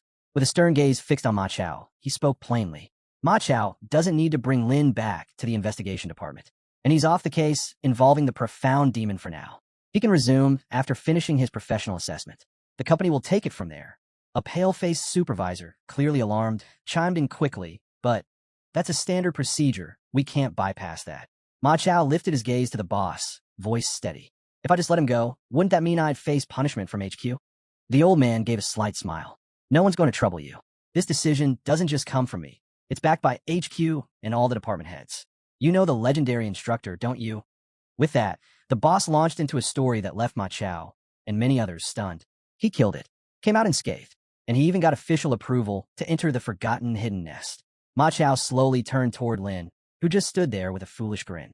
Ma Chao thought to himself, "I figured the rumors online were half lies, but could he really have some unheard-of divine talent? Or maybe something unique that counters Dark Knights?" Calmly, Lin glanced at the boss. "So, I don't need to investigate anymore." The boss nodded. "That's right. Just focus on your tasks. If you ever need assistance, call on any professional without hesitation." Turning to Ma Chao, the boss gently lifted the sword from the ground and offered it to Lin. "Sorry, Lin, but I still need to ask you something." Taking the sword, Lin looked at Ma Chao. Ma Chao didn't waste a second. "Is this related to the incident Huang Xiaofang reported earlier?" Lin closed his eyes and nodded solemnly. "Yes, that gloomy devil. He's the one who tried to tempt Xiaofang. But when that plan failed, he moved on. Xiao Yuan became his next target. As expected of a true professional, Ma Chao thought. He connected the dots immediately. There was no need to hide the truth any longer. The boss, now fully serious, confirmed Lin's words. After examining Han Huang's physical condition, there's no doubt. He's a rare, evil genius. 1 in 10,000. Lin nodded in agreement and added, "And I managed to fool the Abyss demon easily. While proving myself, it kept bringing me up. I couldn't ignore that." Crossing his arms, Lin continued calmly. The Abyss Demon assumed Huang Xiaofang had feelings for me, which is why he rejected the temptation. So at first, it likely planned to replace me to manipulate him instead. The boss burst into laughter and gave Lin high praise. Meanwhile, Ma Chao just stood there, unsure of what to say. Incredible! Not only did this young hero destroy the Abyss Demon and capture the evildoers alive, but he also gathered valuable intel. He's stronger than some high-ranking professionals. We won't get in the way of your progress anymore. Just as the boss was about to end the hologram, he suddenly called out, "Hold on, there's still something I want to say, but it might not be suitable for everyone to hear. Can I ask that unrelated personnel leave?" The boss gave a nod, waved his hand, and ordered the surrounding crowd to clear out. All right, disperse. Wang Machao led the team away and temporarily handed Lin the equipment. Machao followed the order without hesitation. Understood. The entire operations squad lined up and retreated quickly. Machao's teammates followed suit and cleared the area as well. Once the crowd had gone, Machao returned the communication device to Lin. "Lin, please accept my apology for my earlier behavior." Lin replied coolly, "It's fine," and took the device. He then looked down at the screen, where the boss now appeared within a secure illusion. "It's clear now," Lin said, inviting him to speak. He tightened his grip on the sword and began. "This is the Dark Moon Seal, a growth-type weapon I obtained after passing through the gate of the Land of Death. When I used it to cut down the Abyss Demon, the blade absorbed its power." The old man's face tensed with concern. He narrowed his eyes at Lin, who stared down seriously. "There's very little information left on weapons like this," he added. Even top-tier libraries came up empty. Lin recalled the endless hours he'd spent walking through the archives. Then he asked, "Are all growth weapons capable of slaying abyssal demons at the edge of the real world? Are they easy to upgrade?" The boss's expression darkened. "Weapons that can evolve in rarity are extremely rare. Since the founding of the Alliance, only 3 have ever been officially recorded. This kind of growth involves highly classified data." "I don't know everything, Lin," he admitted. Lin's sword continued to glow faintly, just like the boss's voice, steady and serious. "But I can tell you this. All known growth weapons gain experience by battling monsters. For most users, leveling them up without fighting extra-dimensional beings like demons would be nearly impossible." Lin glanced down at his sword, brows furrowed. "So, this weapon of mine, is it the first of its kind?" he asked, unsure. The boss gave a gentle smile and nodded. "Yes, and thank you for trusting me with something this important to the Alliance." Lin gripped the sword tighter, his tone firm. "If that's the case, I have a theory. I believe that although the Demonic Weapons Division hasn't been fully developed yet, it's only a matter of time. This sword might just be the beginning. In the future, more weapons or tools like this will emerge, and they'll be capable of challenging abyssal demons. This could be a huge turning point for humanity." The boss's expression grew serious. "That's a valuable insight, but best to keep it under wraps for now." He went on, "Long ago, even just having a single rare jade, guiltless or not, could trigger jealousy. Just like now, there are always those lurking in the shadows, waiting." The old man nodded thoughtfully. "If more young people had your foresight, our alliances would grow stronger than ever." He gave a light cough, then said, "All right, I'll report this personally. The Alliance will give it the attention it deserves. For now, focus on your professional exam. Once it's over, we'll be in touch." Lin gave a simple, respectful reply. "Understood." As the hologram faded, Lin turned and walked toward Ma Chao, extending his hand. "I'll take the device back." Ma Chao handed it over and raised his hand in a friendly gesture.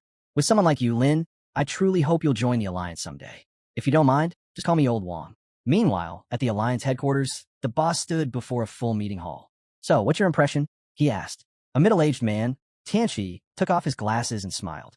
"The boy's impressive, strong, composed, and insightful. In this generation, I've only seen one other like him." Tianchi, smiling again, seemed lost in thought, thinking of a white-haired figure from the past. "To be honest, I always believed that boy was this generation's leader." The old man lifted a glass of wine, chuckling. "Hard to say. Every young man walks his own path. But to gain such a powerful weapon, even from sleep, and face down a devil inside a realm like that, that's something special." He paused, a quiet sense of anticipation in the air. He was already imagining the bright future ahead, the rise of Heaven's Child. Beneath the table, a shadow silently slipped away. It darted upward, vanishing into a rift in space. The dark form hovered in the underworld, muttering to itself, "Apricot is dead. Apricot is dead. Something strange has awakened among the humans." Then, just as suddenly, it faded into the dim, eerie stillness. When he finally woke up, Lin opened the door to his dimly lit home. The lights inside were already on. "I'm back," he called out casually. Unbeknownst to him, Mumu was crouched behind the sofa, grinning as she peeked at him. She kept her eyes on Lin, who looked around the room, clearly confused, searching for someone he couldn't see. Just as she was about to jump out dramatically, Lin suddenly spotted a tuft of pink hair poking out. "Oh, come on. I can see you behind the couch," he said with a sigh. Mumu stood up, looking slightly annoyed. "Can't you at least act surprised for once?" Lin smiled gently. "I warned you. I try my best out there, but when I'm home, I just want to relax and eat junk food." "That's not true," she protested immediately. She stretched out her arms, proudly showing off her nameplate with a glowing level 10 on it. "Look, I've already reached level 10. Lin's eyes widened. "That fast?" Seeing her brother's surprised face, she asked excitedly. "Isn't that impressive? Can we run a dungeon tomorrow?" He gently patted her on the cheek, already wondering about her recent activity. She had been putting in real effort. "Did you stay up all night again?" he asked. Blushing slightly, she replied. "Not me. It was Mumu. She helped me train the entire night." His expression turned skeptical. Mumu quickly clarified. "I didn't even have time to rest properly. I was busy upgrading, simulating water, simulating tears, unlocking new skills. As long as she clears the dungeon alone, I get access to the secret reward chest." She plopped down on the sofa, visibly pleased with herself. Lin scratched his head, clearly processing the situation. "Wait, if those tears are simulated and there's no time or distance restriction, does that mean she can clear the dungeon alone without any direct support?" "Exactly," she confirmed. She added with a grin, "Right now, she's inside the nightmare of Loch Ness." A huge blue dragon just appeared. According to the system prompt, the secret realm boss is already seriously wounded. It's almost over. She opened the control panel swiftly, while Lin leaned in, intrigued. "So your celestial beast can run dungeons solo and track progress in real time too?" he asked, astonished. They locked eyes for a moment, and then she spoke confidently. "That's right. Tach Mumu can do anything for me. Jealous much?" He sat down beside her, replying, "Yeah, I kind of do want an all-powerful assistant like that." His eyes locked on her control panel as he added, "But tell me, about that replica under her tears, does it have any fatigue limit? Can it just keep grinding the secret realm forever?" "Obviously not," she replied casually. "How else do you think I stayed up all night and still hit level 10? Cough, cough. Master Lin, what's up with you today? Why are you suddenly acting like a rookie?" He kept tapping away at the control panel, muttering, "I'm just shocked your talent's actually so effective." Picking up his phone, he continued, "Guess I need to revamp your point allocation strategy, from level 10 up to 20 now." She perked up. "Wait, what did you just say?" "I'm adjusting your stat build," he said seriously. "I'll need to optimize your talents, gear bonuses, skills, and attributes to get the best performance and more points." Mumu clapped in delight. "Great. I'll send everything over right away.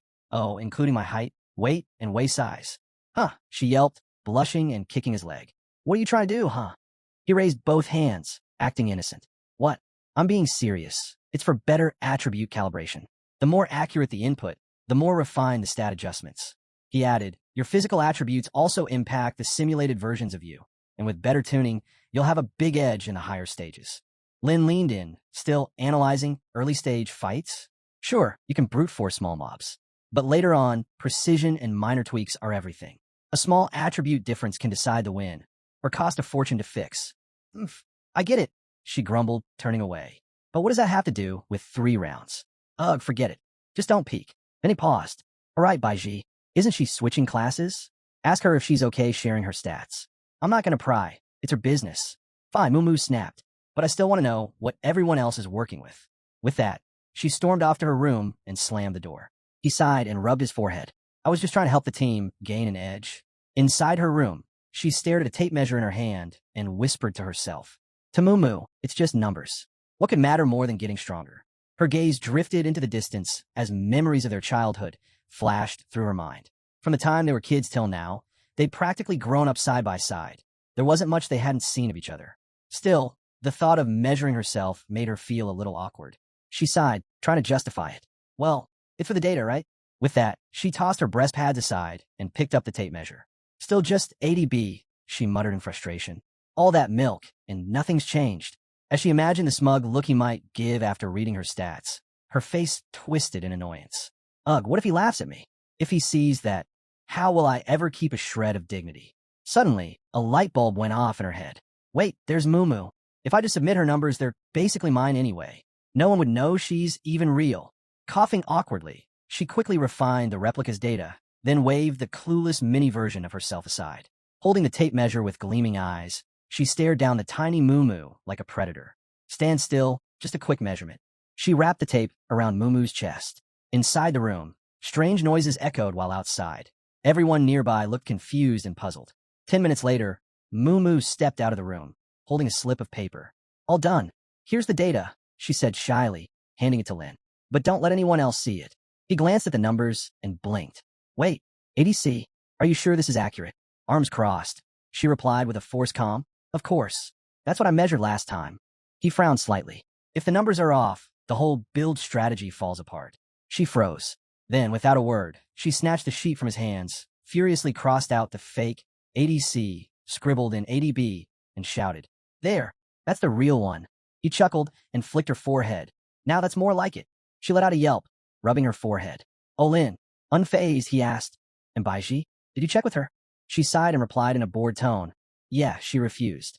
Then, mimicking Baiji's voice with her finger on her lips, she said, Oh no, I can't trouble the boss with something so bothersome and time-consuming. She clasped her hands in front of her and added softly, The boss has already given me great gear resources, even some spare attribute points. How could I possibly ask for more? Without missing a beat, Moo pulled up the entire conversation with Baiji and showed it to Lin. This silly girl even made it clear she wasn't dodging anything or trying to hide secrets, she explained. She just didn't want to trouble you. And to prove it, she even sent me a full health report to show how much she trusts you. Lin rubbed his forehead, sighing. If it were anyone else, I might have thought it was a bait-and-switch move. But I know her. She's really just scared of becoming a burden and being misunderstood.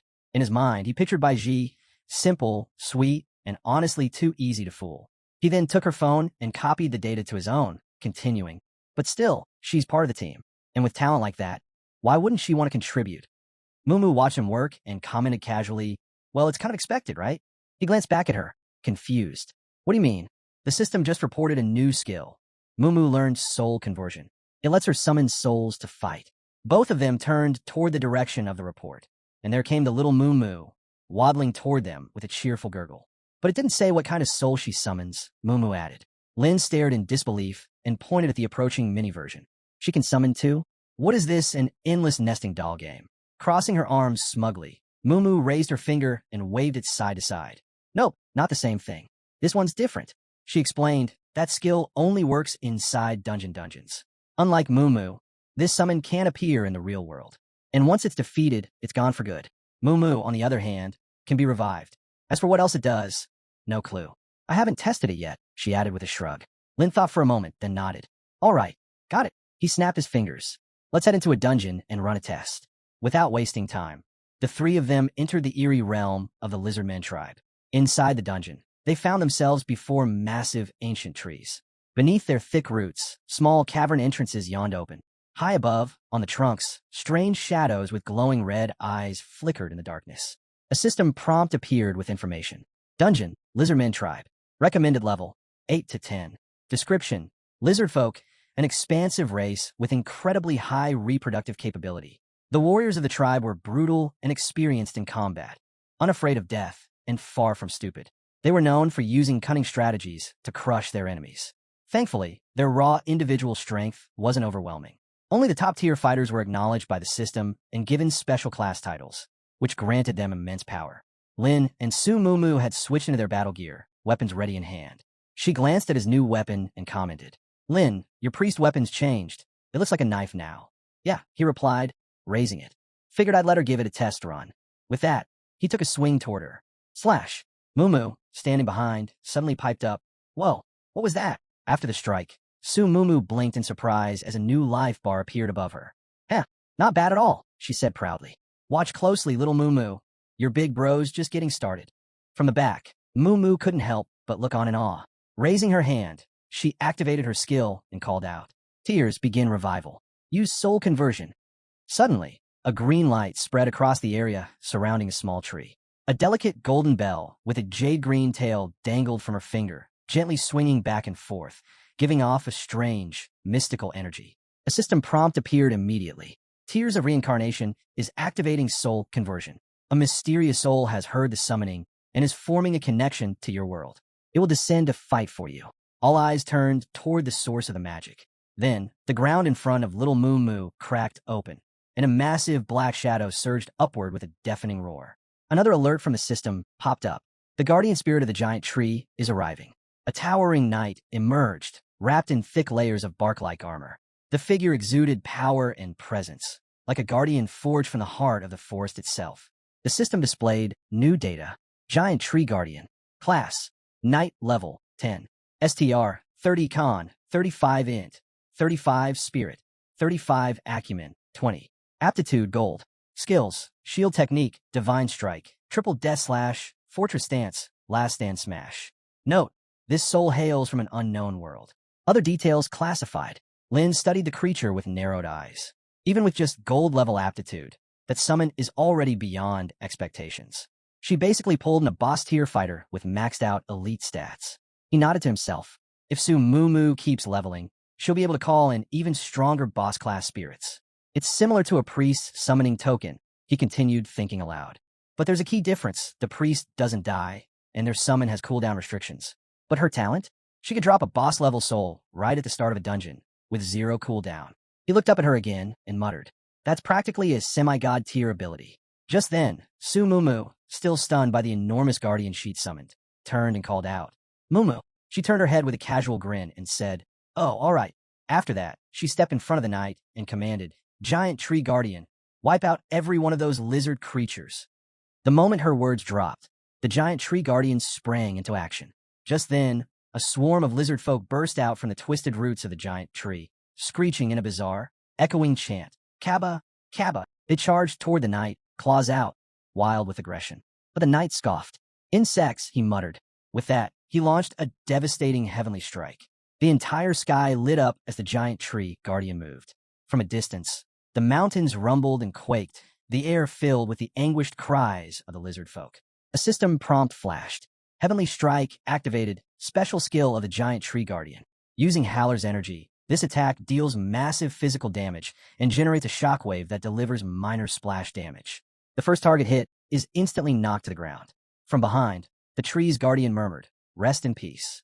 The knight watched the towering guardian wielding its weapon with awe. That move, it's kind of like the Goblin King's attack, he mused. But the power and range, it's clearly on another level. He turned away from the knight and suddenly suggested to Mumu, "What if we tried fighting it?" Caught off guard, she snapped back, "What? That thing's on your team now. Can't you see it's helping us clear monsters and finish quests?" She added, "And don't forget, there's still a boss we haven't touched yet." But while she was ranting, little Mumu raised her hand, controlling the giant tree guardian. Seeing the confusion, he quickly clarified, No, I meant imitation of life, Mumu." The girl beside him froze, then immediately rushed in front of him, shielding him with her arms spread wide. "No way," she shot back. He scratched his head. "But doesn't she revive?" Before she could answer, he turned away and let the giant tree guardian charge into the next area. He added, "The lizard captain ahead should help me gauge Forest Brothers' combat ability. This one's for me." With that, he shifted into his ninja destruction form, eyes glowing red, weapon radiating lethal intent. He launched off the ground, cape billowing, soaring above the giant tree guardian as the knight below stared in disbelief. He landed right in the middle of a group of lizard guards with weak health stats and began slashing. But something was off. No critical hit. No instant kill. He paused, blinking. "Wait, that's not right, is it?" He spun around and delivered a clean, powerful slash across the lizard's chest. Blood sprayed through the air, and the creature dropped. The system pinged right after. Lizard Guardian eliminated. Outside the fight, Su Mumu watched, fists clenched tight. "Your base attacks are insane now," she shouted, clearly impressed. Before her eyes, the scene unfolded like a storm. He moved swiftly, slicing through the guards like wind sweeping through leaves. Each strike was fast, precise, and followed by bursts of blood as enemies fell one by one. As he fought, a thought crossed his mind. So, this hidden weapon, lightning and moon, it's better than I thought. Until now, I could only attack from range and relied on healing spells. But up close, it's a game changer. He pointed his weapon ahead, eyes blazing with intensity. Meanwhile, Lin was still deep in thought, breaking it all down. The faster your attack speed, the more value you pull out of the hidden moon spirit. That's true for regular holy items. But if it's something like Baiji illusions, those ignore physical damage completely. It's a whole different fight. Under the blood-red moon, a new weapon formed in his hand, an evil energy sword. A white cross glowed on its hilt, and a small yellow tag with a skull in the center hung from it, enhancing both its power and ominous presence. But raw damage wasn't enough. To really bring down tough enemies, he needed more unseen layers of defense, healing spells that caused direct bleeding, skills that bypassed resistance. Without changing expression, he dashed past another lizard guard, slashing across its gut and dropping it cold. That strike snapped him out of his internal monologue. Suddenly, his eyes turned a bright purple. He picked up a red, lightning-shaped item and swung it down hard. The moment it struck, the ground shook. The impact sent out a thunderous blast, ripping through the lizard crowd. Their health bars plummeted in a chain reaction of damage. Moo and the giant tree guardian all stood watching from the side as he hovered midair, commanding the battlefield like royalty. A system notice blinked into view. All enemies destroyed. Seeing his overwhelming power, Moo's eyes narrowed. She clenched her fists again. She couldn't fall behind. Not now. Not ever. Right after that, Moo leapt onto the knight's arm and commanded, "Giant tree guardian, keep pushing forward with me. Wipe them all out." Without missing a beat, the guardian responded, "Understood." The knight turned back, smirking. "All right, your turn to shine. I'll keep the blood flowing," he said, the aftermath of the last attack still swirling in white smoke ahead of him. Then he instantly shifted into his chi ring form. Time to see what Moon Shadow and Huang Xiao are really made of, he thought. The group pressed onward. A system message popped up. "You've entered the Lizardman tribe. 300 Lizardman warriors will defend their stronghold and leader with their lives." They were surrounded. Hundreds of shadows with glowing red eyes closing in fast. Moo glanced at the system message. 300 plus 10 elite guards? That's not exactly a light fight. But he smirked, full of fight. "Just feed me blood. I'll keep the tree guardian standing." Then came little Moo's voice, loud and clear as he raised a hand to his forehead and pointed forward. "Giant tree guardian, tear down the walls." The moment the command was issued, the tree guardian shifted into assault mode. Movement speed surged. Attack power rose, just as the system had described. He charged into the mass of lizardmen, bark-covered shield raised high. The impact sent enemies flying, rocks and debris exploding into the air. It wasn't long before Moon Shadow activated. She and Moo jumped into the fray, targeting the twisted, snarling lizardmen. Not wanting to fall behind, he used a quick trick to bait the Moon Shadow into action. The lizard warriors swarmed him like ravenous beasts, but they couldn't land a single blow. While slashing through them, he mentally broke down the skill he just triggered.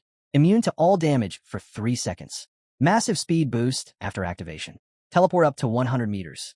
A truly divine technique, perfect for surviving and chasing. Meanwhile, Lin cast blue sea moons. The system flashed again. Summoning. Virtual Moon Water Mother. All status effects on you and the chosen target are removed. The Virtual Moon Water Mother gathers moonlight, restoring 521 HP every 0.5 seconds for 15 seconds. The battlefield lit up with healing waves, power rising, health surging, the momentum unstoppable. Immediately, the sea moon enveloped the giant tree guardian in a glowing aura, catching everyone off guard. Even the knight's HP started steadily rising. Just then, the leader of the lizardmen burst onto the battlefield with a roar. Without hesitation, Moo raised his hand and called out, "Guardian of the giant tree, go all out. Show them your true strength." The guardian answered with a heavy, thunderous blow. Yes, the strike landed hard. The lizardman leader howled in agony as the impact echoed across the battlefield. From the side, Lin glanced at Moo. This being, it has its own awareness. Its power is off the charts. No wonder Lin doesn't need to micromanage. It only obeys her. His eyes returned to the guardian, who was still locked in combat. Its strength is incredible, he thought, but there's a major drawback. Close-range combat like this leaves it wide open to ranged attackers with sharp reflexes. He had learned what he needed. All the moonlight abilities had been tested. He wasted no time switching into the ring of destruction mode, cutting off the stream of thoughts. Then he struck, a deadly counterattack from above. His energy flared, the spirit blazed, and the blow crashed down like divine judgment. The lizardman leader raised his head with a final scream as the ground rumbled and stones cracked beneath him. System notification, realm boss defeated, lizardman leader eliminated. He hovered above, his expression cold, shirt fluttering in the breeze, eyes empty and sharp, like a man drenched in battle lust. The giant tree guardian paused mid-motion, turning toward him as if something had just clicked. "I can sense it now," the guardian thought. "This man, he carries a power I recognize." As the moment carried on from the last chapter, Lin's gaze narrowed slightly, noticing the tree guardian walking toward him. Before Lin could react, the massive guardian knelt down on one knee. With quiet respect, he spoke. "Sir, before I return to the other world, I'd like to ask a favor." Lin scratched his head, confused. What are you doing? He asked. But in his mind, something clicked. Wait, you're not just a summoned being. You're real. From another world with consciousness. No wonder. Once the Guardian falls, there's no reviving it. This summon, like the one used by the old master, can only be activated once. Even though it carries memories and intelligence, it's merely a projection created by the summoning tool. It can be killed, but it'll just keep coming back, an illusion that can't truly die. Lin stared up at the massive Guardian beneath the tree and called out, "What do you need me to do?" One hand stayed hidden behind his back, quietly gathering power in case something went wrong. He couldn't shake off a troubling thought. Creatures from beyond, with minds of their own, like those demons and angels they'd encountered before. Could something like this really be harmless? The giant tree guardian answered instantly. The Forgotten Lair. I want you to bring my master there. You have the mark. You're allowed in. My master has the same right. You can take her with you. Lin narrowed his eyes and asked sharply, "Who's your master? And who are you?" The guardian turned to Mumu and replied simply, "She is. As for me, I'm just a nameless guard." After hearing that, Lin motioned and said, "Get up." At the same moment, a system notification popped up. Instance complete. Tribal translation finished. Calculating rewards. You received a silver chest. No additional hidden reward chest due to full party. Open now. The guardian slowly faded away, vanishing bit by bit. Lin frowned and muttered, "I need to make sure of something before I give an answer." With a grim face, he turned to Mumu and said, "Let's step outside." She nodded from behind. "Okay," she replied softly, watching him closely. Something was clearly bothering him. Beside them, the younger Mumu strutted arrogantly, unaware of the tension. The team left the dungeon together, each lost in thought. Lin's mind raced. Based on everything he knew, awakening talents were tied directly to a person's profession. You awaken a talent only after gaining a profession, and only with a talent can that profession grow powerful. The connection is absolute. If a profession dies in battle, no matter how strong their awakening, they vanish completely. But now, a summoned creature, one with intelligence and even a biological form, was defending its master. More than that, this so-called fake tear could call upon otherworldly beings and make them serve her. She even had the key to enter the Forgotten Lair. What kind of being is she? Just thinking about the angel Kuro's projection left him uneasy. He couldn't stop the doubts from growing. Could soon Mumu, and maybe even humanity itself, be in danger? Anyone with intentions that threaten the human world must be taken seriously, even if they seem insignificant at first glance. That settled it. He spun around and called to Mumu. "There's something I need to do. You can head home or take on another mission without me." Mumu responded right away, yes. Lin then turned to Mumu. Seeing his look, she tilted her head in confusion. "What's wrong?" He quickly glanced at his phone, pretending to check something. "It's nothing. I just might be gone a bit longer than expected. So, I figured I'd give you a heads up." A short while later, he returned to his room and made a call. "Hello, are you free now?" The scene shifted 20th floor of the Tanda building, right in the center of Jiang City Center. Lin sat across from a man who calmly poured tea into his cup. "What's so urgent that you had to meet in person?" the man asked. Lin lifted his tea, blew on it gently, and replied, "Uncle Huang, you and the Alliance leaders must have known I had access to the Forgotten Lair, right?" Huang Tianqi poured himself a cup as well and nodded. "Yes, and you want to know why none of us told you anything about that instance, right?" That reply caught Lin off guard. Why would Huang Tianqi bring it up so directly? It would be a waste not to press further. "Exactly. That's one of the things I wanted to ask," he said without hesitation. "Were you all worried it might mess with my mindset? Is that why you wanted me to finish the profession assessment first?" Huang Tianqi let out a light sigh. "That's part of it. But if you're asking, I'll tell you. You probably don't realize just how dangerous that instance is. It's on a whole other level, dozens of times tougher than any secret realm you've faced." He leaned forward slightly. "Even the weakest monsters in their start at diamond level. Most people never even make it out. They die before they get the chance to run. And yet, the geniuses who do get a pass, they still go in. They don't hesitate. Do you know why?" Lin answered without missing a beat. "Because the gear and skills inside are stronger than diamond tier." "Exactly," Huang Tianqi confirmed. "Take down the boss, and you'll get legendary grade gear. Push through the entire map alone, and you'll unlock legendary weapons and skills." As Lin listened, something clicked in his mind. So that's the reason.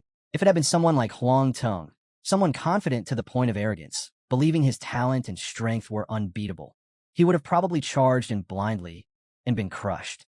He looked Huang Tianqi in the eye and asked seriously, "How strong do I need to be to enter?" He answered right away, "Level 15 is the minimum requirement, but I recommend waiting until you're at least level 20. Have your equipment and skills fully ready before attempting it." Lin nodded with a slight smile.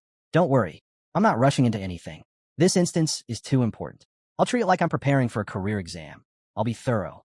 Huang Tianqi looked out the window for a moment before adding in a quieter tone. Actually, there's another reason I wanted to talk to you. Right now, most of the Alliance's efforts are focused on hunting down deep demons and fallen. These sewer rats have gotten bold lately. He glanced back. You were nearly dragged into it too. The white clown has resurfaced. And on top of that, we've confirmed that abyssal devils have planted spies inside both the Alliance and the city. They're definitely preparing something big. We can't let what happened before repeat itself. Not with these professionals. He adjusted his glasses and continued. Because of this, our next steps might change. When the time comes, keep an eye on any messages I send. Lin furrowed his brow. What exactly do you mean by that? Huang Tianqi refilled his cup. To prevent anything from going wrong, the Alliance has locked down the entire city and started an internal sweep. We're identifying and isolating professionals showing signs of instability. We've also quarantined a few individuals as a precaution. He set the teapot down. The professional exam is coming up, and we can't risk these people causing a scene. That's why we haven't gone public with this. You don't need to worry about the deep demons. Just focus on preparing. We already know what we're dealing with. Even if they've infiltrated us, we've got countermeasures ready. Lin took a slow sip of tea and nodded. All right, but I do have one more question. He looked up seriously. If someone's awakening talent is a summoning type, and the creature they summon comes from another world, complete with its own memories and awareness, could that creature ever turn on them? Huang Tianqi answered firmly, no. Seeing the surprise in Lin's expression, he explained further, you should already know, the awakening talent and the profession are essentially one. That power comes from within you. It's like a second brain. It lives and dies with its user. It's their greatest partner. He leaned forward slightly. So no matter what kind of creature it brings forth, no matter what world it's from, it will never betray its summoner. Even if it seems to think for itself, even if it has its own quirks or morality, its nature is still rooted in absolute obedience. He paused, then added, in fact, we even tested this during a battle, using high-level mind control to try and manipulate a summoned creature into attacking its master. It didn't work. The bond was unbreakable. Lin rested his chin on his hand, thinking deeply before asking, then what if someone summons an abyss demon? Huang Tianqi answered calmly, it wouldn't change anything. Even with a summoner that powerful, those abyss creatures didn't try to tempt anyone or stir chaos. On the contrary, they actually adapted to our side, becoming agents that monitored movements within the abyss itself. After a pause, he gave Lin a curious look. So, was it you who awakened with that kind of talent? Or someone else? Lin shook his head. Not me. It was a friend of mine. A teammate. He went quiet for a second, mulling it over. If summoned creatures truly couldn't betray their summoners, then it meant something else was at play. And if his friend really planned to take the entity known as Fake Tier into the Forgotten Cave, avoiding Alliance attention would be next to impossible. So he explained, her talent lets her summon that otherworldly creature, and it realized I had the pass to the Forgotten Cave. That's why she asked me to bring her there. Huang Tianqi suddenly stood up, eyes lighting up. So she also has the pass. Lin nodded slowly. Seems like it, but I'm not completely sure if it's legitimate. Looking out the window, Huang Tianqi said with certainty, it wouldn't lie to your friend, and it wouldn't lie to you either. If that creature has the same mark, then yes, you can bring her in. Just inform the Alliance first. He turned back with a reassuring tone. Honestly, your friend sounds like someone with limitless potential. Don't worry, if her ability comes from an awakened talent and not some illegal ritual or dark contract, the Alliance won't interfere. We won't investigate her. In fact, people with talents like that are highly valued. They'll be given proper training, equipment, support, everything they need for growth. Lin clenched his fists slightly. If that's the case, then I'm relieved. But deep down, he was unsettled. Still, I hate feeling like I'm not in control of the situation. Just then, Huang Tianqi turned to him and said, you've asked everything you needed. Mind if I ask you something now? Lin responded calmly, go ahead. Huang Tianqi pulled out a file marked report number 31. This is the case file for the Abyss Demon, Mei Gao. He flipped through it before explaining. The senior prosecutor's analysis concluded its death wasn't due to typical physical trauma. It appeared to be burned, but in truth, its organs and tissues shriveled and shut down instantly, almost like a magical desiccation. Very similar to how old herbicides worked in ancient times. He handed the report to Lin and asked, could it be that your awakening talent is related to something like a milk poison technique? Lin took the file. The report was clear. An experienced autopsy expert had even confirmed the condition and noted how effective countertransference treatments had failed against it. As Lin read through the report, he replied calmly, he was right. The poisoning technique is my awakening talent. Huang Tianqi's eyes lit up. Excellent. We were still debating that point earlier. Some experts argued Chao's injury might have been inflicted by another professional to stir panic and gain an advantage. We weren't sure whether the credit for taking down Mei Gao belonged to you, or if it should even count toward your record. Lin raised an eyebrow. Huh? Huang Tianqi chuckled. Wait, you mean you didn't know? You're not familiar with how bounty rewards for abyss demons work. He leaned in slightly. Any profession that successfully eliminates one earns first-class credit from the Alliance. Then, with a pat on Lin's shoulder, he added, just wait for the official medal ceremony. You'll receive your reward, platinum tier equipment of your choice, rare materials, maybe even a customized item, depending on your specialization. Lin's face brightened. Sound great. Once I've thought things through, I'll send over the details. As he stood, he added, all right, I'll head back now. I still need to take my team through a few more dungeons. Huang Tianqi gave his shoulder another friendly pat. Good luck with the career exam. Go win that top spot and make your name known across the country. Lin responded modestly, I'll definitely do my best. Then, giving him a curious glance, he asked, by the way, did you make a bet with someone? Huang Tianqi froze for a second, clearly caught off guard. He awkwardly cleared his throat, scribbled a few lines in his notebook, and then burst out laughing. Thanks for watching. Don't forget to like, comment, and subscribe for more.